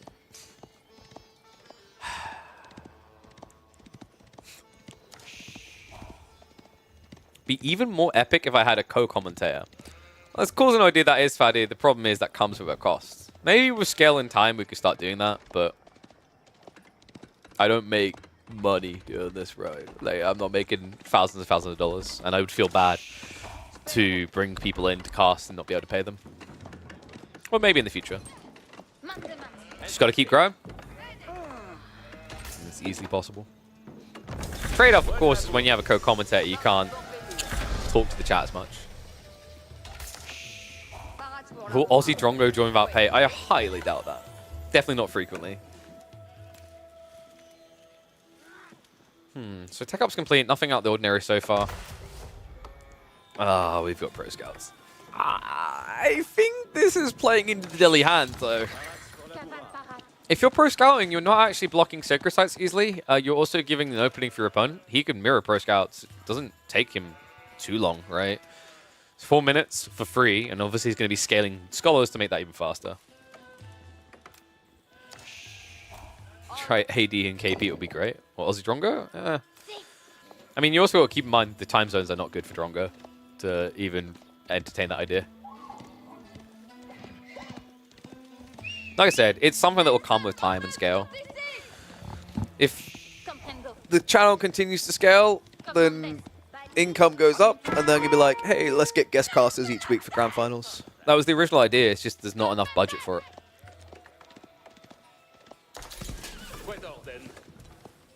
Knight's coming out, so Scarlet's going to be very delayed on his timing here. This is my concern, right? Like, actually B, funnily enough, he's gone Spears. He could have gotten away with Ghazi here. Would have actually been better. So that is at least an edge for Scarlet, is like B has been forced to go Spearman. Usually in this matchup, recently we're just seeing Delhi go Ghazi, they don't care. Because they blob so many, they can kind of counter the Knight play. You wish Lidicor was your dad. I want you to realize what you just said. So let me translate that for you. You did basically just say you want Lidicor to bang your mum.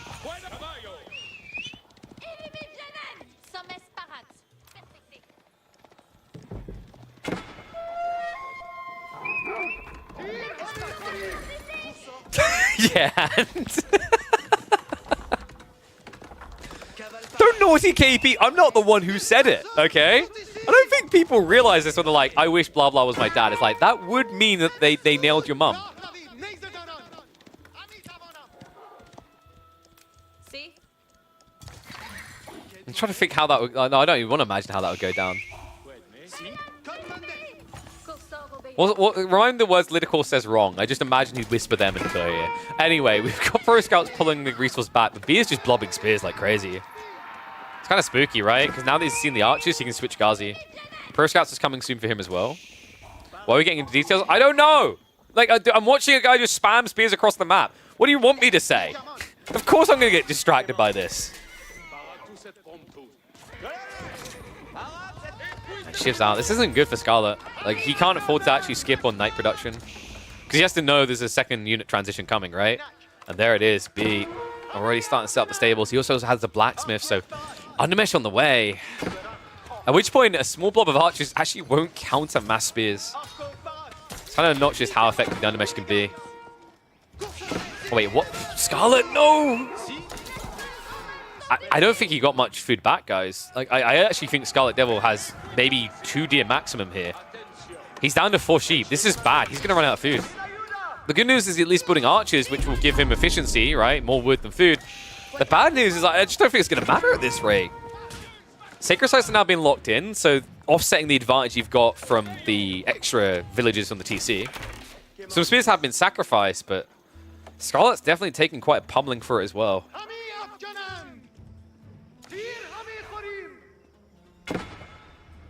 Unit stacking should be removed to avoid AoE. I mean, if you unit stack, you're kind of intentionally doing it quite often. I kind of want more units with AoE damage to punish you for that.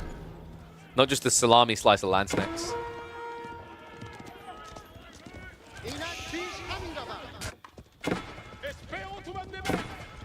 I'm just having to resist the temptation to respond to the additional Lidicor comments.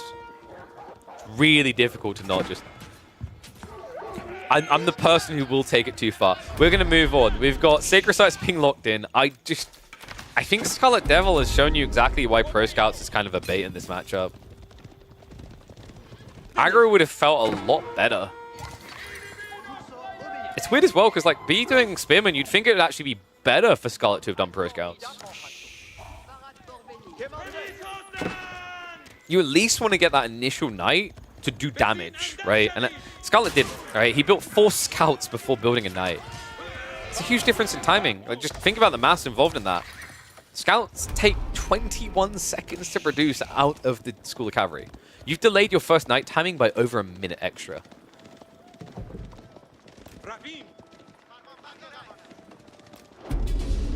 All three now locked in. I think we might just have a swift 2-0 here. Scarlet's going to have to find a favorable fight very quickly. In the meantime, instead, he's actually going back for more scouts. The problem now is, remember, B got pro scouts for free. He can already start hoovering up the goodies off the map.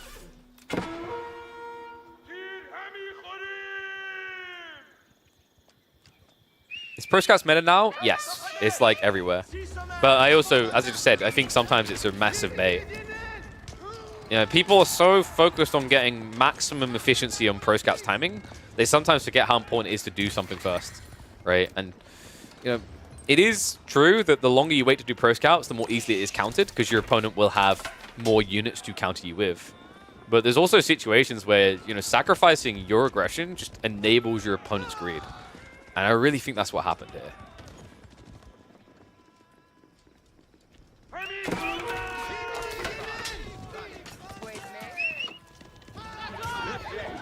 I mean, the weird part as well is Scarlet's being too predictable. He's getting maximum value by positioning here, blocking the deer, but also being in a position to then immediately attack. Razzie to dive in. Go straight after those archers. It's just so many scouts. Like, the only upside for Scarlet right now is they kind of muddy the priority targeting. But when it's spears that are attacking you, you just don't survive long enough. Let's peel away, but the knight does go down. Ghazi counting up to 10 from B. I mean, this is just going to lead to about a dive around 13 minutes onto the tree line, at which point Scarlet won't actually have an ability to play anymore. It's so obnoxious. And the funny part is B doesn't even need to be this aggressive realistically with 3 sacred sites, right? But it's so much easier because by doing this, by blocking your opponent's direct required objective, you know he can't play wide on the map.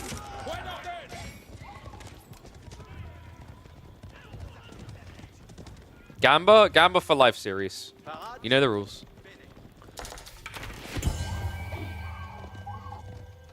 I need to get some active mods, create gambas for things in-game. Will he go pro scouts? Won't he?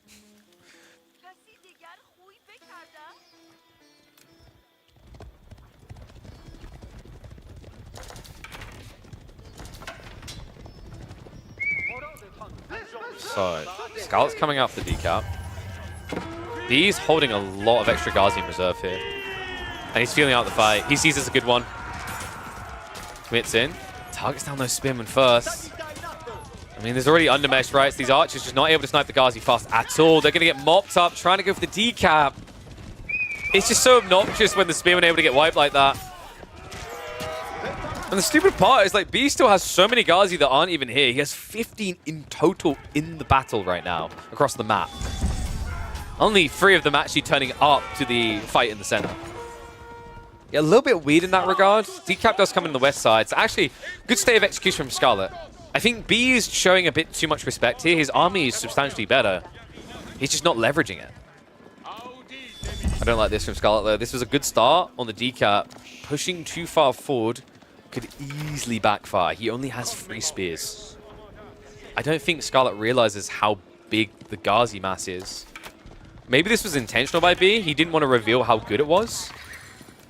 If so, that is a crafty, big brain, 5-head, but almost 3-head play. And what I mean by that is, like, he's essentially made it look like he's going tech, so Scarlet would then attack. So then B benefits from defender's advantage and doesn't have to worry about only killing half the army in the retreat. It's pretty... My brain is swelling up so much, I think my skull cracked. But if that was intentional by B, it's actually freaking genius. And there's the revelation. All of a sudden, Scott's like, what? You're meant to be going Castle Age! Well, surprise, Mother Ducker. Ghazi Blob come in for the wipe. Archers are going to reveal as well. They'll dive in. Spearmen are going to get sniped down. And I mean, this just feels now unwinnable. Scarlet lost so much in this engagement.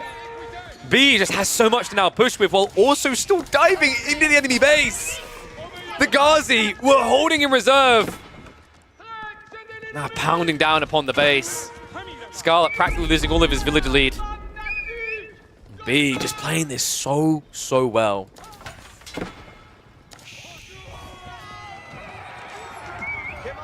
Mother Ducker reminds me of Lydical, Jesus Christ. What have we done? Thumbnail should just be Lydical with the Magnum PI Tash and full all caps, he'll bang your mum. Anyway, Sacred Sight's now getting locked in again. B's gonna go for an all-in. I don't think you need to go Castle Age here. Who's Lydical? Your dad. I thought we went over this. Wouldn't 1TC Feudal Ram pushers do pretty well versus Pro Scouts?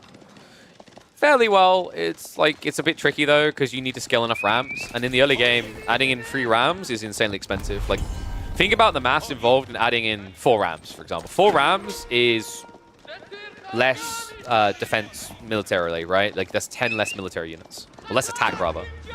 And then you also have to equate the cost of siege engineering. Like, Ram transitions are quite hard.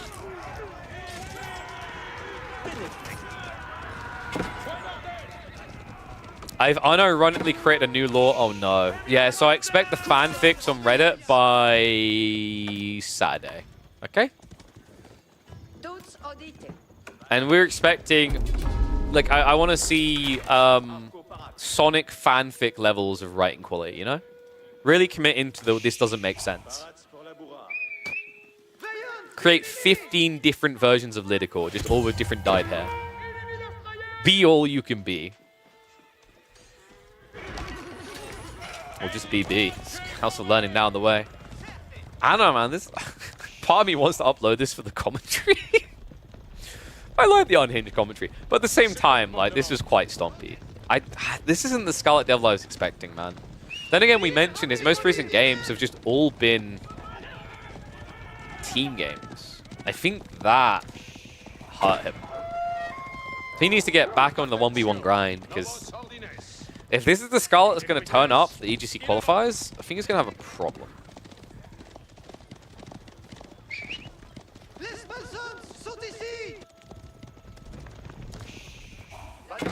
Scarlet is at least mirroring the time in Guildhall. Yeah, I iterate. Would you swap the HOM if you could live off of it? I wouldn't mind doing some HOM.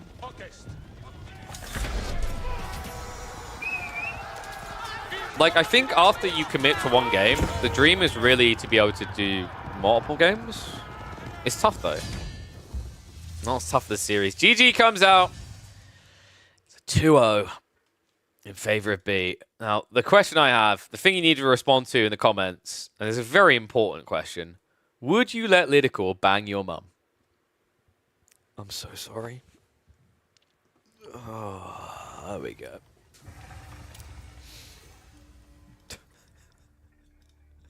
What? What? I don't know what you're talking about. What? What's going on?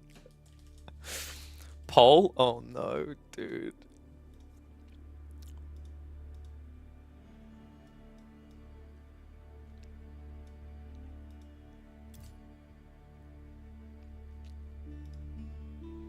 Can't he just adopt you? Nope, nope. Contractually bound to bind your mum. Huh? What, Shopper, what are you hunting about? Nothing to see here. Alright. So, next up, what we'll do... So, we've done, what, 3 series now?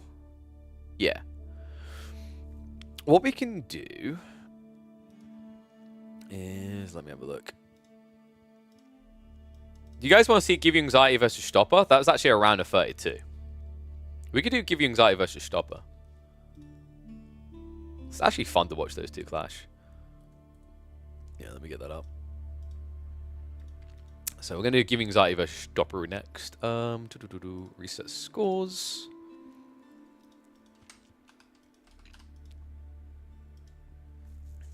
And... Hey, we're getting different maps. Bloody hell, about time. Stopper is once again going Hallowed Spring. This guy loves that map. And then Gorge.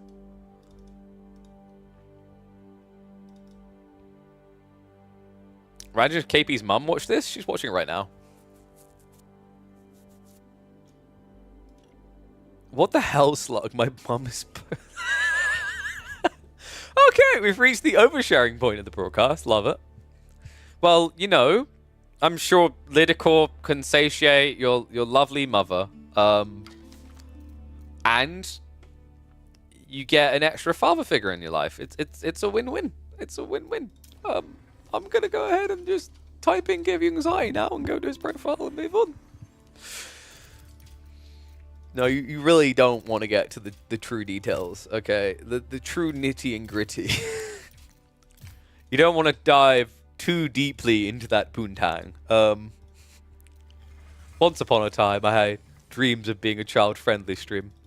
Those dreams have become nightmares. Why are we bullying Lidicor? We're not. We're whoring him out. It's very different.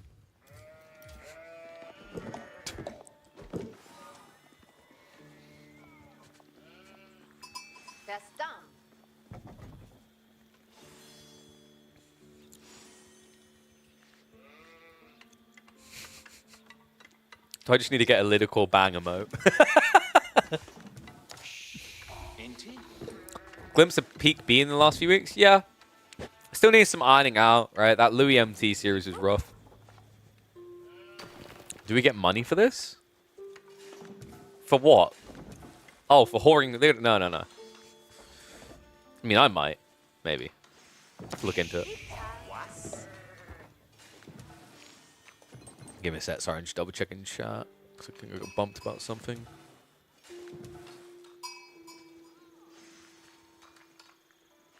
What the fuck? Okay, I'm not even kidding. Just let's talk about banging people's mouths. And then I just like looked and I just randomly had a Discord friend request from someone who has the description your local friendly Peter. What the f? Okay, I'm just the day is getting weird.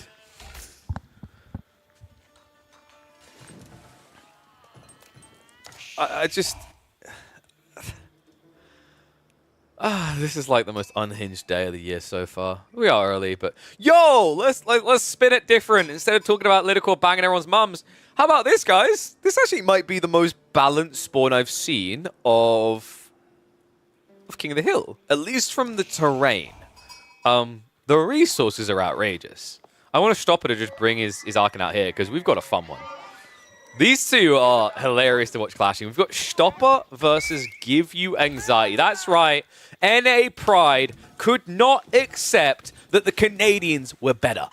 GUA is here to make a statement. Just like Ufasa, who is now bringing it back to people's mums while resubbing. Appreciate you, mate. Different kind of sub involving the mums, but appreciate it, mate. Welcome to Swarm. Yeah, so English versus HREs, pretty bad for English. Sorry, that doesn't really spin up the positivity about NA taking back their title as best in NA. But America might be a little bit screwed here. I do at least like the Abbey of King's detail coming in from GUA. I don't think a Council Hall would do a lot here. But if Stopper just plays onto the tree line, this is ridiculous how effective HRE are. They really leverage this map well because of just how much wood they can buff for how long. So we'll have to see. Stopper's definitely been really entertaining. I mentioned that like what I've been really looking for is to see some players coming through and thriving in these new environments. And I think it would be fair to say Stopper fits that. Right, I think Stopper has been starting to really show his capabilities. I don't think anyone would have like expected him to like take series from some of these players before because most of us didn't know of him. I don't think that's like an insult. I think that's just a reality check, right? But when you think about like some of the performances, I've been actually impressed, right? Like, you know, he's been getting to the like round 16. I think last KPMM he went up against Puppy Paw. This time, if he wins in the round of 16, it will be up against Sassy. No, and this isn't an offense to Sassy. This is complimentary to Stopper. I could see a world in which he takes a game. Maybe a series if he gets the draft right. How did Stopper get in there? Because he wasn't ranked 200 before. He was ranked higher. So Stopper, he's actually ranked 134th and then 199th. And he was ranked as high as like 70th or something before. Dude, like, okay, literally the entire day is just going to be about Lidicor now. I mean, there's a chance GUA, like, there's a chance Lidicor knows GUA's mum. Like, Lidicor does live in America now, guys. God, this is such an old school English build, though.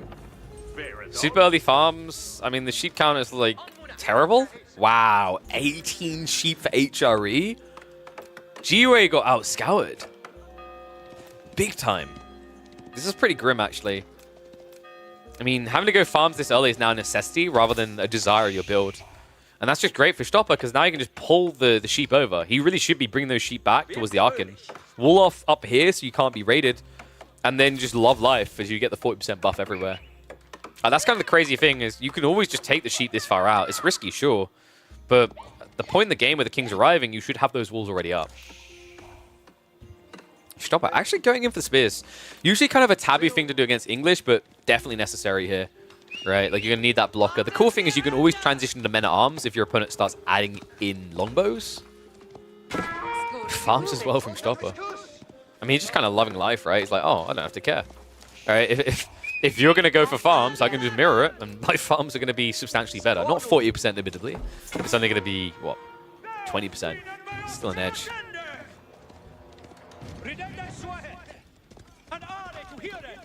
Only 2 spears is a little bit greedy, though. I don't like that from Stopper.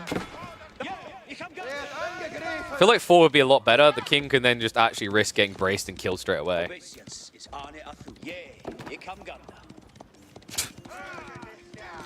Alright, this is a rough start for GUA. If all you're really achieving is like 2 spearmen dancing around, it doesn't feel great. Stopper. Ooh. Gets him back just in time. He can cycle villages now. So yeah, there was 2 choices. Either Stopper could have built the walls to protect the Archon area, or he just doesn't get the sheep gathering rate. I guess the positive of like not getting the sheep gathering rate is you can then have something for your injured villagers to do. It's not terrible, but like actually I'd counter there's a better way of playing this for Stopper that doesn't involve sacrificing the food gathering rate. Just pull the Archon Chapel skull, like healer, right? Pull the Prelate out, heal the king's damage, get back in. You can just cycle that. It's perfect. And if you see the buff turns off, immediately re-garrison, you lose like 0.5 seconds. So GUA is, of course, going for Fast Castle. Stopper is trying to mirror. He's a little bit slower, but it's not really that much slower. The other time definitely added up a bit. And I imagine we're looking at a King's Palace here. Wait, no. Okay. He's not thinking White Tower, right? He is. Are we going Classico? Yo, we are going old school English King of the Hill. This has not been seen in 2 years in competitive, I want to say. That's crazy. And yeah, second Prelate is being built by Stopper because he's going for relics. I mean, I don't know if this is really that worth anymore. We talked about these Barbican plays, Kremlin plays, just feeling a little bit underwhelming. Giving Anxiety is committing, though. This is a White Tower drop. His food gathering is off the mark, though. So his timing, this is pretty wasteful. I have to wait, like, wait, is this like 25 seconds delay? With 11 villagers. Regnitz is already on the way. Stopper did just scout this, so giving Anxiety, his intent is known. Men-at-Arms are getting queued up by Stopper. Wait, what is going on here? He gets the scout kill. White Tower now coming in, but there's no denying this timing was underwhelming, right? Like, he overgathered on the gold, didn't give her enough of the food. I don't think he manually dropped off with the deer either. It could have made it a little bit more clean. Loses his own scout as well, so both of them playing a blind game. But what worries me with this play for GOA, you're not bolstering your economy, and you don't have long-term food, right? Like, you've got no sheep left over, you've got 4 farms. Meanwhile, Stopper is buffing economy already, and more so, and oh my god, the time on this, the Men-at-Arms. He just marches in. I would have loved to have seen the Prelate pull to the center knowing what was happening here, but the MAA is going to start clapping. We better slow us down a little bit. Won't be able to get kills, but the Knights have already been queued up now. Here's the biggest problem. Not this guy. More these flanks. If you've built the White Tower here... Oh my god, and he's even walking back without wheelbarrow. I think GOA might be dead. Alright. This is like being the teacher at the chalkboard and asking people to like show they're working. Can you all figure out the problem of giving Anxiety's plan here? There's a pretty big gap in the strategy. It's this gap here and this gap here. There are knights coming. GUA has no defense at all at home. He has a giant defense here. Look at that. Look at that amazing white tower. But your opponent has some spears already. He's producing knights as well. His economy is a lot safer. He's walled a little bit. He's playing tight. And Spearman will be able to protect that area very easily with marching drills. My worry is Stopper is just going to get way too many free economy kills. And GUA is going to struggle to find them. I'll have to see. He's looking like he's on an interception route with the Prelate, but he knows if he dives in and hits that down, he's going to be standing still too long. In fact, I don't think he even saw it in the end. No, he was just out of glimpsing range. He's at least guarding the south side relic, but it's already one home, second on the way. So while GUA has kind of played this smartly, like this is a build that used to work really well, actually, against HRE Fast Castle. And I think it still does work well. The problem is GUA got baited by the Sacred Site. I think, give you anxiety, this build would have been a lot better if he had simply just built it at home. On top of that, he's losing workers. He's 5 workers down so far. Warlord's at least going to be denied on the north side. I mean, even if it's just 2 relics, that's more than good enough. If Give You Anxiety doesn't start finding economy kills soon, this is going to just trend against him. Knight is at least going to be able to shuffle around towards the villagers. The Spearmen are just so close behind him, though. We'll get a little bit of a freebie there. So, actually, GUA doing some chip damage. I'm a bit surprised Stopper isn't adding in more spears. I'm trying to figure out where his resources have gone. Looks like he had a gap in gathering as he was shuffling across. There's so much food out here, though. So after the Prelates are done returning relics, this is Zone 1 to buff, right? There's just so much value there. I don't like that Stopper's been idle with some of his military. Like, this knight has just been sitting here the whole time, right? Like, if you're just in the base, hitting your opponent, he doesn't survive this. Don't think White Tower in the center is worth much if you don't have Monk. Exactly. Like, he just walked home, right? He didn't even play for the cap. But, like, even if he had, you have to justify hanging around that area. A relic coming home. Somehow he actually snatched that one up, so we're probably looking at a 4-1 split. I don't think Give You Anxiety is going to be able to hold north side for long. Knights are now shuffling across the GUA's base. I'm trying to think, like, how much does Give You Anxiety play at the moment? Let's check that. I'm actually curious. If we pull up the stats. His GOA is 431st in the world right now. He played 2 games 2 days ago, 2 games 4 days ago, 1 game 11 days ago, 1 game 12 days ago, 1 game 13 days ago. Like, I think it's always going to show a little bit because this is like a map that is in active rotation, right? Like, this is a tournament map. But this strategy is very old school English. And not playing those permutations, not being able to try the new things does really hurt you in this situation. Oh my. Okay, this isn't even about strategies anymore. He just lost 5 villages there. And in fact, he's lost more than that, right? He was at 5 before these dives started to come in. I don't know, man. GUA just hasn't really been looking on form, right? It's a bit rough to watch. Very talented lad, but well, you got to keep in mind, I wonder, I hope you don't take it the wrong way, because I think it's actually like, I'm not trying to make an excuse, but I could see how it could be a problem. He's a nurse, for those that don't know. And he works very long shifts. So, and I believe he usually plays his series after his shifts. So, like, I'm wondering if there's a bit of fatigue at the end of the day to this, because that was a very unusual 5+ villager loss at the back to one night. Could be that he's over-focusing on microing here. And yes, GUA is a hot nurse. God damn it.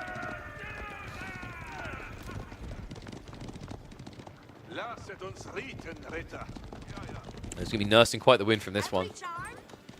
Because Stopper is in a very dominant position. Up by 8 villages. GUA may have to consider just going to DC. Instead, he's going to play for the Sacred Site win condition. But that takes 8 minutes.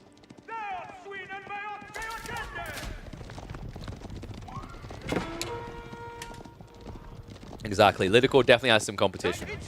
You may want him to bang your mum, but the difference with GUA is he can care for people. Sorry, I can't remember if it's nurse or carer. Because those are technically different things. Oh my god, Knights are in again. GUA. This has fell over for a few minutes. Now it is definitely over. Because at this stage, Stopper can just pivot into Siege and take it down. Bang with Scare. Oof. I mean, he's getting slapped about pretty hard right now. This is not a friendly spanking, that's for sure. GUA now trailing by almost 20 villages. Just a really outdated strategy, I think. And even if you try to like justify it's not outdated, the way it was executed was very inefficient. No wheelbarrow, 11 villagers out of the center, then they walk all the way home. You don't even leave a few behind to gather gold. Don't even go for a monastery straight away. It just didn't really make sense. Oh no, don't lose more villagers here. Stopper's gonna see it. He's hitting the jackpot. Weirdly enough, actually, he doesn't react quick enough to get a kill or two.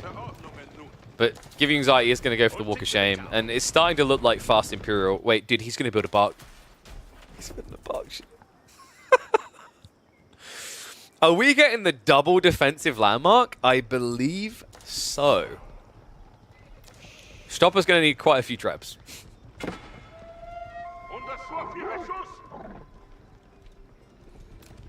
Hannah says, I'm plat free and I would have done that better. Wow. You know what? That's impressive. Guys, I think we have a show match. Stopper's in the chat right now, so I think Hannes wants to fight. Oh, sorry, you mean the White Tower. Okay. I thought you meant the raid. That would have been perfect. Stopper come back around. I mean, this is 100% a bark shit. It has to be. Stopper just needs to pump 6 or 7 trebs. And yeah, that's a fair point. By the way, guys, like if you're a person going, I reckon I could beat this pussy. Look at this guy. I ain't got nothing on me. You can prove that. Sign-ups are available. KPMM 9, 10, 11, I believe, are all sign-upable already. Right? Like, it is open sign-up format. People, the top people based on rankings or whatever will be selected each week. If I start seeing enough names that want to play, we might even eventually like look to expand the format to 60, round of 64. Won't for now, but down the line possible, right? So, you know, you're an aspiring player, go for it. This is brutal. Is it me, or does this feel like the slowest wait to get resources for Imperial Age we've seen? He was so close 2 minutes ago? His food income is practically non-existent. And now you have to build a Berkshire when there's trebuchets here. Oh boy. Ah, got it. You would, but work and stuff. That's true. It's like when I get, you know, I would just like annihilate Beastie, Marine Lord, and everyone else, but like I don't want to take money from them, you know? It's rude.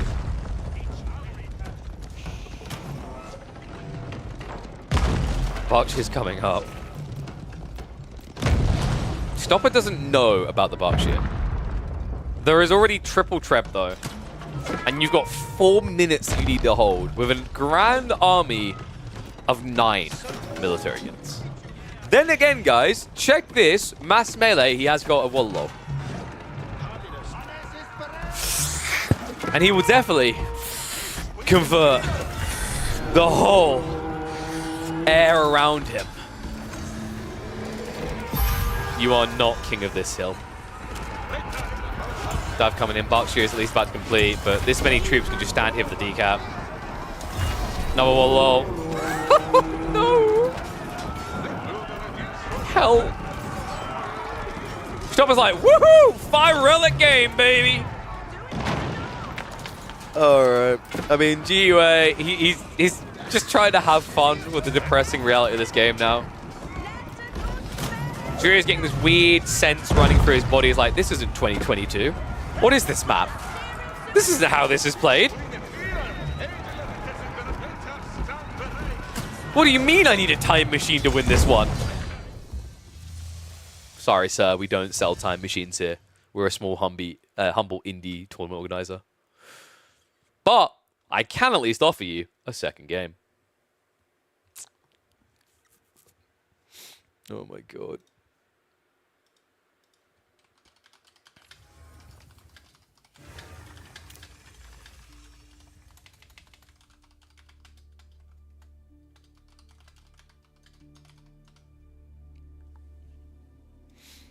All right. Busy political, Jesus Christ. All right, so game 2 is going to be Gorge. Mongols versus Abbasids. Okay. If you thought the series was weird already, and remember, I don't watch these ahead of time, but I think this will be even weirder.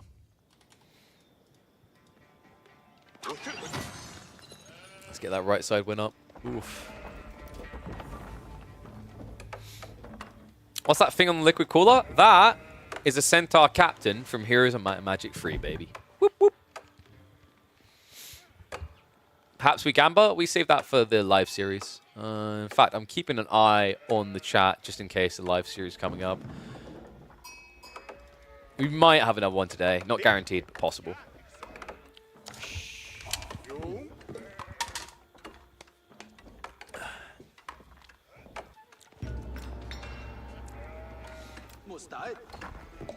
If you thought game number 1 was weird, hold on to your seatbelt, because we're about to be on bumpy terrain. If there is any player that is going to make you scratch your head in confusion, like a Pikachu confused raid by a Zubat that can't help but punch itself in the face, GOA is the one to Zubat you. Out of all the people that could pick Abbasids, if there was ever one that is going to do some weird, wild, all-in Ram Rush type build, this is your guy. Even against the Mongols. Gorge is going to be the map. A good map to try and pressure early on, especially with spawn like this, berries plus the gold. But considering GOA's line to be a very aggressive party, I think maybe Stopper just plays a little bit safer. Instead, though, we already have the racks coming. Yeah, a little bit surprised by this.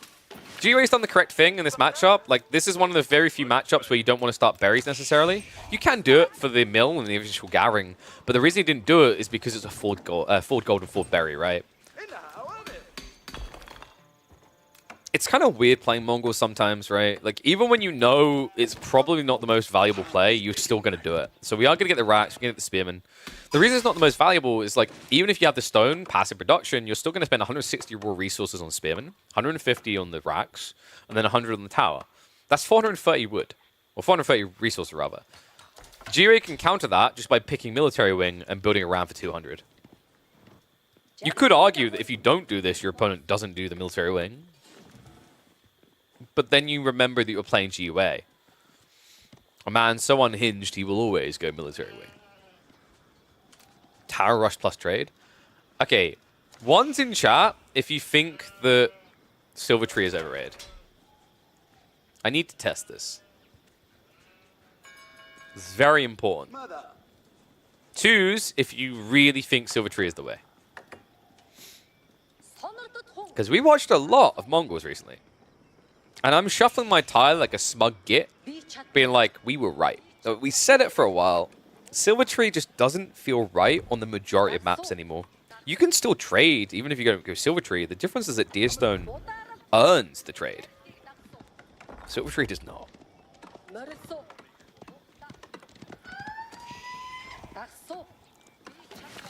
Outpost coming in. I mean, it's the perfect outpost. Why would you not do this, right? What could possibly go wrong from this play? It's not like my opponent is building military wing and is just going to ram this down. It's always frustrating to deal with. And wait, what? Okay, so hold on a sec. Ram costs you 200 wood. Outpost costs you 100. He goes in for the pincher. Doesn't get it, though. I mean, he can still build this quicker. Stopper's going to have to cancel. There's no way. There is no way you complete this. What? I would not have expected him, while going military wing, to build an outpost like this. This is such a GOA maneuver. Garrison comes in. The villager hasn't moved away. Stopper, he's just going to get sniped. Oh, that's too late. Why are you dying with your legs spread like that? What the hell? Oof. I'm ripping into the ecosystem. So Villager goes down. Outpost needs to be cancelled. Jirei kind of played him like a fiddle, man. That's actually kind of wild. He doesn't even cancel the outpost. I mean, there's idle time here, sure, but you're going to lose resources as well. I don't know what Stopper was expecting.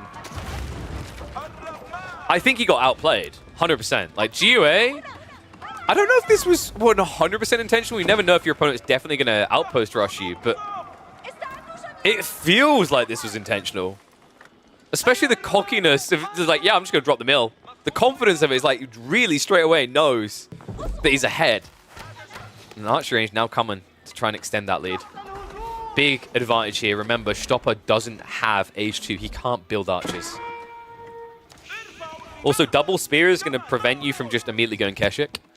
He hasn't got the stone either. It'd be so fun when Lidical casts his next EGC tournament. We're going to turn up with the Lidder dad jokes he doesn't even know. There we go. Yeah, we're bringing that personal content creator angle to the tournaments. If you hadn't highlighted the cross, the Spearman would have absorbed the damage. You mean if he hadn't targeted your villager? But he's always going to target your villager, right?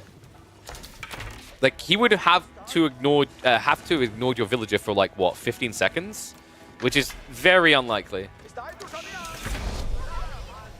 Stopper, I think you believed what we said about GUA running a long shift too much. He may be tired, but he ain't falling for that. So counter pressure coming in now. Spear reaction is at least going to be there, but these are Dark Age spears on both sides. The archer is the most important thing. Good focus fire there from Stopper. Maximize the mobility to make sure he got that kill. It's going to slow GUA down, but not for long. We know this man likes to send it like there's no tomorrow. More archers on the way.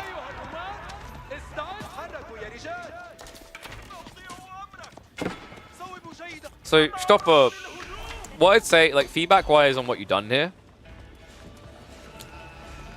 it doesn't. Don't even take this. You don't even have to take it my advice, like, you know, because I can actually reference it to the great wise sage, Mister himself.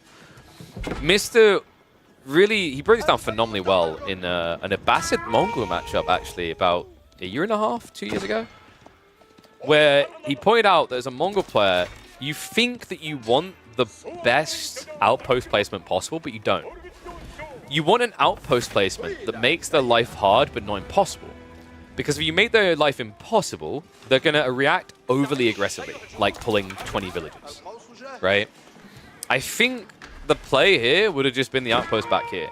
Because it'll eventually, with arrow slits, still cover everything, right? Like, this is a bit ambitiously deep and ambiguously deep. It doesn't need to be this deep. Because then your opponent has to rush an outpost here, which puts them out of TC range and in range of the spears, right? It completely changes the state of the things. There's still a risk your opponent's going to pull the villagers because you're blocking gold and food. But you have a much better chance of getting out.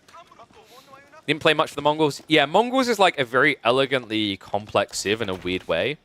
Because at the highest level, there's a degree of mind games and fluidity to the strategy, if that makes sense, right? Like, you think you just want the OP outpost rush, like it's 2021. But in reality, what you want is something that strips your opponent's advantages to make up for the Mongol shortcomings. Villages aren't running, they aren't working. No, Kamian. You misquoted my Greek brother. It is, if you're working, you're not walking. If you're walking, you're not working. Say that 10 times. What a legend. I miss that guy. He's too busy being good at mythology. We need him back in AoE4. So Keshik's globbing up. This is nice for Stopper. It's going to give him map control. He just needs to be able to do something with the map control now.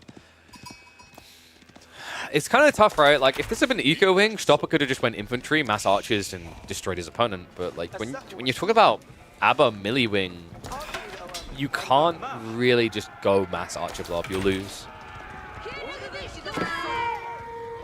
Another awkward thing about this game, the Golden Age, it's a 15% buff already. Jiri is just getting so much more value out of his backlines. Like, I do sometimes wonder if in this situation you should just be going for improved lumberjacks, right? Because that will give you an extra 7.5%. I kind of feel like this tech is slept on a lot. Like, it's only 7.5%, but really is only, like, that's pretty good. Yes, it costs 150 stone, but you're essentially offsetting your opponent's golden age for a resource at least. I guess the tricky part about doing it against the Bassids is you need to do it for food and wood, right? It's 300 stone, aka 1.5 Keshiks for free. Chase is on there, and this is looking ugly. Stopper. Keshiks are great in mass when you're able to commit, but there's just too many spears here. He's kind of scared. Turns around for the trade now, but the reformation. Too many archers lost. It's kind of crazy, right? Like, if you're a French player now, you commit to that fight, you don't care. You get some damage done, you get out. Keshiks just always feels so fragile by comparison, though.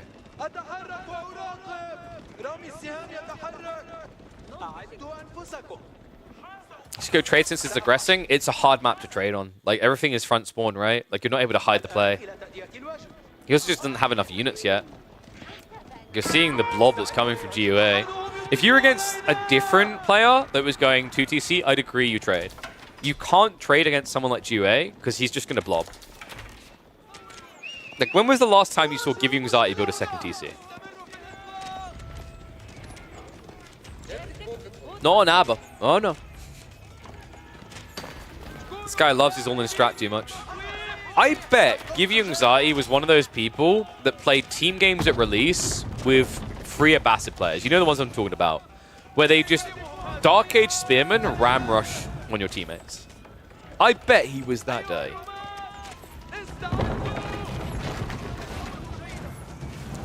This is feeling pretty dirty. Stopper. I'm just trying to get some archers together to defend this. We're going to try to use the fast forward a little bit here.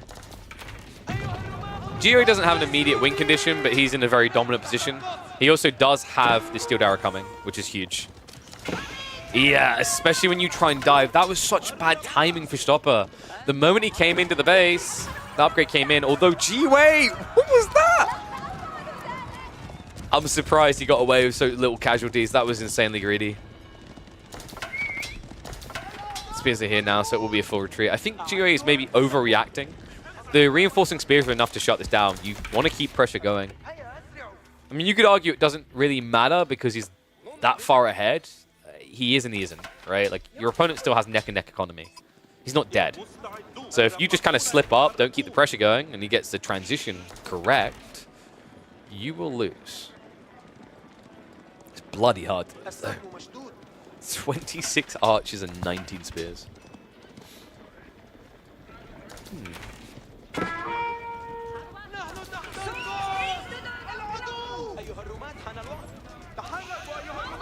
He can block the production. If he just camps here, there's no new units for Stopper. And the archers, there's enough of them to insta-snipe any new spawns. Moving around now, go straight after the Uvu. What you want to do as GUA is just run here. Sit right here. Forces the pack up. I mean, it's the smart choice by Stopper, right? He's not going to get anything out of this otherwise. But in a way, he's still not getting anything right. He missed out on the free production. On top of that, these aren't working while they're moving. I like that villager analogy, or metaphor, or whatever we call it. They're walking, they ain't working. Spear, Archer, and Eco are Mongol players' nightmare. Just build Magadai. I mean, I kind of would be okay with him just building 5 Magadai in this grim position to just try and sneak Eco kills. It's so hard to directly fight your opponent. Like, when you fall this far behind, you can't look for a direct engagement. And he's been trying to find that indirect engagement with Keshiks. Keshiks that can admittedly have value in a main fight eventually.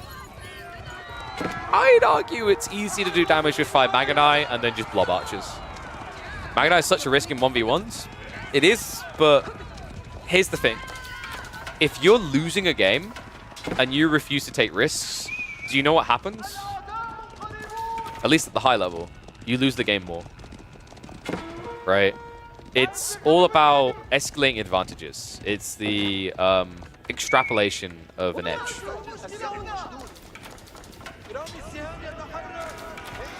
So with Stopper just pretty much doing the organic thing, all he's doing is delaying death.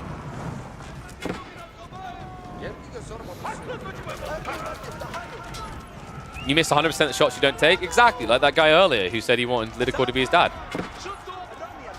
He was taking his shot. Don't know if it's going to work.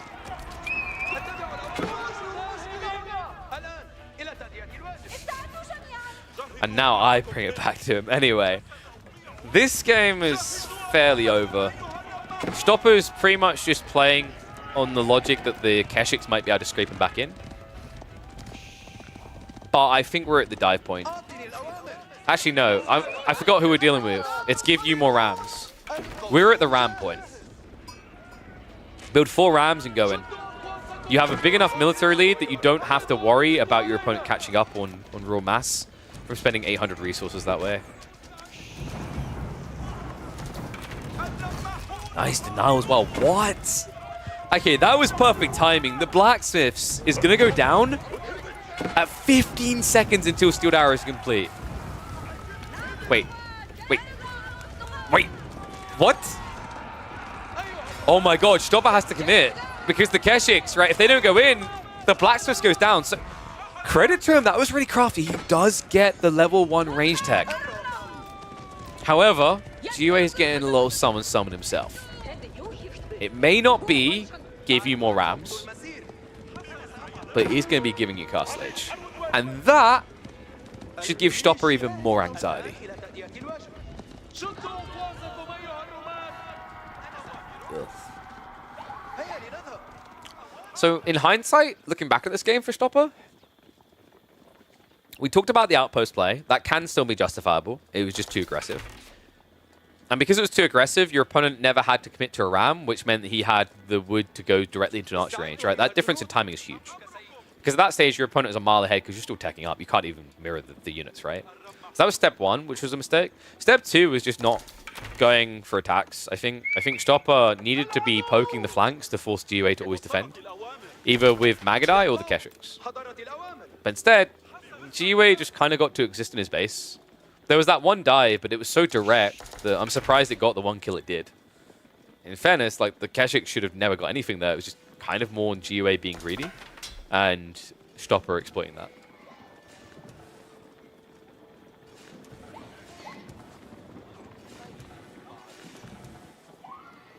You hate this map as a Mongol player? It's funny because I see some people that love this map as a Mongol player, right? Because, you know, as long as your opponent doesn't get good RNG and the gold spawns back here, you always have a gold you can outpost rush, right? Always trying to move to outside food.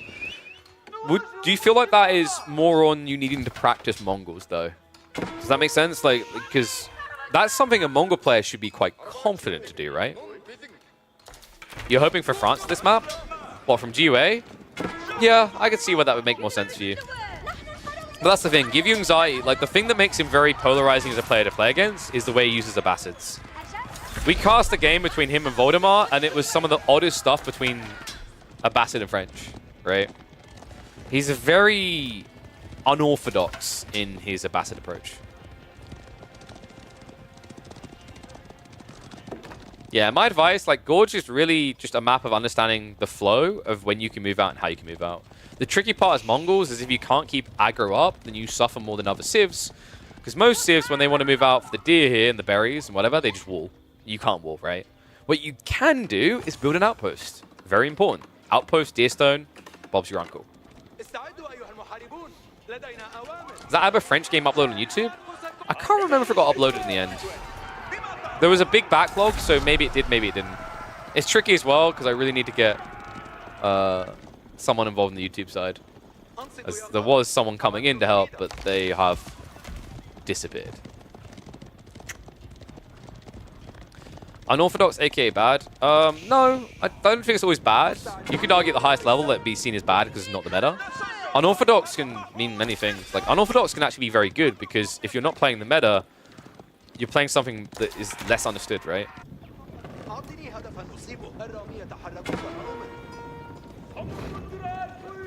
Love there's a VODs channel. Well, there's the live streams. They do at least get uploaded. All the live streams are on YouTube, by the way. There is a playlist with all of them. So they are always there. That's why I always say, watch live on Twitch. I mean, hell, have both of them open if you want. And then VODs, I always say watch on YouTube because for some weird weird reason, Twitch doesn't pay on the ads they play on people's VODs, which is dumb. Oh man, this looks bad. Stopper, he has got the curl type. The Mango's a bigger problem here. I mean, in fairness, his position isn't atrocious with veterancy and curl type buff, but he needs this Mango gone. And GUA almost grieves himself there. Just turn around for the shot.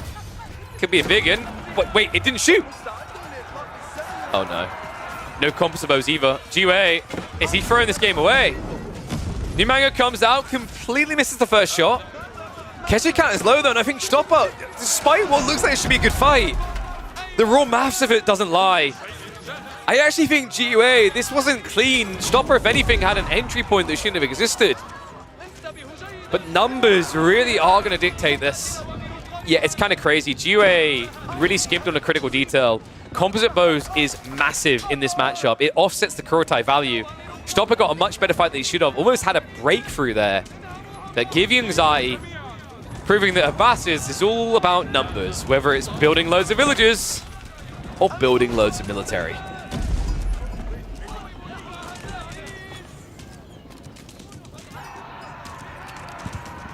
So, you know what that means, folks.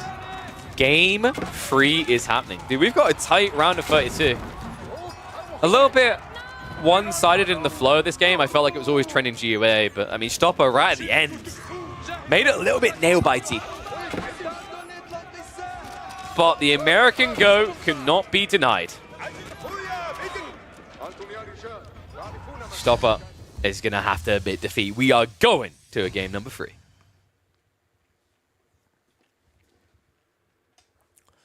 Number has his own quality. Hell yeah.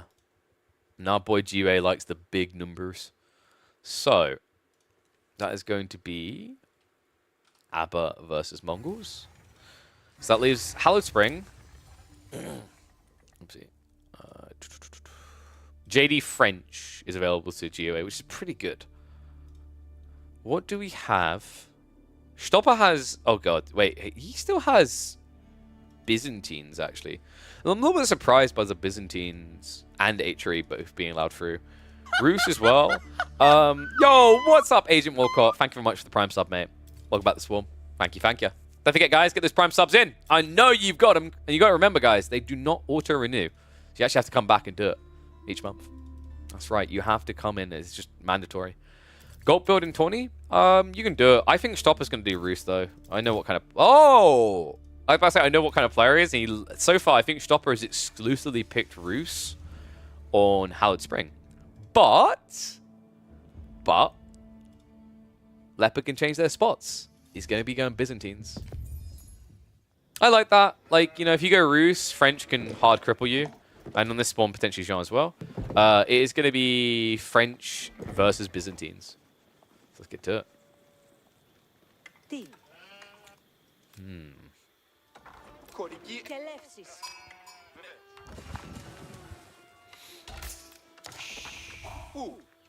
Well, he saved it for the end, and it might be the end of Give You Anxiety in Midweek Muster number 8.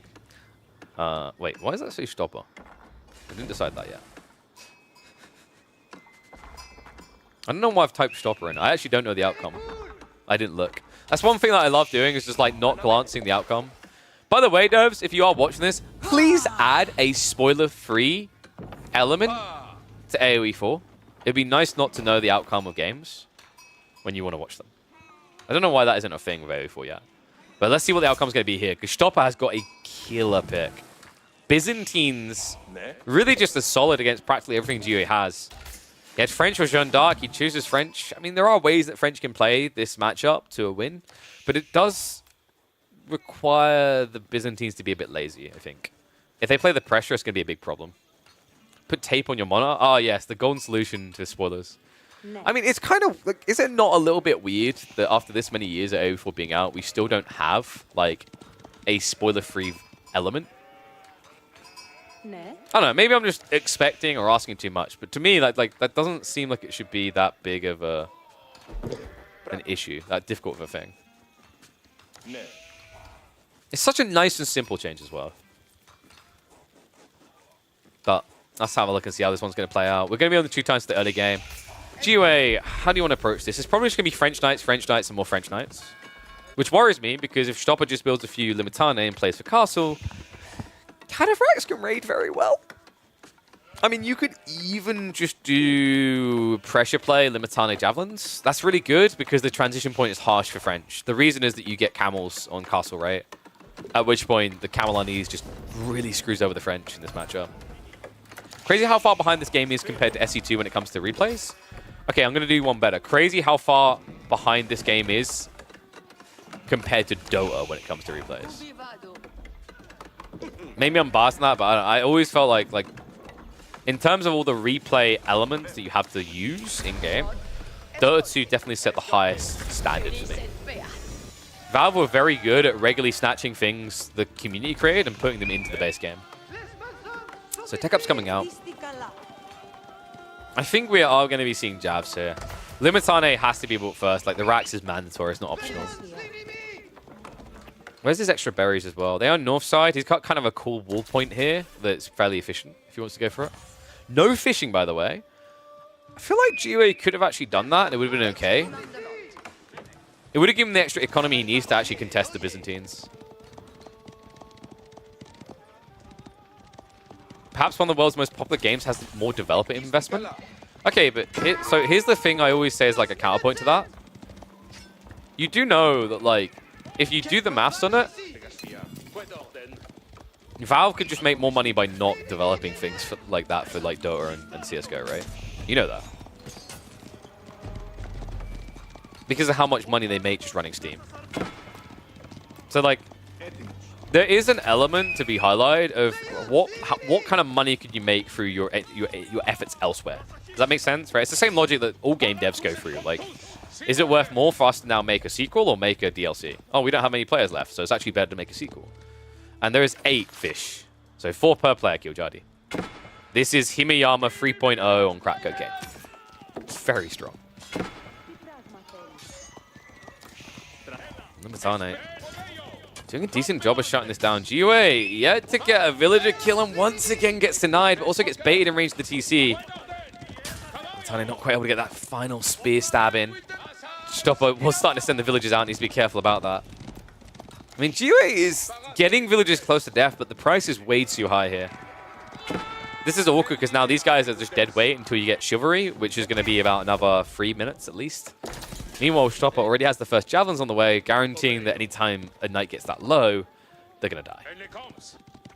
Counterpoint, Valve makes more money by incrementally investing in an established game than by taking a swing at a brand new game.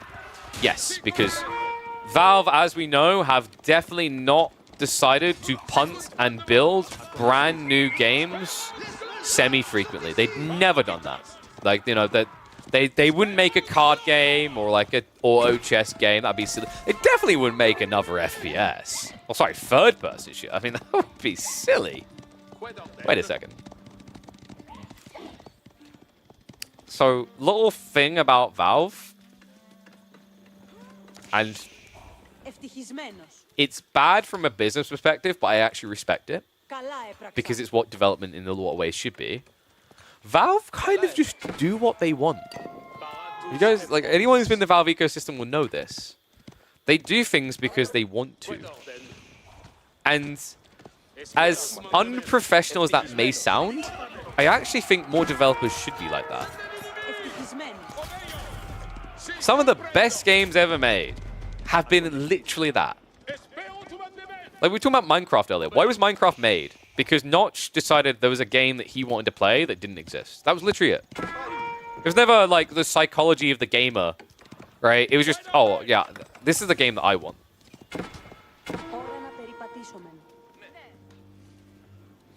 So it looks like GUA is not getting the fight that he wants. He's starting to lose a few of these knights. He did get one worker kill, and you have to remember that French are building a village elite over time. So, like, this isn't, oh my god, Byzantine's OP, they're just going to win. They have to work for it. Stropper's coming in for some interesting walls. I like this. I thought he was going to do more short walls a bit earlier. Instead, it's going to now be the outpost. Because he wants to send the army. I actually like this approach from Stopper. He doesn't want to just hang at home and get hit in the face 100 times. He wants to do some punching. Valve can do what they want because they have a monopoly position and they're not a public company. Yeah, but there's loads of indie devs that just do what they think will be a good game. Like, you can be informed as to how to make a good game, but the problem with... So here's the problem with AAA development. I'm going to really just smash it, slam dunk it. And I think AoE4 had this exact same problem. Devs, big publishers, are way too focused on betting the house to win big. And by doing so, they A, often come up short, B, don't take risk. They're technically taking a risk, like, you know, building another Battle Royale in a flood of Battle Royales, for example. But they think it's a calculated risk because there is statistics to support that this type of game works. That's why they do it. The reality check is that they could actually make a lot more money instead of spending 100 million on one game, spending 10 million on 10 games each. But there's this whole idea of, like, if you don't pitch a number high enough, they won't care, right? It's like when you go to Shark Tank, you're like, I can make you 10% returns a year. They're like, I want 50%. Right? My money can make more than this, right? It's like, if someone offers you the rate you'd make having your money in the bank, why would you not just have your money in the bank, right? And this exists in all kinds of avenues. I had a friend who went to the Middle East to pitch for esports money for Web3. And he had a pitch deck, he had a solid plan, he had all these details. And his friend who's an expert on it said, 8x your number. He's like, what? He's like, the number is too small for them to care. Because when someone has a lot of money, you'd be like, oh, yeah, but, like, do they not, like, it's still, they're still going to make money, right? Yeah, they are, but the issue is there's a lot more micromanagement in their mind. There's a lot more variables they have to keep an eye on. They'd rather just have one big thing that they're betting the house on that they can put all their attention on. And they think that'll lead to more success. Now, the reality is, it doesn't. Like, hell, I'm just going to say it. It is kind of a miracle that Ubisoft is still independent. By the way, big shout out to Rainbow Six Siege because Rainbow Six Siege is carrying that studio.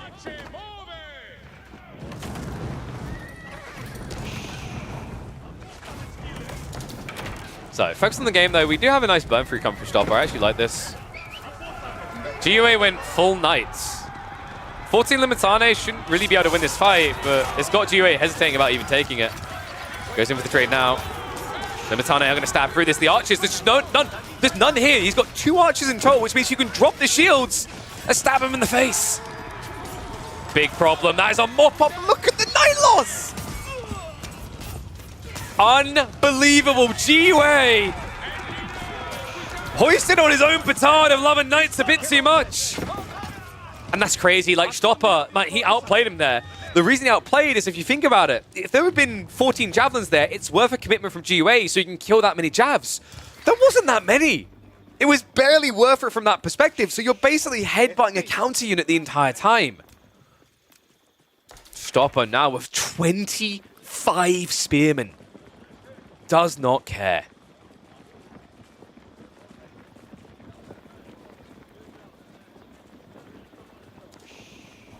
Put some respect on Assassin's Creed. I don't know. Assassin's Creed maybe does okay. But if you're telling me that Rainbow Six Siege is not their best performing game by far, I don't believe you. How many years is it? It's 8 years now of support. That's pretty freaking impressive. And their esports scene is incredible, by the way. And yes, I need to check Mana Lords. I don't know. I kind of want to try and find a point where we can try new games. I might look to try Mana Lords at some point on stream. Stopper might want to try building another unit at some point, but we're not there yet. He hasn't seen enough archers to justify it. House is getting torched. GUA needs to build a lot more. This is barely quick enough. Your people can live on the street. Okay, you'd think at some point Stopper would just go age-free. No. More spears than I will find in... What was the... Oh, damn, I forgot the dialect. More spears than I'd find in a Gaelic early game army in Rome Total War 2. Gauls, that's the word I was looking for.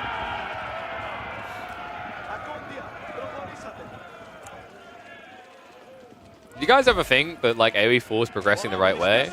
Because it's basically just Winston? Nah, there's more people. Shout out to my boy Winston though. Spheres. Stabbing in, man. I mean, this is meant to be the counter unit. It just takes so long to kill one. He doesn't have skilled arrow. Oh, no. How can you be 14 minutes into the game without skilled arrow? This is hurt. Stopper's just getting away with outrageous things because of this. We've got jabs coming again, only small quantities, but we've also got archers added in. I mean, the crazy part is like playing along with feudal should be suicide for Byzantines in this matchup because French are just going to blob more, right? They get more villages over time. It just doesn't care. And by the way, to bring it back to the whole bet in the whole house, AoE4 is the perfect example of like betting the whole house because they put insane budget into developing the game for years, and then they put incredibly high budget into marketing the game. And it didn't work, right? This comes from someone who spent more hours on AoE4 than almost anyone in the community. And yes, I know there are other people who spent more, but I'm saying like as a percentage, top percentage, right? The release was not good. The release was sloppy. But the whole idea is bet big, win big. That's genuinely the industry we live in.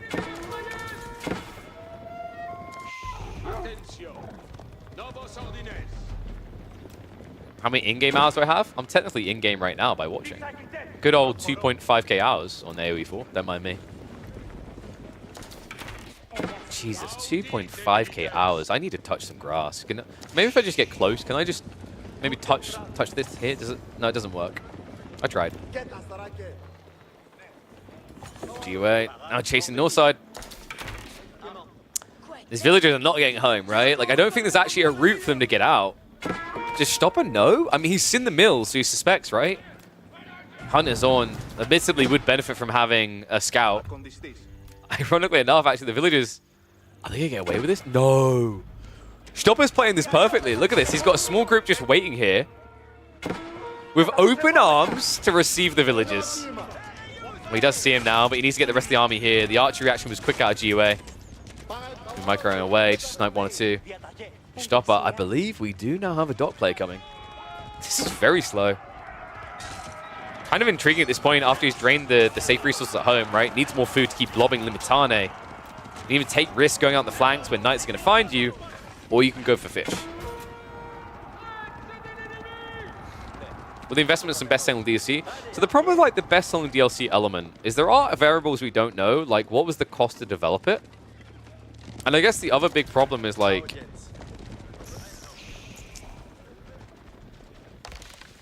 what was the time effort? There are many elements that like aren't clear, because I do hope, by the way, that this next DLC we've got coming gets the justifiable marketing around it. Like, if we were the best-selling DLC in the history of the Age-Old franchise, and Swords of Ascent was fantastic, as long as the next DLC is at least on par, if not bigger, it deserves a proper marketing budget again. I'm not saying deserve to be entitled about it, it's just mathematically you think it would make sense there. But once again, like if you're talking about a company like Microsoft, right? They have so much money, they have so many potential projects. What is more value to market? A game that already exists for 4 years or a brand spanking new game that's now releasing?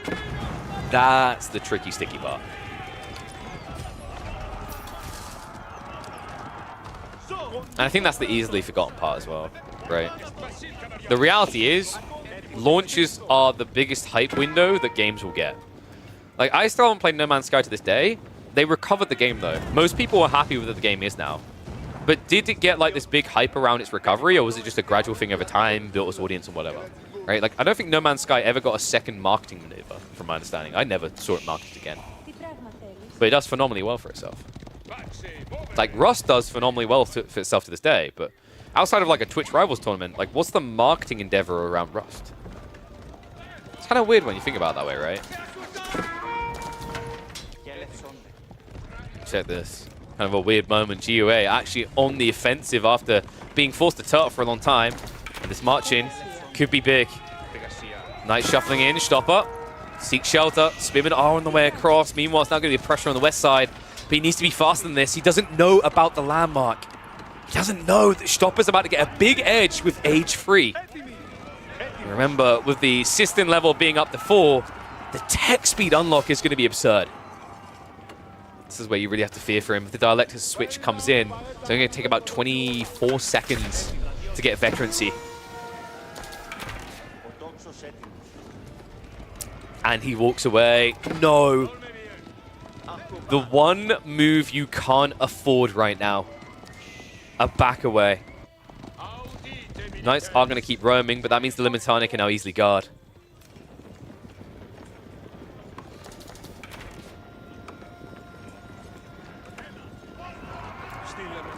And that's a fair point for Drunken Smuggler. It's the best selling with no marketing. They'll think they don't need to market it. That's actually a real thing.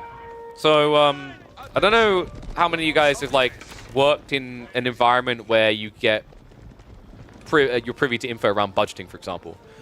But usually, and this is where actually, like, the bureaucracy, or whatever you want to call it, of, like, modern businesses is really dumb at scale. If you don't spend budget, it gets taken away from you. Right? If you outperform, but you don't spend some of your budget, it's like, oh, you don't need that much money, so we'll just reallocate it. Which is freaking wild, by the way, because what that does is that incentivizes people just poorly spend budget, right, to get it next year. Because you never want less budget. That's a losing play. That's kind of dumb when you say it like that, right? But that's genuinely the world we live in.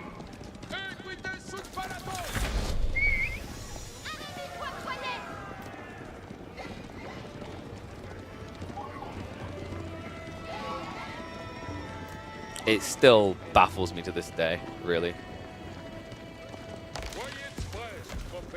And it's dumb because you think the play would then be to just keep a reserve pool of resources that you can push into other things, but that's not how it's seen. It comes back to the investment logic of, like, if you got the resources, you want to use them. You don't want them to just sit there. Like we see in an RTS, where instead of sitting on 3,000 resources, unless you have a very good reason, like the market's about to erupt in a different way, i.e. your opponent's about to change units, instead you want to spend. That's exactly what Stopper's doing. Putting it all into a brute force attack. 65 Limitane on the way. He has got Undermesh too as well, and this is huge, right? The damage reduction on the archers is going to be painful. Remember, it's percentile based, and then it is integer based. So you reduce the damage take by 25%, and then you take an extra 2 off. That's what makes Limitane's Shield Ball feel so dirty.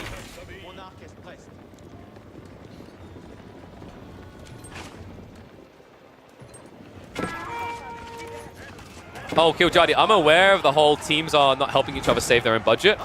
I have heard stories from people working with brands where the teams of the different components, like because they have multiple arms, are literally trying to screw over the other teams to get their budget. It's wild. The politics of, like, budgeting within companies will blow your mind. And it's so sad, man. But, like, there's so many ripples to this. Like, I've tried to work with brands who they've had, like, UK office, right? And the person's gone, oh, your UK demographic is really low. I'm like, but is that a problem, though? Because you guys are a global brand. And then they just stop responding. And I'm like, huh? But you guys are a global brand. Now, I'm not going to say who it was. I don't want to, like, shame point a finger. That's not the goal here. But it's just wild because they have milestones. They have goals to achieve. It's like imagine, imagine if you're playing a team game and you lose your base, but your team wins the game. It's kind of like that. It's like that. Oh, well, I didn't win. Well, no, we won together, buddy. But I feel like a lot of big businesses treat that environment like old school team games in AoE4, where it's like, I can't lose my base or I'm dead. Why? I like how we've somehow metaized this conversation to still kind of make sense within a game of AoE4. A deciding game, by the way, funnily enough, in the round of 32. Bloody good series, though. Stoppage is a very unorthodox approach to dealing with the French, I feel like. It's been a while since I've seen this many Limitane at this stage in the game. Mango's Wallops coming in. Now, this was a Guildhall play, so there's a move for GOA down the line to go into Imperial. He does have to survive an onslaught first, though. Usually, in this type of position, the play that makes sense for a Byzantine player is 2TC, right? Like, this is where you go 2TC, so that you, over time, gain an advantage instead of falling behind. Instead, he just blobs it all into army. Push comes in, and that Mango looks so pathetic. Oh my god, Mangoes just ain't what they used to be. Stopper is just running him through. The Knights can't hold the front line. Kind of beats the point in building them. They're going to try for the backstab now, but there's just too many speeds. The Pokey Boys really did come out to play.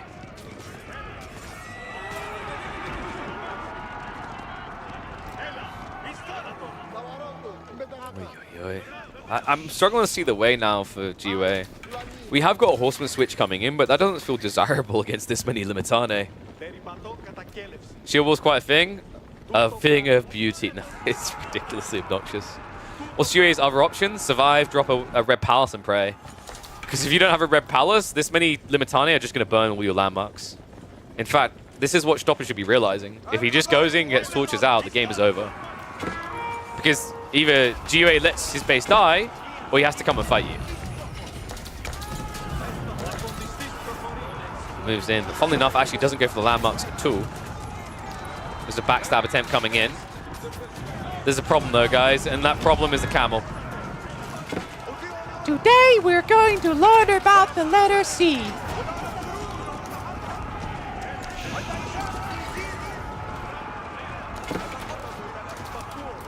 It's for camel, in case that wasn't obvious. You can't attack this now with the Knights. You need to have enough archers to snipe the camels, or this is a no-go. Stopper. Well, they are low. Mango's been thrown away, though, and the Knights are nowhere to be seen. Nowhere to be found, nowhere to be heard. They are too late to the engagement. Dive comes in even deeper from Stopper. Backstab's now going to be there, but the Limitane are on their way, and the Archers' Javelins can trade out with what remains here. A desolate and destroyed GUA, that is. I think this is the culmination of the 26-minute game. Military barely existing anymore, and Stopper still maintaining 100 at any given time. Good micro as well. I mean, Stopper could be a bit cleaner with the jabs. It just doesn't matter. He's got enough to trade out the remainder. That's all Knights dead again. Oh, God. I can smell the dead horse from here. Smell the death of American AoE Esports. Pour one out. F's in the chat for GUA. He will not make it out of the round of 32. Oof. Limitane busted. What's the poll? Oh, are Limitane busted? Yes.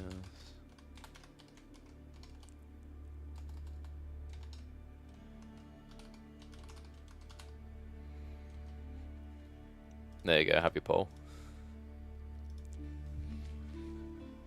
Enjoy your poll, dance up and down on it. Alright guys, so let me update the sheet quickly. So I'll have the latest and greatest on the bracket. Always has been. I mean, dude, what was it 50% at one stage or 40%? Just think about that for a second. It was once that number. Just think about that for a second. It's so crazy the amount of things we have like that in the history of AoE4 now, right? So, brackets are about to update in a second. Bear with me. Just thinking what we do next. Because how long have we been live? Been live 5 hours. Yeah, we got plenty of time. We can keep rock and rolling. So we just had B versus Scarlet Devil was a 2-0. And that means we now have Stopper in the next round as well. Forgot to update the B, so let me just do that now. I think we should go to the Mio Micah Lash and Dimu Starflock part, maybe. You guys want to see Dimu versus Starflock? Because we have LuMT Dragavan, which I think we'll start the day off tomorrow with. Elyona Myriad, Sash Stopper, And then... Yeah. Yeah, I think that works. Love yourself some Dimmu? Of course we do. We love Benny Boy. Let's do some Dimmu. Alright, let me get their draft now for you guys. So... Where are we at?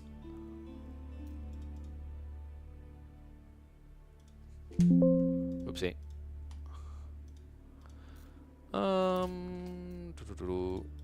Dude, I got the wrong window open. Windows open in this weather? Whoa! Well, that's the beauty of the 7900 XTX. Can work that baby to maximize my frame rate, and the heat generation saves me on my electricity bill for heating. Genius. So we said, wait, am I on the wrong week? Oh, that's KPM. Why am I on KPM 7? That's weird. So we're gonna do Dimmu versus Starflark. Let me get the draft up. So Gorge Dry Arabia with the drafted maps by the two.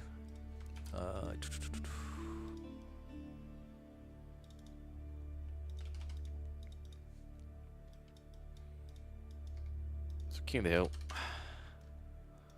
Gorge, and Dry Arabia. Interesting. Benny Boy got the HRE. Wait, dude, Starflark really? A Bassett's? Starflark doesn't have a good civ for King of the Hill at all. He has no, like, prime tier civ, right?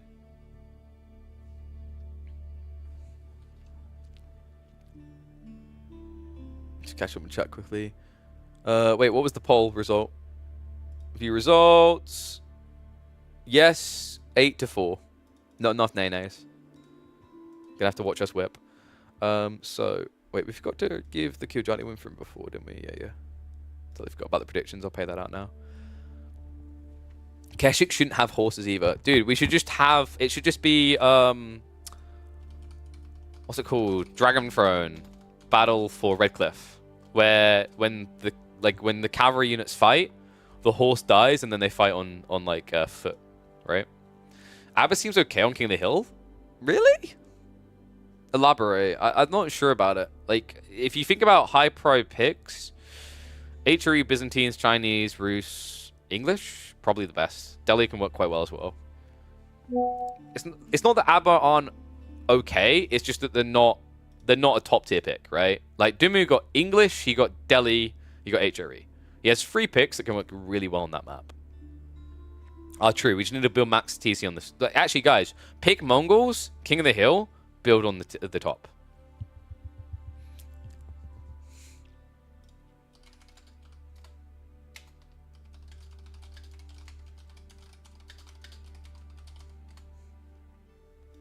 All right, sorry, I just messaged Emma. She's like, when are you coming in? I'm like, never. I've got too many games to cast. Look at it. All right, so we'll do Dimmu Starflark. Let me open up good old Dimmu in his data now. So Liquid, he used that weird little apostrophe thing. It's easy to wall, so boom of Abba. That's what Oyona did to me. You say it's easy to wall? I don't think it is. Oh, for God's sake. What's... Dimmu freaking private his data. People got to stop doing this. Starflark. That's because he puts the real thing next to his name, don't he? Yeah. I'm sure Starflark hasn't privated his data. Because then I'd really have to get the beaten sticks out.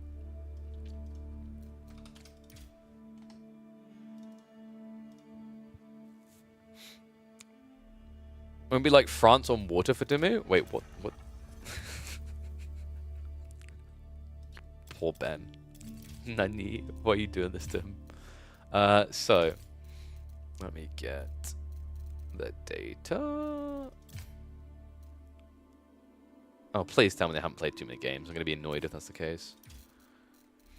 Nope, we're good. We're just about good. Starflark had been playing custom games. We were almost cut off there.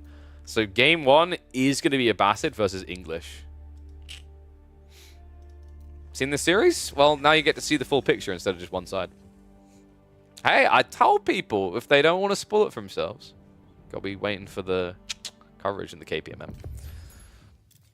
So we might make this the final series, or we might be able to squeeze one more in afterwards, depending on how quick it is. I think tomorrow we will look to open up with Louis MT Dragavan and Mia Micah Lash. Will be our opening series, and that will leave Elyona Myriad and Sash Stopper to do at some point in the day. Sounds like a plan. I reckon we'll be like 5 or 6 series casts tomorrow or something like that, because we should have the other 3 quarterfinals happening. Okay, but let's get into it.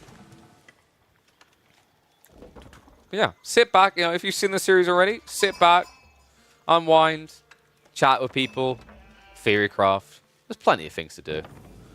Oh, I keep making my foot click at the moment. It's a... dude, I want to... I'm at the verge of trying to walk without the boot on, but I shouldn't yet. I should wait until I've been to the docks. Fingers crossed it's fully healed. I'm still paranoid after they were like, you know, you could get arthritis. I'm like, I'd rather not, please. So fingers crossed, hopefully that's not a problem.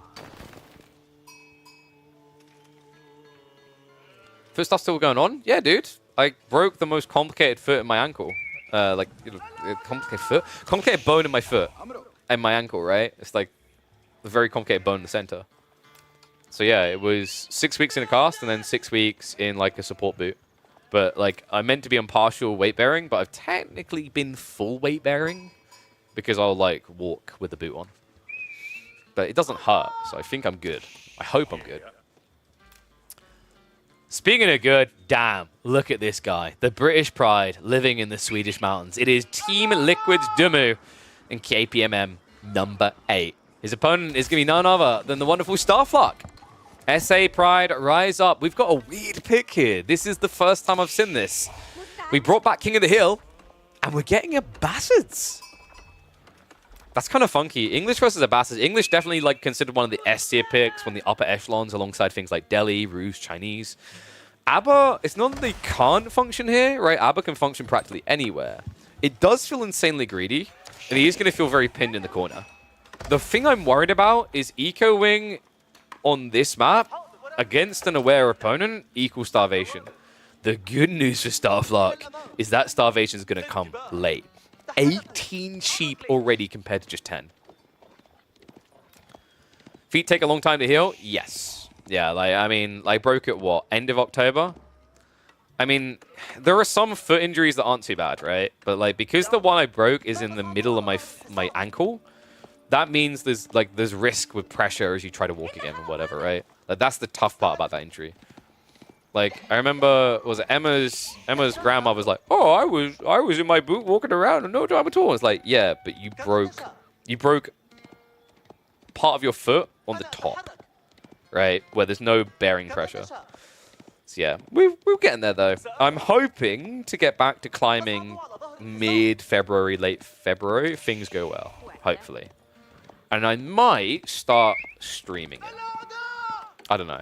We'll see. Maybe I'll stream on, like, YouTube exclusively with that. You always, like, as a content creator, you're always paranoid when you try to, like, add in new content, you know? But maybe. We'll figure it out. But yeah.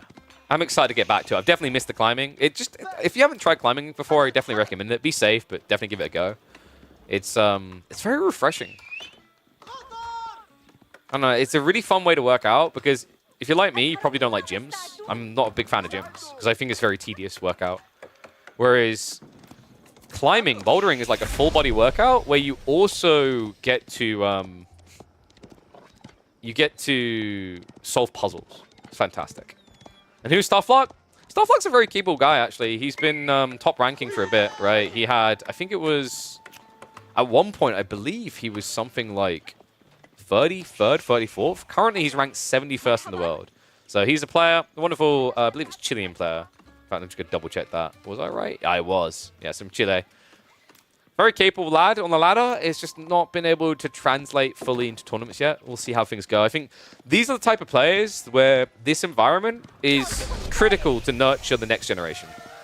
Right? Like, capable on ladder, capable of getting top 50, really good sign. But what's missing is when you get these type of people and they go into tournaments, they immediately get all the air sucked out of them. They get suffocated on the map. They can't play the game because they can't play the draft. They don't even know where to begin. They can't play the custom maps. So that's what I'm really proud of with the Midweek Masters, is enabling these type of people by giving them an environment where they can nurture their skills in an environment that mirrors. Because like there's always this this talk going on about, oh my god, why like tournaments not just using ladder maps? Even if you do that, you're still going to gatekeep the environment from these talented ladder players because they don't know how to draft. They haven't experienced drafting at all, right? So KPMM, even if we were to mirror all the maps that are in the rank pool right now, it still has a major value point beyond that. And this is going to be a value TC. I love this from Dimi. He's mirroring 2 TC. Starflock. Dude, what happened to timing? This wasn't even the king. It's just something along the way didn't really sting right. I think part of the problem is obviously eco-wing delay into getting your hands on the Fertile Crescent tech. He is obviously going for an extra TC.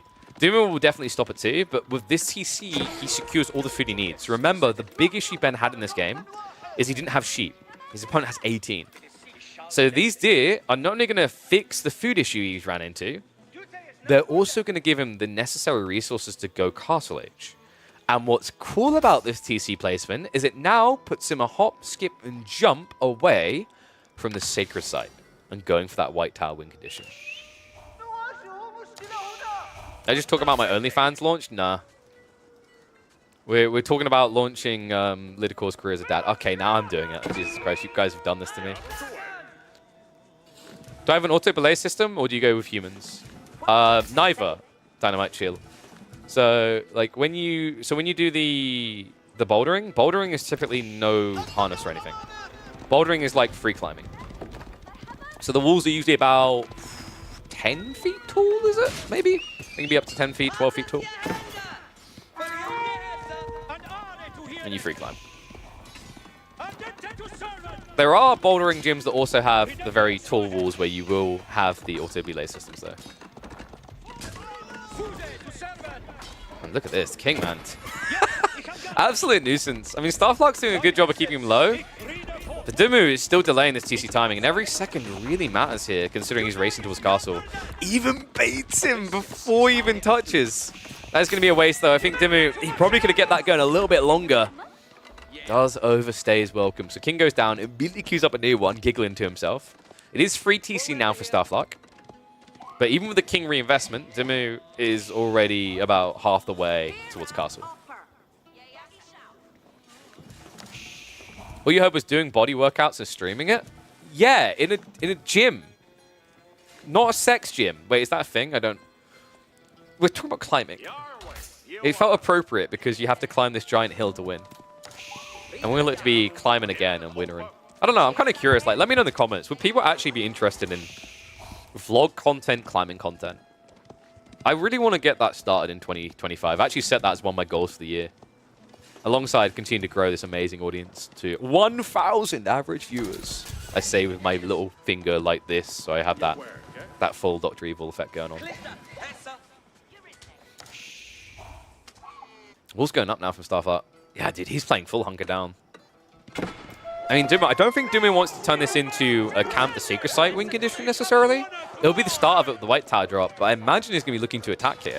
Because the problem now is Starflock is going to have to invest everything in a tech up. He can't stay H2 and build camel archers. It's too slow.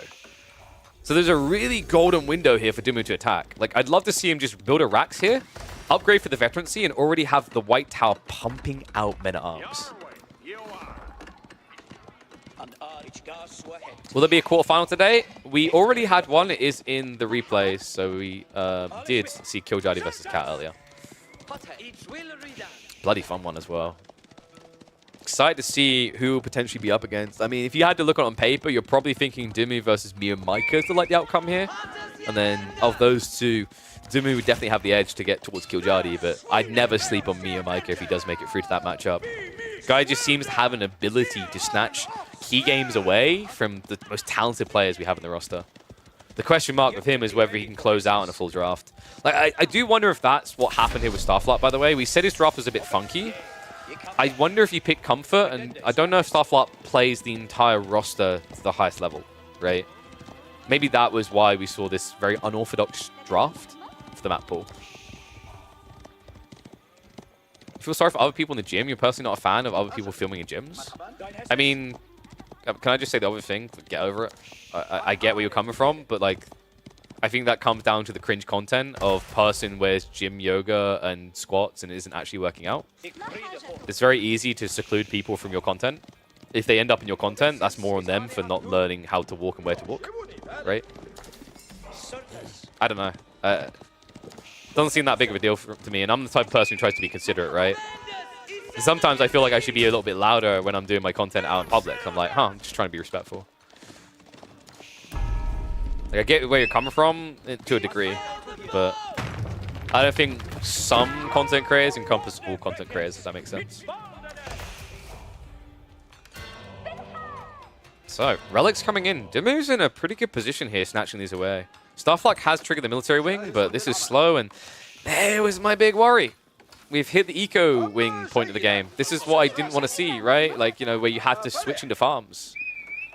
It is expensive. It does slow you down, and it is going to give Dimu a big window of opportunity here. Sacred Site now locked in. More Relics soon to be on the way home. Starflux has 50+ games on 13 of the civs in 1v1, so it may be comfort, but he's got depth. Okay, I'm not saying he doesn't have depth for the civs he picks, but the problem is when you're talking about a player like Dimu, when you're talking about any of like your golden 12 to 16 top players, they're going to be so proficient with basically every civ, bar maybe Order the Dragon, because no one wants to touch that. Sorry, Order the Dragon. But like the majority of civs, they're going to be so proficient that actually any weakness in your ability to draft wide is going to hurt you. I mentioned Mio Micah earlier. Mio Micah is a pristine example of this. If you look at all of midweek muster drafts from Mio Micah, the majority is Jean, Juji, Mongols, and one more. Maybe like French. He just doesn't play as much diversity on his civ pool as other players. And I don't think that's a map-specific thing. I think it's a comfort-specific thing. But he plays them well enough to snatch key games away from top players, right? So that's impressive. That's why I'm saying having that robust nature to your civ pool is critical. And you have to remember, Mio Micah is a guy who came from StarCraft, right? StarCraft is a game where you don't need to play multiple civs. You just play one. AoE 4 has never been that. Maybe at release you could just be a French and Mongol spammer and you could get through to the later phases. But nowadays, if you don't have that robustness, the best in the game will bust the series open on you. How would I fix Order the Dragon? I feel like you almost have to bypass the population count, but that's going to be problematic in itself. Maybe just ramp up the production speed of units. Another way is you could legit just have, and it's going to be very weird actually, like maybe Order the Dragon could spawn regular units, and then you had an upgrade on them where you paid the extra resources. I don't know though, like kind of like heroifying your Atlantean units in Asian mythology, but that might be a bit odd to interact with. This is looking really good for Dimu, by the way. We do have men-at-arms on the way. Timer is down to 7.5 minutes. Lombos, I love this. Just men-at-arms, Lombos. The men-at-arms are incredibly chunky against Golems. Lombos will be MVP against this crossbow mass.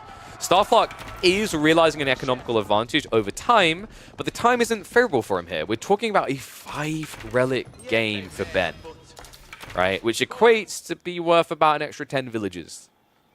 So not the drastic lead you're looking for a Starflux, especially in a game where you're going to have to add in more farms soon. Has got the deer and the berries here, but not a long-term, reliable source. That'd be worse than what they have now? Would it? Elaborate, Salt King. How would that be worse? Because what I'm saying is you would produce a unit half the time and invest half the resources. And then you can upgrade them for no more cost than you pay already. Whole new curve to learn. I mean, probably the best solutions to that civ is going to involve a new curve to learn. Anytime you change any civ is a whole new curve, like potentially, right?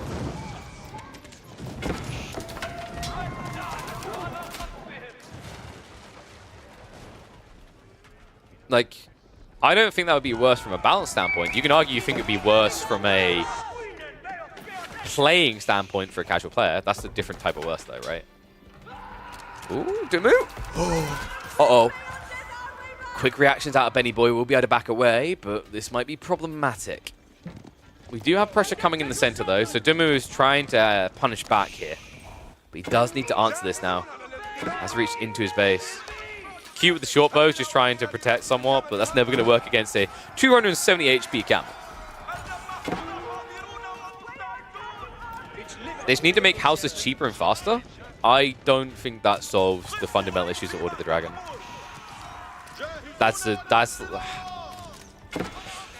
So that change, I'm going to make a Dota comparison. Oh, yeah. Actually, pause that thought because this is getting quite a few kills. Was that like, what, 4, 5 worker kills so far? More coming. I mean, this is the problem. Camel was just in small quantities at an early point in the game, just so effective. Dumu is falling behind. A 30 villager difference now. Oh my god. Other side of this, he knows he needs to do damage. Dumu does have an attack point in mind. It's definitely come at a price here. Last of the troops are going to get mopped up in his base, but now he needs to return the pain. So, the point of like increasing the build speed of Order of the Dragon's ability to build houses, the comparison I'd give is like when Dota 2 would make a change where they give +1 armor to Shadow Fiend. It's like, wow, that's a meme. And then they do it 4 times in a row, like, wow, that's OP. It's like, yeah, if you've done a bunch of small fragmented changes, it could potentially be OP. But you need a lot of small fragmented changes for OOTD.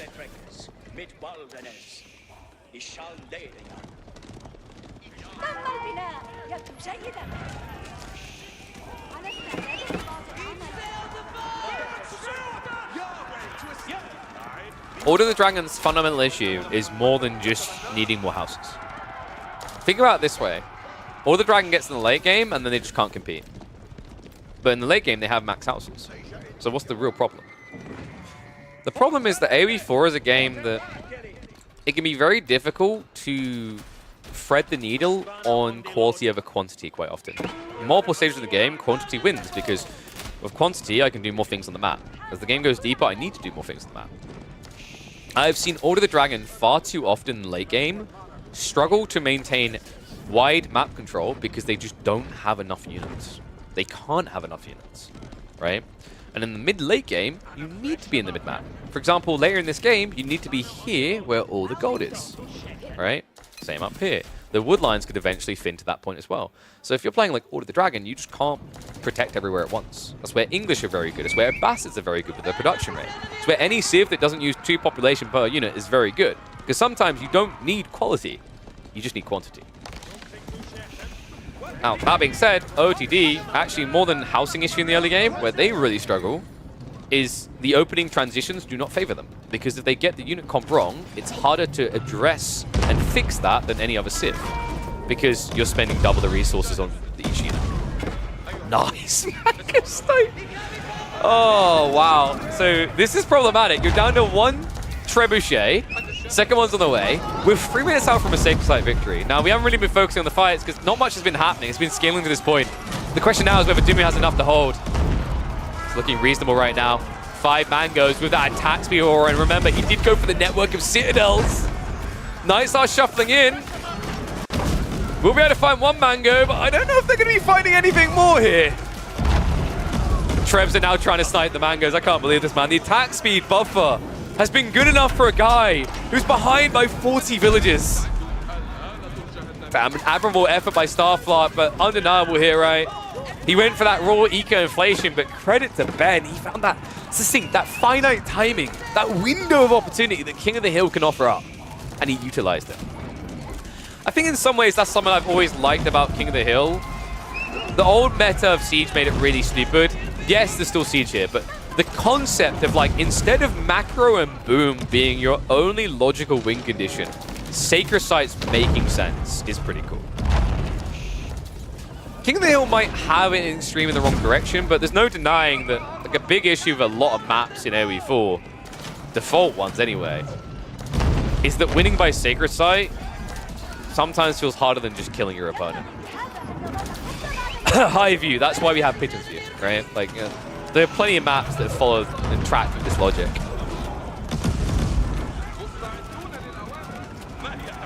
Well, Dumu doesn't even hang around, right? Doesn't wait on the high ground for a second wave. This is Starflart dead.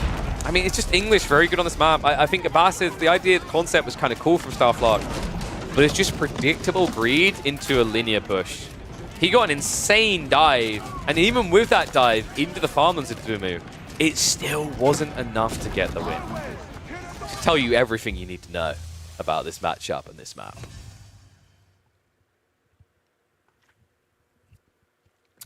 But we don't wait around. We got a good game too. So let's mark that up. That's going to be English versus ABBA. Well played. Easy peasy for Benny Boy.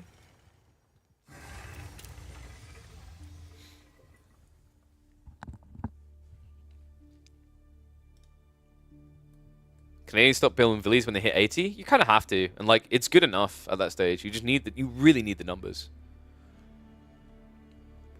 One thing I did highlight as well is the recent siege changes. I actually think hurt Order of the Dragon, because although the spread of mangonels was nerfed, the direct damage on a targeted point was slightly increased, right?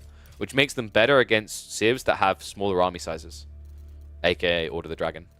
It's a very interesting change actually. So game number 2, it's actually going to be Delhi versus Juji on Gorge.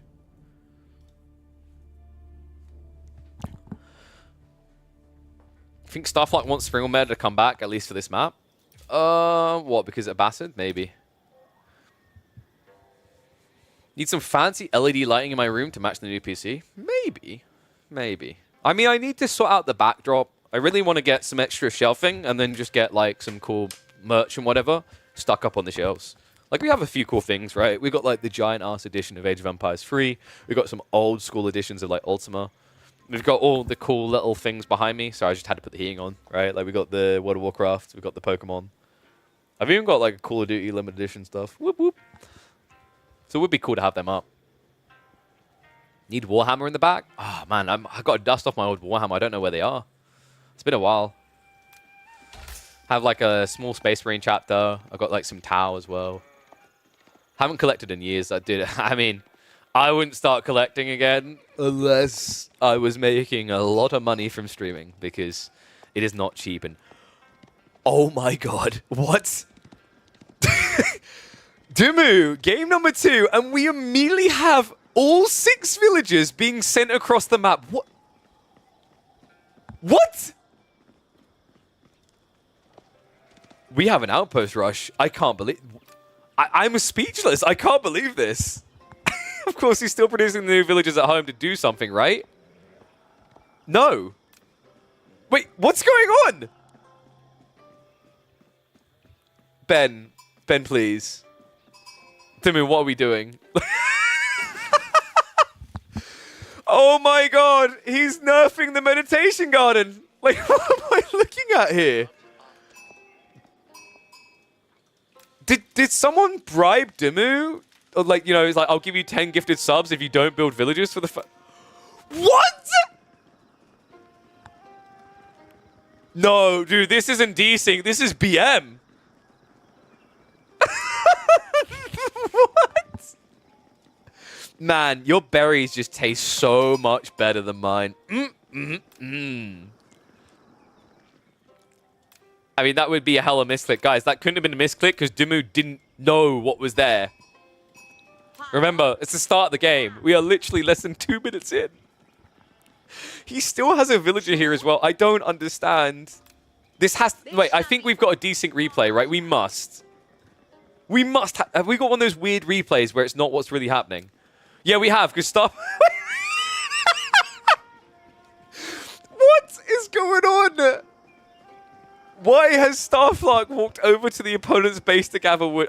My brain, man. No, this is...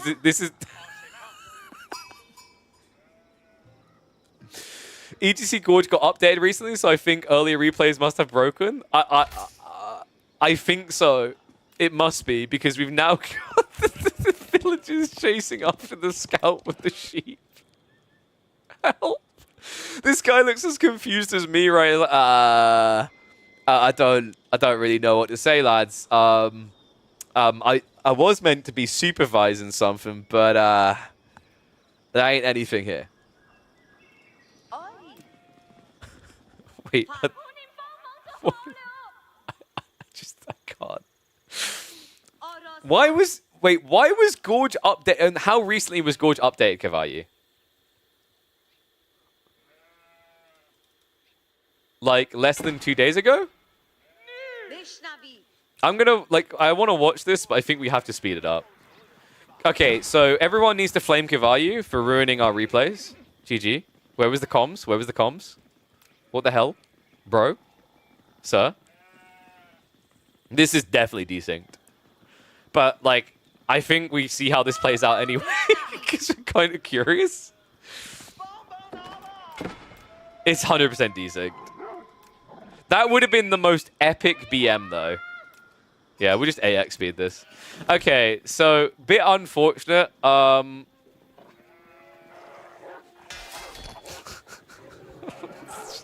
What? Okay, desync is hella weird, chat. Yep, finest houses in all the land. So yeah, unfortunately, we won't be able to show game 2. I don't know if this series still gets uploaded. I almost want to... I don't mean we clickbait. Like, they literally done what they done in the opening game according to the replay. It would be hilarious, though. But I might as well just tell you guys, Dimu wins this. It's 2-0. But, like, it's interesting because I think Juji can theoretically beat Delhi. It's all about timing with Juga Numassing and also spawns. Like, looks like if this was the spawn, it was not a great one. There wasn't like a double berry access opportunity. But that does mean that Benny Boy is going to head on through to a showdown with either Miyamaika or Lash, which will be the quarterfinals. And the winner of that will be going up against Mr. Kiljadi. So definitely a fun one. But I don't know. Maybe this gets uploaded. Like, I really wanted to believe for a second we just had some wild wacky berry snatching BM, which would have been... Oh, God, it would have made my day. This is so dumb, like the way that desyncs work. But yeah, it's because like the way netcode works is like everything is kind of like peer-to-peer lockstep, right? So every instance, every move is made. So if you adapt the mesh at all, it completely throws everything out of sync and everything out of order. Oh my God. Okay, so 2-0 for Zimu. GG to him. I'm sure it was a phenomenal game, which it just won't be as phenomenal as the BM Berry would snatch.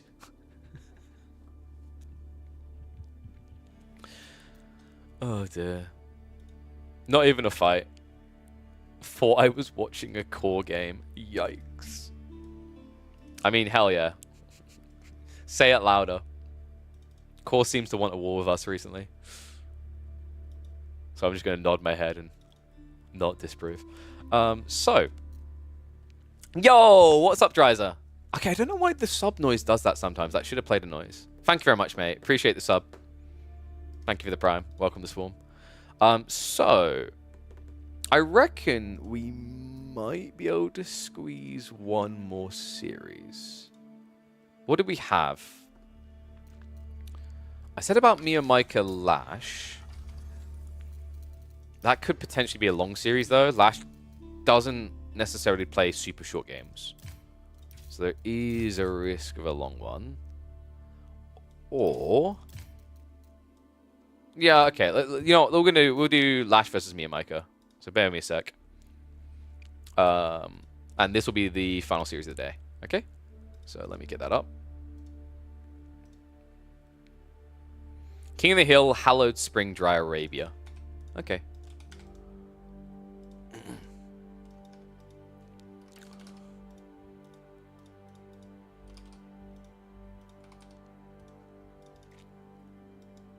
I mean, I kind of had to see this one, right? Especially after what happened last time between the two. So, for those who don't know, last time these two played, we had, was it double imp pre-20 minutes between Malians and Mongols, which was odd. Why ML not playing? Secret strats, I guess he wants to hide.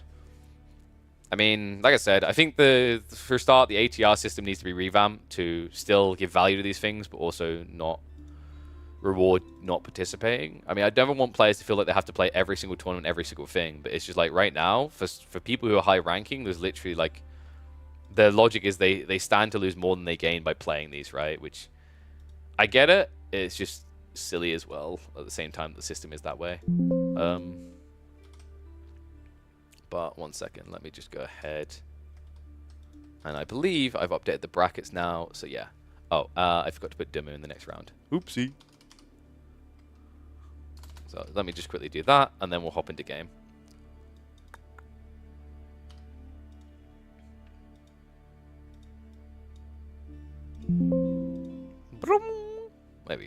Stimu.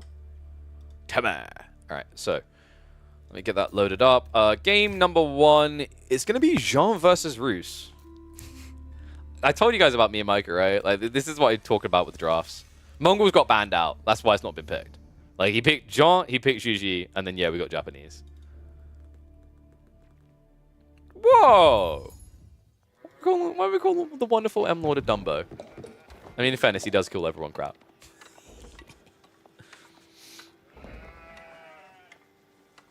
If you say core 3 times, we'll play in chat. Core blimey, that would create a core issue if that was to commence. All right, there we go. I hate myself.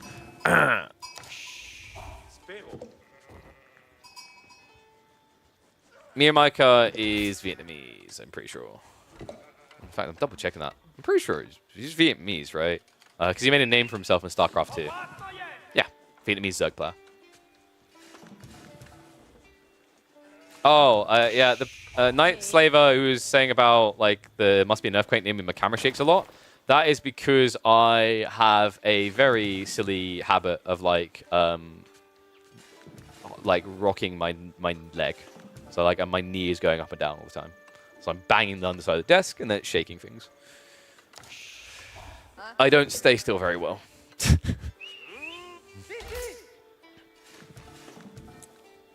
Last time we saw these two clash, it was pre-20 minutes, double Imperial Age, one of them being Mongols fast Imperialing. It was a meme fiesta and a beautiful show to watch. It's time for them again. Mio Micah versus Lash in the round of 16. Winner of this going up against Team Liquid Stimu. And Mio Micah, will you believe it? He's picked Juji and Jean in the draft. I've never seen this before. What an unexpected thing out of him. Other side of it, Lash has gone for the more tried and true choice here. King of the Hill, and he picks Roos. Yeah, this is very much a Mio Micah-esque pick, I think is the way I'd simply describe it. This guy absolutely loves Jean. He's looked really good on it. He was even able to take games off of the likes of Puppy Paw. In fact, I think it was week 6 or 5, where on Scarguard, he was able to beat French. It was actually really phenomenal to watch. I'm always excited to see Mio Micah because, you know, there's a few players that, outside of the obvious ones we like watching, they're on the verge of just breaking through, and I don't think people will put enough credence on it. Mio Micah comes to mind. I think Cat is there as well. Like, obviously, these are players that are worth their weight. Historically, they've proven themselves in games like StarCraft, but when it comes to AoE 4, they haven't really had those standout results yet. Mio, in particular, to me, is a player that just needs a little bit more Civ diversity. I think that is probably his biggest weakness, is this is a guy who, if he had the choice, he'd only play Mongol, Jean, Juji, maybe French. He doesn't have that robust 16 Civ pool that we're seeing out of a lot of the competition. But the ones he does play, he plays phenomenally well. So we're going to speed up just to get into H2 here. Sheep Hall is going to be fairly even. Looks like we've got 11 to 11. Exactly on point. I don't believe there's really much of anything left. No, all sheep have been accounted for apart from this one, the gold. So the question is, do we get a mirror of Pro Scouts? I mean, Mio Micah is already sniping the deer down instead of shoving them in. I think we might be seeing Pro Scouts here. It's one on the School of Cavalry, just Jean herself. Gold gathering as it stands with the wood as well. This is looking a lot like a Pro Scouts play. In fact, he already has the mill. It's going to be slightly delayed, which I'm a big fan of. I've talked about this before with Jean and French. I think it's very high value to go for the first night before going for Pro Scouts. And considering his economy, his timing here, Wheelbarrow, could he get both? I think he's going to get both. Yeah, I love that. So 5 on the gold guarantees he's going to have enough for the initial night.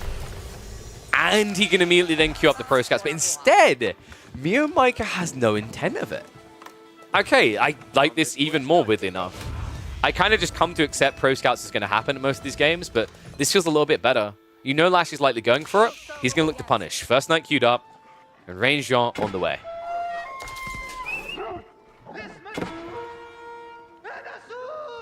Wait, I always get grossed out when people call Faction Jean or JD or just don't know what they're doing. Wait, what do you mean? I mean, calling it JD makes sense because it's like, otherwise people probably go, "Oh my God, that's not how you pronounce Jean or Jean or whatever." Beat the crap out of the English in 100 Years' War. I mean, but then again, Long con, we ruined your Spanish plans. The best part is a lot of the history of like Europe and English and France specifically can be boiled down to how do we screw each other over this time. My favorite one with that history, by the way, is whenever like I have to have a debate with my American friend, he's like, "We kicked your ass in the Revolutionary War." I go, "Yes, but you did need the French to help you." It's funny how many Americans don't know about that, by the way.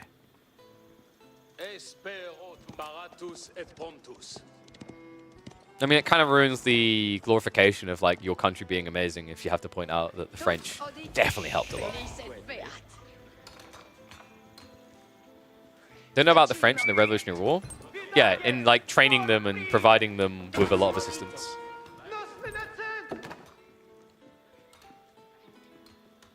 So, speaking of the French in this game though, before I start an international war, we do have the Dunkers coming in. It's already 2 worker kills. Like, I don't like this from Lash. This Wooden Fortress placement is very questionable.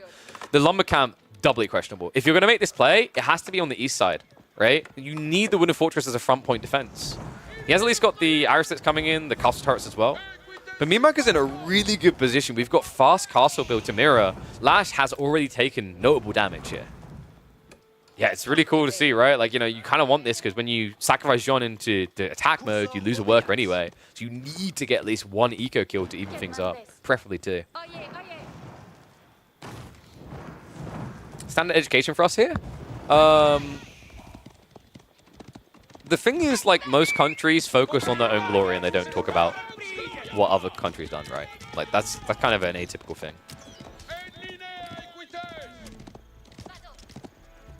It's also weirdly polarizing because in modern days, nationalism thing, back then, nationalism was not a thing, right? Like, France would invade part of, like, English territory, you're now French, right? And, like, vice versa. It's very weird, actually, just, like, how nationalistic a lot of us are about our country's history when back then people had no concept of nationality. You were just from a place. Nice damage from Mio. Guildhall coming in versus the High Trade House. Get your number in, folks. How big are we going here? And let me know who you think is going to win this. 1's for Lash, 2's for Miyamaika. We've been kind of having a little bit of fun discussion about like nationalities and whatever because this opening has been pressure-oriented for Miyamaika, but it hasn't developed into anything crazy. It's pretty much just your standard play of fast castle into mass horse archers.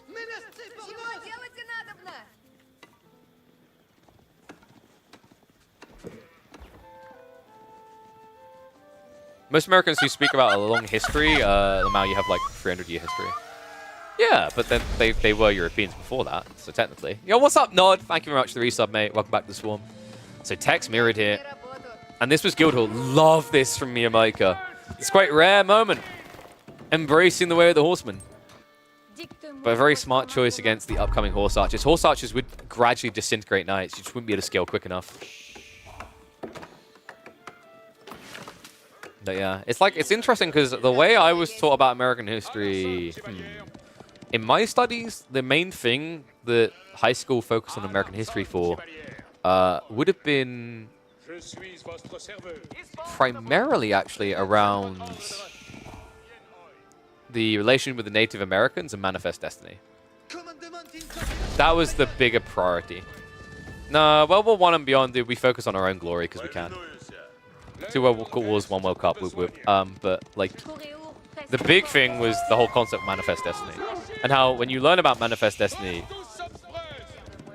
okay, this I don't know if this is too dark for an upload, but like I've talked about this before, that when you think about what Manifest Destiny is just a really good marketing term for genocide.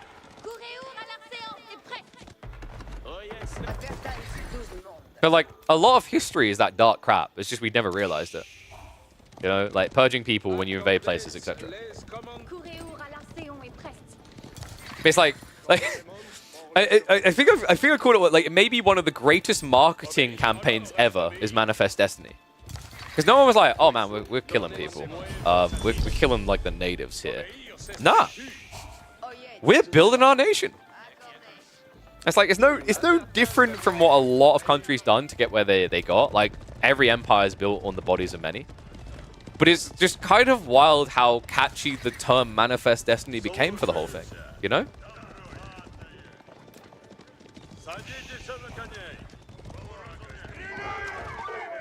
So Horse Archer is blobbing up. We do have the wall to slow things down. There's always the nuisance for going mass Horse Archer. I just really like Miyamika's build. You know, it's not often you see someone pivot off of Knight so early, go into Horseman as a prio with Guildhall anyway. This is cool because you can just delay the game into a gradual Imperial Age. The important part is going to be around relics. You can't allow Lash to get them for free. And we do now have the Monastery coming in, because that is going to be his next objective. Wall up as well.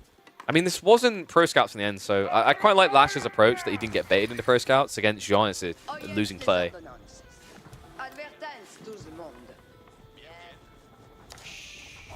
He's casting a video game and talking about deep philosophy and history. Gotta mix it up, you know?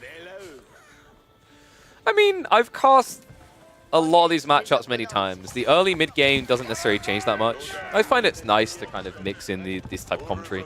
I think AoE 4 is a very good game for it, because compared to, say, like a Dota 2, or more appropriately, like a Call of Duty, the pacing is as such that you can have these very interesting discussions between. Horseman now arriving. Lash gets the bad news, and he's actually retreating the wrong way. Well, this is going to take him towards the villagers, but this also gives him no escape. Mio needs the wall. He desperately needs the wall. This is going to turn into villager losses otherwise. Wait, is he getting shivs out? He's just going to run by. What? Okay, that felt entirely unnecessary. Miyamika losing 3 villagers where no losses were really needed. We'll at least get a lot of XP out of it. And the bounty is plentiful there. Remember, we're 12 minutes in. Usually on average, you get around like a 20-minute timing. Now with that attack, he can take the Sacred Site in the center, giving him the extra XP to reach level 3. Yeah, like, to kind of give you the example of, like, every country has a dark history, and you don't get taught it to the extreme. One of my favorite ones that England, or say favorite, but, like, I find it comedial the way it's always said, is, of all the European countries, do you guys know which one was the first to abolish slavery? England, baby. Woo-wee! We're a forward-thinking nation. We may have also been one of the first ones to do it in the modern era. But we abolished it. Shame on you all. Marketing. History's marketing.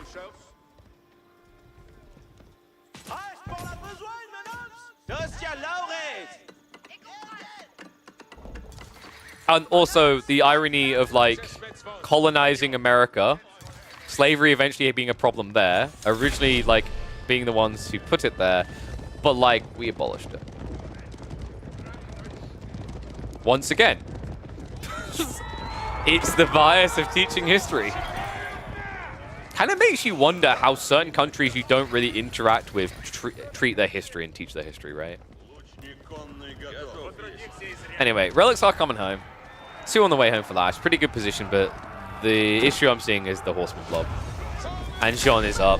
Uh-oh. Warlord coming out. Lash, he doesn't have the mass yet. Mio can look for the dive here. He should be looking for the dive. Has got the Divine Restoration as well to make sure he's not going home anytime soon. Undermesh also there, and I just don't know how you survive this. 46 villagers, enough room to protect, what, 23? You're going to lose half your economy to this. No doubt about it either. Divine Restoration still being held onto. Could have actually utilized it by now. We're into the worker line. And this is about to be a massacre. There's still plenty of villagers left alive. Relics also have not been garrisoned. And this is a Congo line of death. Damn. Well played by Mio. He played this timing. Mwah, chef's kiss, man. Really didn't waste any effort, any time in this game. Didn't give the extra runway at all for Lash to potentially get a front line to survive. And even in a hunkered down corner, it turns into a tomb for Lash. But best of 3s, folks. Still at least one more game to see who's going to be going up against Dumu. There's still potentially hope for Lash. But Miyamika currently is looking to make a track record of slaying the wonderful German aspiring pro. The irony is the only reason Lash doesn't think he's dead yet is because this hasn't been found. However, you are now 16 villagers behind. Miyamika could just all in you or go Imperial. Hey, look. I conveniently have the resources for Imperial. Oh, how did that happen? Wow, what an unexpected transition out of Jean/French. Look like taking loans out on the loans out on the loans. Guildhall is always such a crazy landmark in these situations. I like hearing what foreigners think of the USA. You guys have very good-sized meals. Delicious. A lot of guns, though. Big territory. You guys did create Elvis Presley. Very nice. I think Lash is probably going to GG. It's like you could go for a siege to try and compete with this, but dude, you know how many villages you lost, right? The time is already down to 7 minutes. I wouldn't blame him for throwing in the towel on this one. There we go. Game 1. A win for Miyamika, but there are still hopes for the Germans fanboys. Let's see if he can realize it. Let's see if the fans can watch Lash get a game on the board. Oof. Make up the industrial scale. It's also actually weird they stopped doing it. Wait, what are we talking about? What? Natives were wiping out each other and claiming territory too, even with the aid of the US. But it's still disturbing when industrialized society systematically does it at scale. Yeah. But like, and this is the thing, like there is a grim nature. So there's an understandable, I don't know if I say hate, but like, yeah, you probably hate, for like the history of like what Europe done to the wider world. And I do get that. However, there is a pot calling the kettle black logic in certain regions accusing or like judging the colonials. The colonizing nations. Do you get what I mean? Because if you go far enough back in history, ones that ended up being oppressed, like say Egypt, enslaved the Jewish people. The Middle East, through like the Persian Empire, eventually rippled down into Delhi and overruled them, like ruled over them for a very long time, right? China, Japan, Korea have some very intriguing passes between each other. It's just, if you think about like the grand scheme of the atrocities committed with things like slavery and like invasion and etc., the Europeans' endeavors were the most recent and the most documented, right? Between what they've done to Africa and what they've done to like Asia and America. So they've done it on the bigger scale, definitely. You know? Like, think about what the Mongol horde's done to a lot of the world. Think about what Attila done. There isn't really a region that doesn't have a dark as all hell element in the history, right? Like, is Africa maybe the most innocent? If you had to choose a continent that's innocent. Alright, I don't know, man. I've turned this into a weird kind of like discussion on deeper like philosophy. We're just saying before I start the recording that like when you look back at history, like Europeans are pretty bad, but it's because they're the most recent and most documented. But like most regions at some point in their history were bad mother duckers, whether they be in the Asian lands, whether they be in the German lands, whether they be wherever. But I was just thinking, like, if you had to choose a continent that was the least messed up at the point where they've done the most messed up stuff, I was saying, would it be Africa? Antarctica? Okay, yeah, true. I mean, the penguins are pretty chill. But, like, if you had to choose a continent that's inhabited by humans, right? Yeah, maybe the Inuits, right? But that's not a continent, right? Because that's Greenland, and Greenland's part of America. All right, let me know in the comments. Which continent, so you're going to have, what, Europe, Africa, North America, South America, Asia. I guess we could have Southeast Asia as well. Which continent, if you had to span their entire history, is the least, like, messed up, done the least dark stuff? Because everyone's done some dark stuff. It's just a difference of scale, right? Yeah. While you're answering that, let's focus on this, because we got Juji versus HRE. This could be really good for Lash, actually. Yeah. He has gone fishing opening. I like that. Miyamika, I wonder, is this going to be pro scouts or just raw fast castle? He's got 14 sheep to work with to 19 from Lash. This is either delayed play onto water or it has to be fast castle, right? It's kind of crazy, actually, how slow me and Micah's timing is here. We have got a meditation garden. That's a decent one. It looks like it's going to clip the goal for 25. And then I believe that is going to be about 50 food and 6 wood. So a reasonable one. Is this my full-time job? Working towards it, my friend. We are technically a full-time content creator, yeah. Like, we do 110 hours live streaming a month, which I think catalogs that quite nicely. But I'm also an esports commentator and host, and I'm also a co-owner in an agency representing other influencers. So, hands in a lot of pots. Dropping nukes is kind of dark. That's not true. It's actually the opposite. It's very illuminating. I'm sorry, I couldn't resist. No, I mentioned the 25 gold. 25 gold, 50 food, and then I think about 6 wood. Oceania, the scale is probably the lowest in terms of stuff like that. That's true. Like,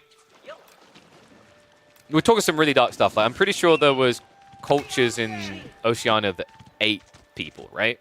But yes, like, in terms of the scale, that's what I mean. Like, Europe is the darkest because of the scale they done it at. You know? Like, we're talking... Let's just basically get the biggest empire in the world. Right? Like, that's something that like British history likes to flex a lot, is like, we had the biggest empire in the world. Shuffles tie. Was it something like 43% of the known world at one point was controlled by the UK? It was somewhere between 30 and 40-ish %, I think. It's also interesting when you think about certain other cultures. Like, for example, German culture is centuries old. But Germany, like, once again, nationalities, nations are young. But Germany as a country, conceptually, is insanely young, right? Like, you had Prussia before that, but Prussia was German, but wasn't just German, right? It was also the Polish lands, right? Like, as a modern countries, if you think about it, a lot of people wouldn't realize just how young Germany and Italy are. Germany belongs to France? Okay, chill out, Napoleon. Someone's showing their client states moments. How much order and development actually came from British rule? It's hard to say, because you could also like argue what is order and is it biased in terms of what we consider to be order. Like, you know, this is HRE bringing order, but to me, this looks like pure chaos. I can't believe what I'm seeing here. Like he's just going to get stabbed. There's so many villagers here. Me and Micah can address it directly. Yeah, torches out. Because this is fast castle. I mean, I like the concept from Lash. I just hate the timing. You've waited so long to make this move.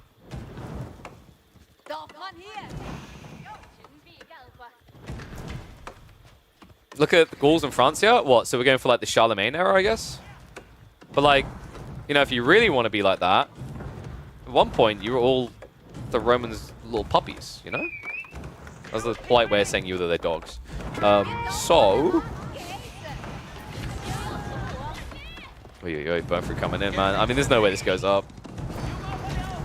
It's an ambitious attempt by Lash. I think actually what would have worked well here is if Lash had just built the racks and then the outpost. I could see this making sense. He has at least kept me and Micah off the age up. The outpost is definitely getting denied, though. That second pull paying off. Good denial, Lash. Oh my god, this is going to be the entire game. This is legitimately just the entire strategy.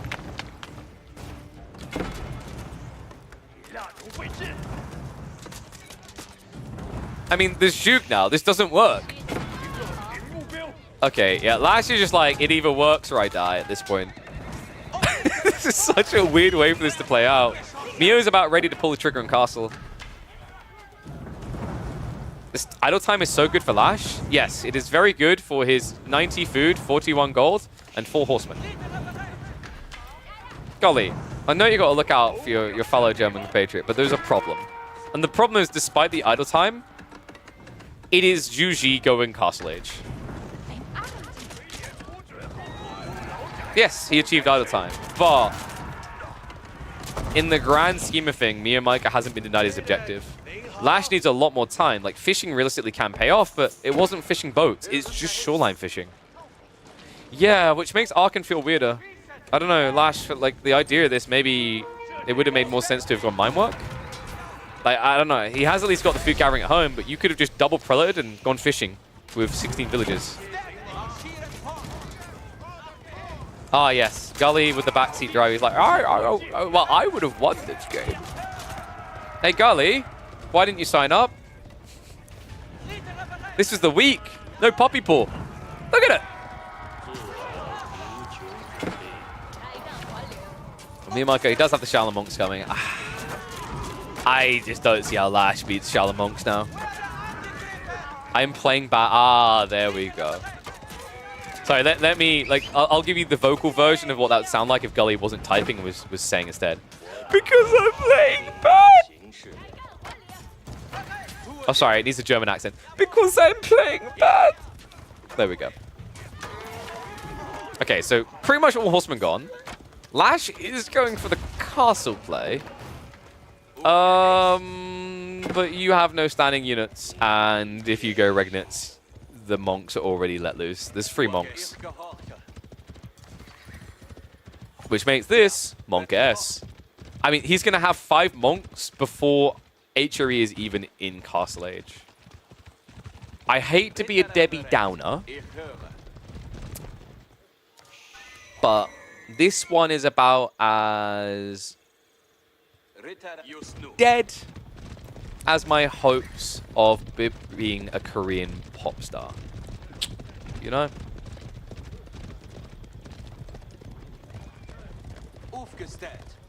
Come 1v1, KP? No, thank you. You have to earn that.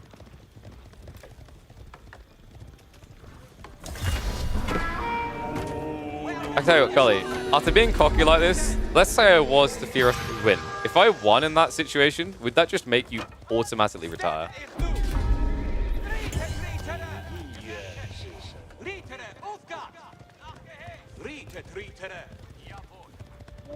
If, here we go. Gully, gift 10 subs? Dude, I wouldn't want him to spend his life savings, alright? He's been saving up all that pocket money. Hoping to buy some Fortnite bucks soon. So, Regnit's Cathedral coming in. I mean, there's still a relic or 2? Yeah, so I think he maybe gets 1, possibly 2 relics. I'm kind of shocked Miyamaka isn't getting more, but I think he's more focused on killing. We've just got monks going in. Oh. I mean, Gully, you're acting cocky about how you'll beat a guy who spends all of his RTS time casting and not playing the game. Well done. If you'd like to step into Overwatch, Apex Legends, Dota 2, Supervive, Total War Warhammer, European Versus. Should I continue? I will mop the floor of you so much that I will rename you Dyson. Oh, but you have 0 hours that... Oh, you see how that works. Damn. You still play Apex? On and off. Not as much recently, but... I can still easily grind to the high ranks. Yeah, I do. Like, that's part of what I was talking about I want to do this year. Is I want to, like, build this community and then expand into just not just doing AoE 4 tournaments, but doing other tournaments as well. I think that would be really cool. Multifaceted tournaments. Like, oh yeah, you play a game AoE 4 and then you have to play, like, a game of Counter-Strike. That'd be cool. I also, like, I want to work closely with some teams to organize that as well. I love the idea of, like, for example, Optic Gaming Olympics, where you bring all of Optic's teams from all their games and they all clash in each other's games to see who's the best. There's no denying who's the best in this one, though. Monks are the best. They have a stick, man. How do you beat someone with a stick? You don't. They beat you with a stick. It's the laws of the jungle. There's a whole wall of load and nothing left for Lash to play for here. He's gonna have to retreat back. The Lancers are already here. It's 8 Lancers, 8 Shaolin Monks. And the relics on the way home. Miyamaka should at least have 4 of these. The problem you've got is like crossbows are not going to counter lances in small quantities, and he can do nothing against this. Miyamika showing you why Zhu Xi is where his heart lies at all times. This guy's a beast on this Civ. Oi, oi, oi.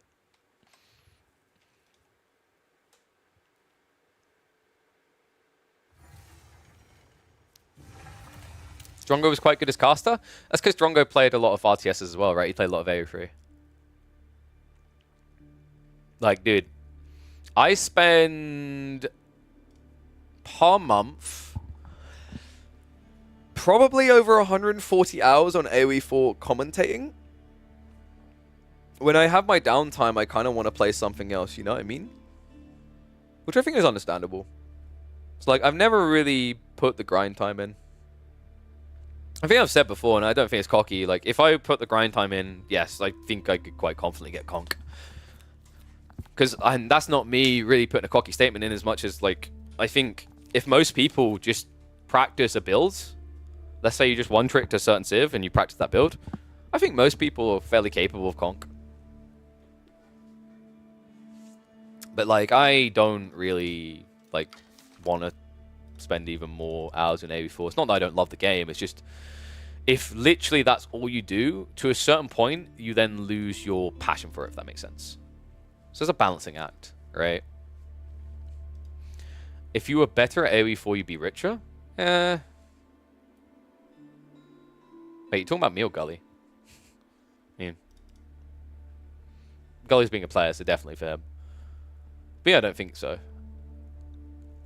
Unless you're talking like so good that you beat Marine Lord and everyone else. In which case, sure. Okay, gotcha.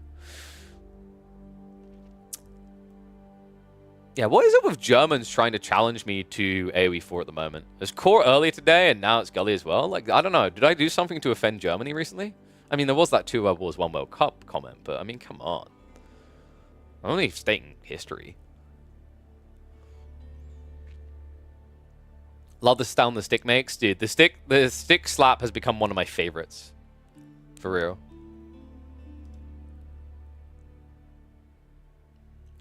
I don't know if that series is getting uploaded, maybe. Loving the game, joining skirmishes, watching tours, but I get very stressed when thinking... I mean, it's like, it's actually, now that I think of that, it's quite comical because, like, it's obviously against PvE, but I remember when I had early access to the Salt and Ascend campaign, and I slam dunked on all the hardest difficulties, and then I watched some of the pros play it and said they couldn't do it. So I do chuckle. Like, it's different skills, like, applied in the different areas, right? But that just came back in my brain, and I found it very funny. Because especially in Salt and Ascend, I think the most annoying one, I don't know if they ever nerfed it to make it easier, was the one where the Mongol horde is coming and you get waves of troops to defend. And that mission on the hardest difficulty, at least originally, was ridiculous. How much AoE4 did I play? I've occasionally went to play some team games, but it's just like with pub people, they leave. There was that window when Nilly was coming back to get prepped for Legacy, and I played a bunch with him. And before that, like when the game was in beta, I played the crap out of HRE Roos. I really loved those civs. Before all the broken strats got discovered and it just became cringe. But I've said about it before, like potentially, you know, if the growth continues, you know, one of the things I might do is a Road to Conk series where like we just play Japanese or something, right?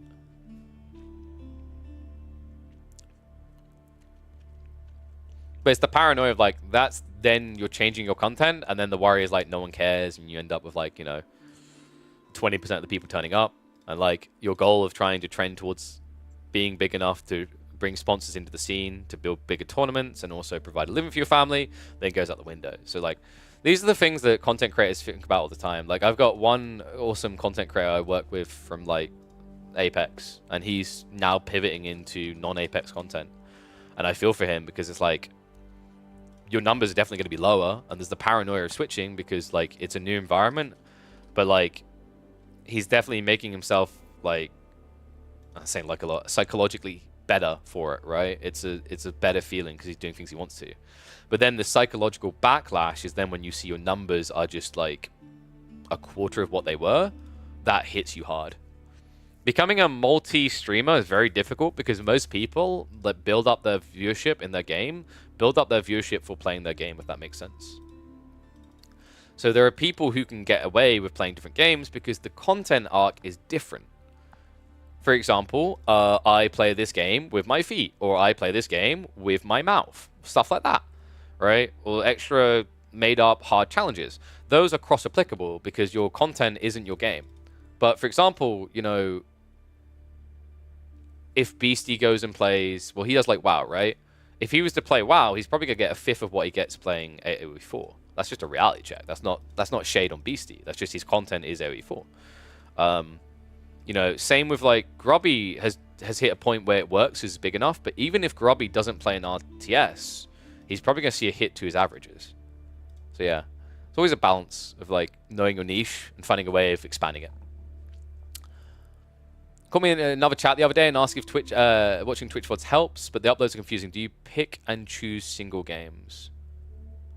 So on YouTube, yes, there are games that get uploaded, but if you go onto YouTube, there is literally, and I could show you, there is a nice little tab. Right here, go to my channel. So, go here, click live. Bon appetit. All the VODs are here. So that's the other way you can get them. All of them. All of them. All of them. All of them. Since we started streaming to YouTube as well, at least. Damn. All of them. Which actually was quite a while ago. I think we started streaming to YouTube, yeah. 7 months ago. Whoop, whoop. Shout out to everyone who's been supporting on both.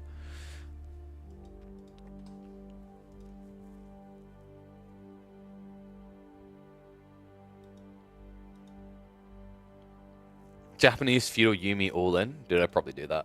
I'd probably be the psychopath that enjoys doing that as well. I'm glad at least I'm not alone in this. I don't have IRL friends that play the game, so I stick to watch tours and play skirmishes. Yeah, I mean, dude, like, there's plenty of people that don't like playing online in RTSs.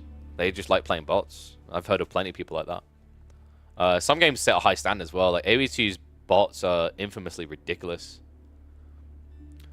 KB clearly didn't follow Grubby's 6k viewers of WoW Arc.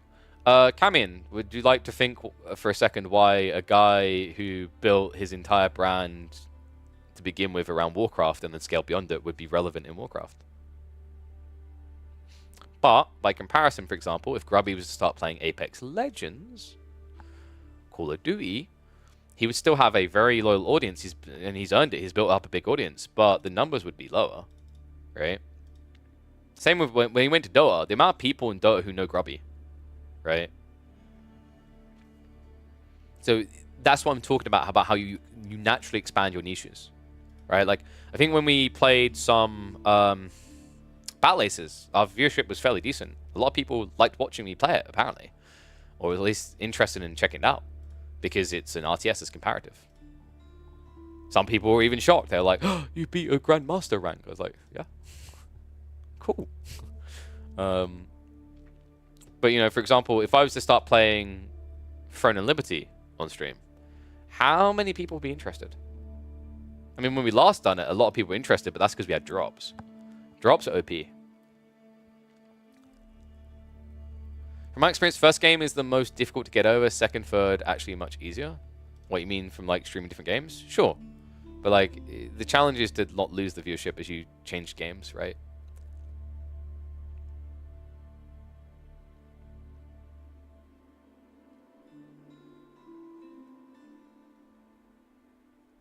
Is this the coolness thing?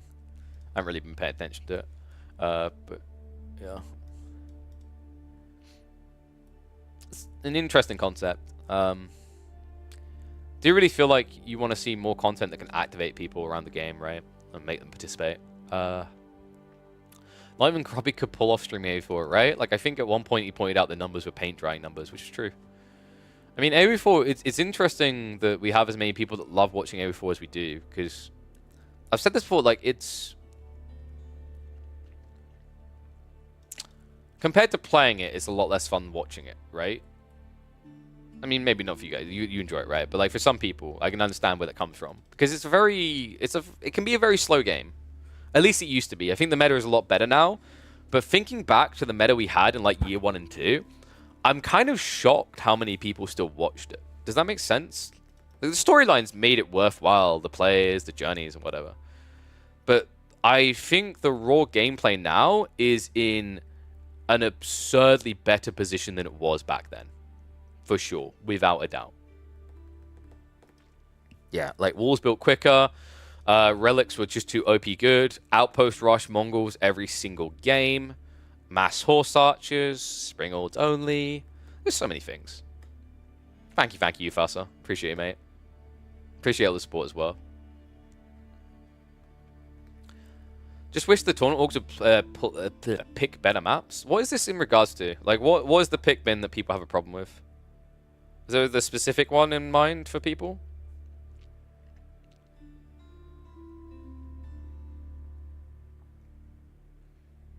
So, what do I mean? Oh, I mean in a while. Okay, we're good. Was there a Reddit thread I need to look at? Are we doing the Reddit content check?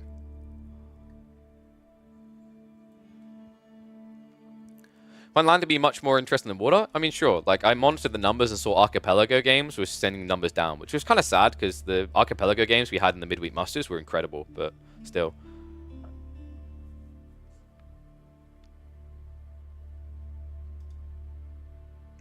Okay, I don't know how Beastie knows something about the upcoming DLC. Apparently it's going to be massive, though. So, someone says something about EGC picking maps based off of Reddit. Did I miss it? Or has someone got a link? Thing is, you only hear from people complaining. Exactly, Shuckle. We live in a time where people like to complain, but not praise. Rarely have I heard people praise an EGC or like me for getting something right. I'm not talking about like the community guys, but like maybe from a player standpoint. There's some, I guess there have been some, but like especially when like if you EGC's perspective, like they're so big now. There's this thing where when someone gets big, you just don't praise. Like, and I'm not saying I was big, but I done fairly well in Dota 2 when I climbed the ladders as a caster. When I first started, there was immense praise on my potential and everything else. Once I started regularly appearing on events, all I got was negativity. And at first, I took it really harsh, like I just sucked at my job. And I'd done something wrong. But the amount of people I meet who said they really liked my casting or whatever, and I was like, oh. Right? Like, you probably hear casters and hosts talk about this. We call it's imposter syndrome, right? It's a real thing. And I had that big time because all you see is the negative. It's so easy to get imposter syndrome these days because all you get is negative crap from people. You don't really get positivity. But like, dude, you know, when you meet someone like Cinderin and he was like, yeah, I really love your casting or whatever, like, wow. Or like, you know, I'm sure he won't mind me saying, when I got that one chance to cast with Grubby, we hop on the call and he immediately starts saying he loves my content. And I'm like, huh? You watch my content? Right? And it's like, I'm not saying this to like, you know, beat my own dick and flex or whatever. It's to make the point of like imposter syndrome is a big thing in so many things you do, right? And it's amplified and stings more because of how negatively oriented the vocal opinions are. That's why I regularly say to you guys, be positive, don't be negative, right? That's why, like, you know, if someone comes in and go, I'd rather see you cast this tournament, like, dude, feel free to praise me. Don't crap on that other person. One, they might be my friend. Two, like, my logic is always, if you have to sit there saying someone else sucks instead of just saying I'm good, what you're saying is I'm not good enough unless that person sucks. Does that make sense? It's kind of how it feels. It's like devaluing the play, right? It's like when someone's like, wow, that person succeeded. And then they follow and go, I mean, what do you expect from someone who came from a family of millionaires, right? It's like, what?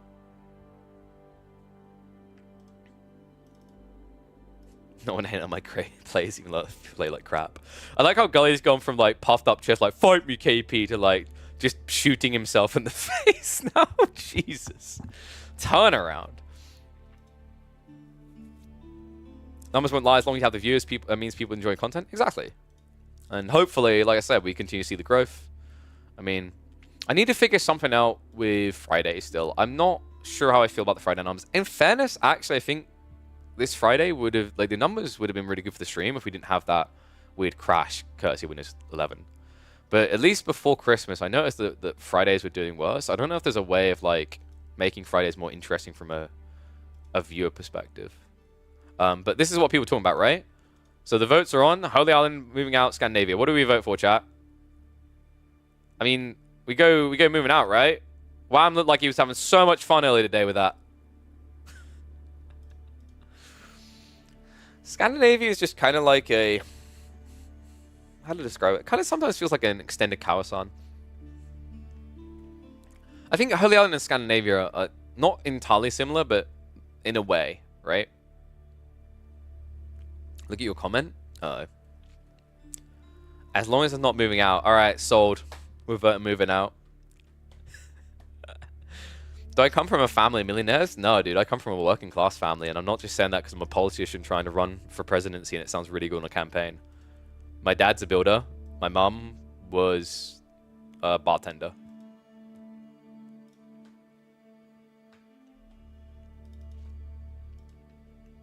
Lived in the council house my whole childhood. Yeah. First person in my family to go to university on my mother's side. Second person on my father's side. Don't think any RTS in the last 10 years captured Grubby's adoration as much as AoE4 did. Shame he moved on, but it's not his fault. Yeah, I mean, you got to follow the content arc, right? Like, that's why I've said I want to see stuff like more limited time game modes that do more extreme things. I think that is compelling content to get people looking at the game. Now, if you're a pro player and you only care about 1v1, you disagree, but like that doesn't matter. You can have your opinion. Opinions are like assholes. Mine's an asshole as well. Some people will like that asshole. Some people go, wow, that's the most bedazzled asshole ever. And some people are like, ooh, when did you last wipe that? You know, like the reality is, though, from a casual standpoint, you have cool modes, you bring people in. That's why I've been begging for modders to get better tools for 2+ years now. Also love negative takes to the engagement they create. I mean, sure, like some people do that intentionally. Some people are intentionally polarizing. I'm not even necessarily saying this from AoE Forge wider to get people to engage. It is a thing. There's even small things content creators can do, like intentionally misspelling things, because then you react and tell them that it's wrong. Didn't realize they were doing that, did you?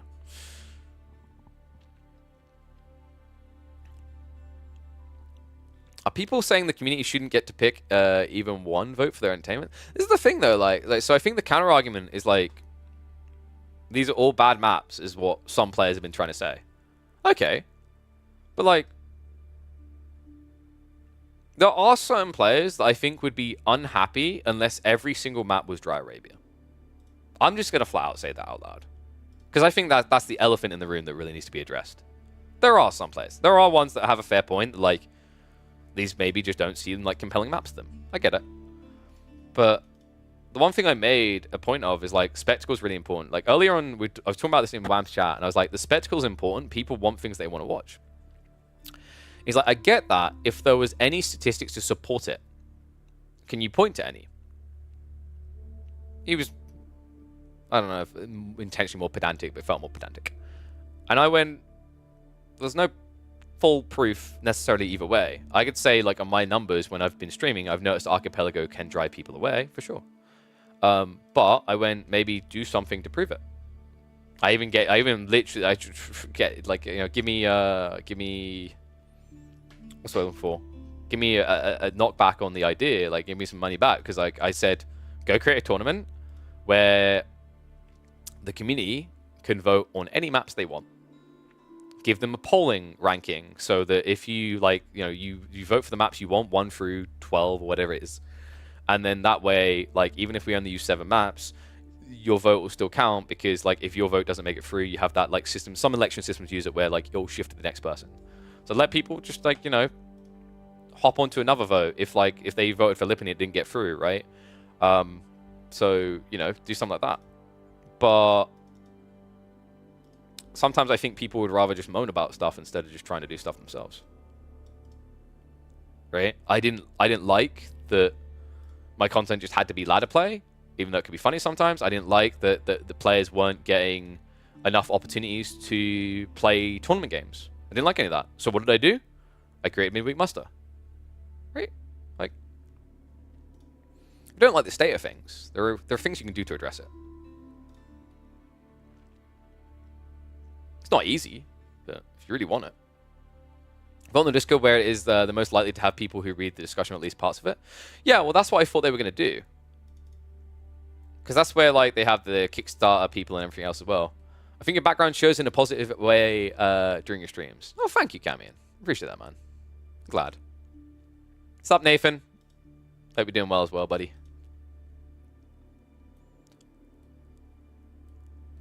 And yeah, I agree. N4C definitely happened too soon. AoE4 just wasn't in the state that it is now. It's kind of a shame.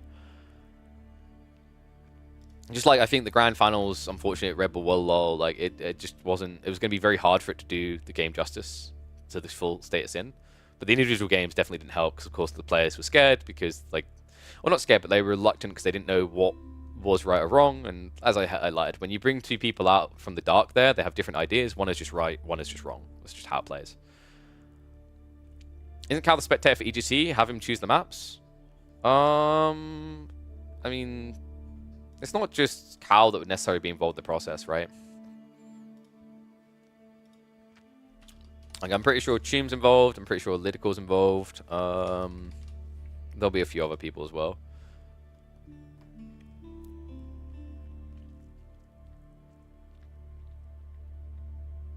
But yeah. Right, I think... Is Emma here? So I think I've got to eat soon. I've got my agency call in like an hour.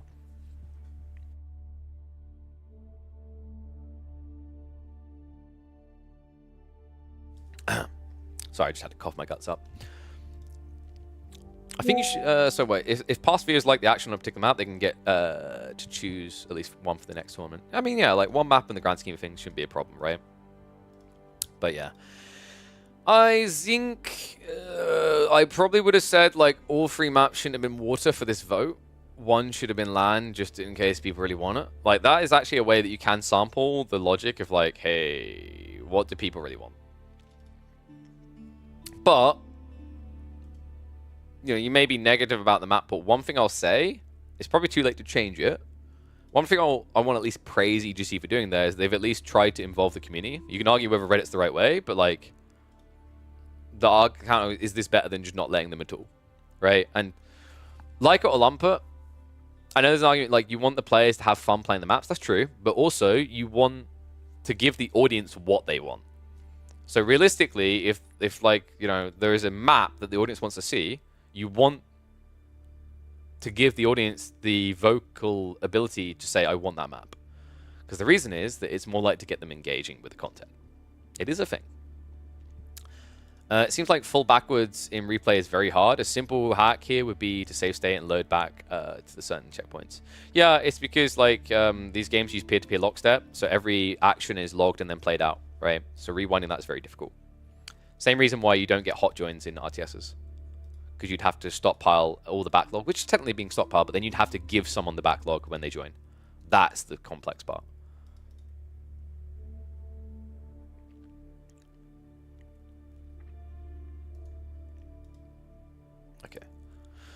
It should be possible. I just don't think they have the brain power. I mean, the problem is, like, you're talking about most RTSs running on an outdated engine system for networking. Like, and this is just because it's widely applicable, widely accepted. Same thing with, like, FPSs. I think most FPSs have been lazy on their netcode innovations in the last 10 plus years. It's just, there's been no mandate to do so. That's why even if Stormgate eventually fails, the potential ripple effect it can have is actually from a netcode perspective, Stormgate is probably better than every other RTS on the market, right? At least what they say their system does. Same with the way you're able to mod. Like, these are very big improvements. It's almost like in a way, what's happening there? Camera's getting a bit weird. We good? So like in a way, why is my camera being weird?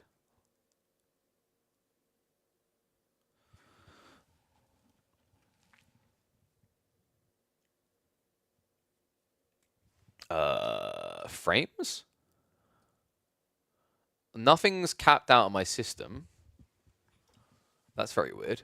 I'm gonna quickly unplug, replug. But yeah, so weird thing actually about Stormgate is in a weird way, it almost like it would have benefited from being so weird, kind of like an Unreal Engine, right? It actually feels like a game. Whoa.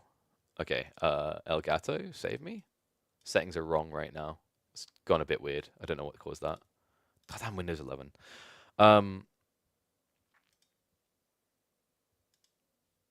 the camera's being weird. It'll catch up in a sec. But like, it's kind of weird in that. Where's the background gone? What the hell? It's weird that basically, what were we saying? Crap. Yeah, Windows 11 is annoying me. It would have benefited from being kind of like Unreal Engine or Unity for RTS developers, but the problem is RTSs aren't popular enough. Yes, I am aware that everything's flashbang whited. I think Elgato just had a heart attack. I don't know why. So, oops. Maybe if I reactivate again? No, I'll fix that later then. Just to make it clear, I prefer when tournaments are competitive and therefore must contain competitive maps, but the community can get one once in a while. Yeah, but it's also like the maps that they're voting on are ones that have been used in competitive before, right? So it's not like far out there absurdity. These are maps that have seen use in tournaments already, right? Like, I get it if it was completely untested maps. Need a tan? Dude, like, this is what happens when I hop into a CS lobby. 5 flashbangs to the face, man. All right, guys. I'm going to get ready to raid someone, though. Apologies, I don't know what's happened to my camera there. It's very weird. Very weird. I don't know. That's very odd. I don't know if, like, maybe a cable came loose? That's the only thing I think. The Elgato face cam. Bit weird. Anyway, I'm going to get ready to raid. I think you guys need to go get some crack. Can go watch Numidan slam dunking core, maybe? I don't know if that just happened. Whatever. A game just finished. It looks like Crackety is molding over some high-tier gamers, poggies. So I'm going to raid through to Crackety. YouTube, I'm going to end the stream now. Remember, guys, I'm back tomorrow. We should be live by about 2 p.m. CET. So make sure you tune in then. We're going to have plenty of series still to do. Remember, we have got Dimu versus Mia Micah. That will be happening live tomorrow. We're going to have Sass versus Stopper. We've got Louis MT versus Dragavan, Eliona versus Myriad, and then we've got the quarterfinals up there as well. Might have one of the semifinals as well. We'll have to see. If not, they will be played on Thursday. But thank you very much, guys. Go have some fun with Crackety. I'm going to stop the YouTube stream now. Remember, guys, 2 p.m. CET.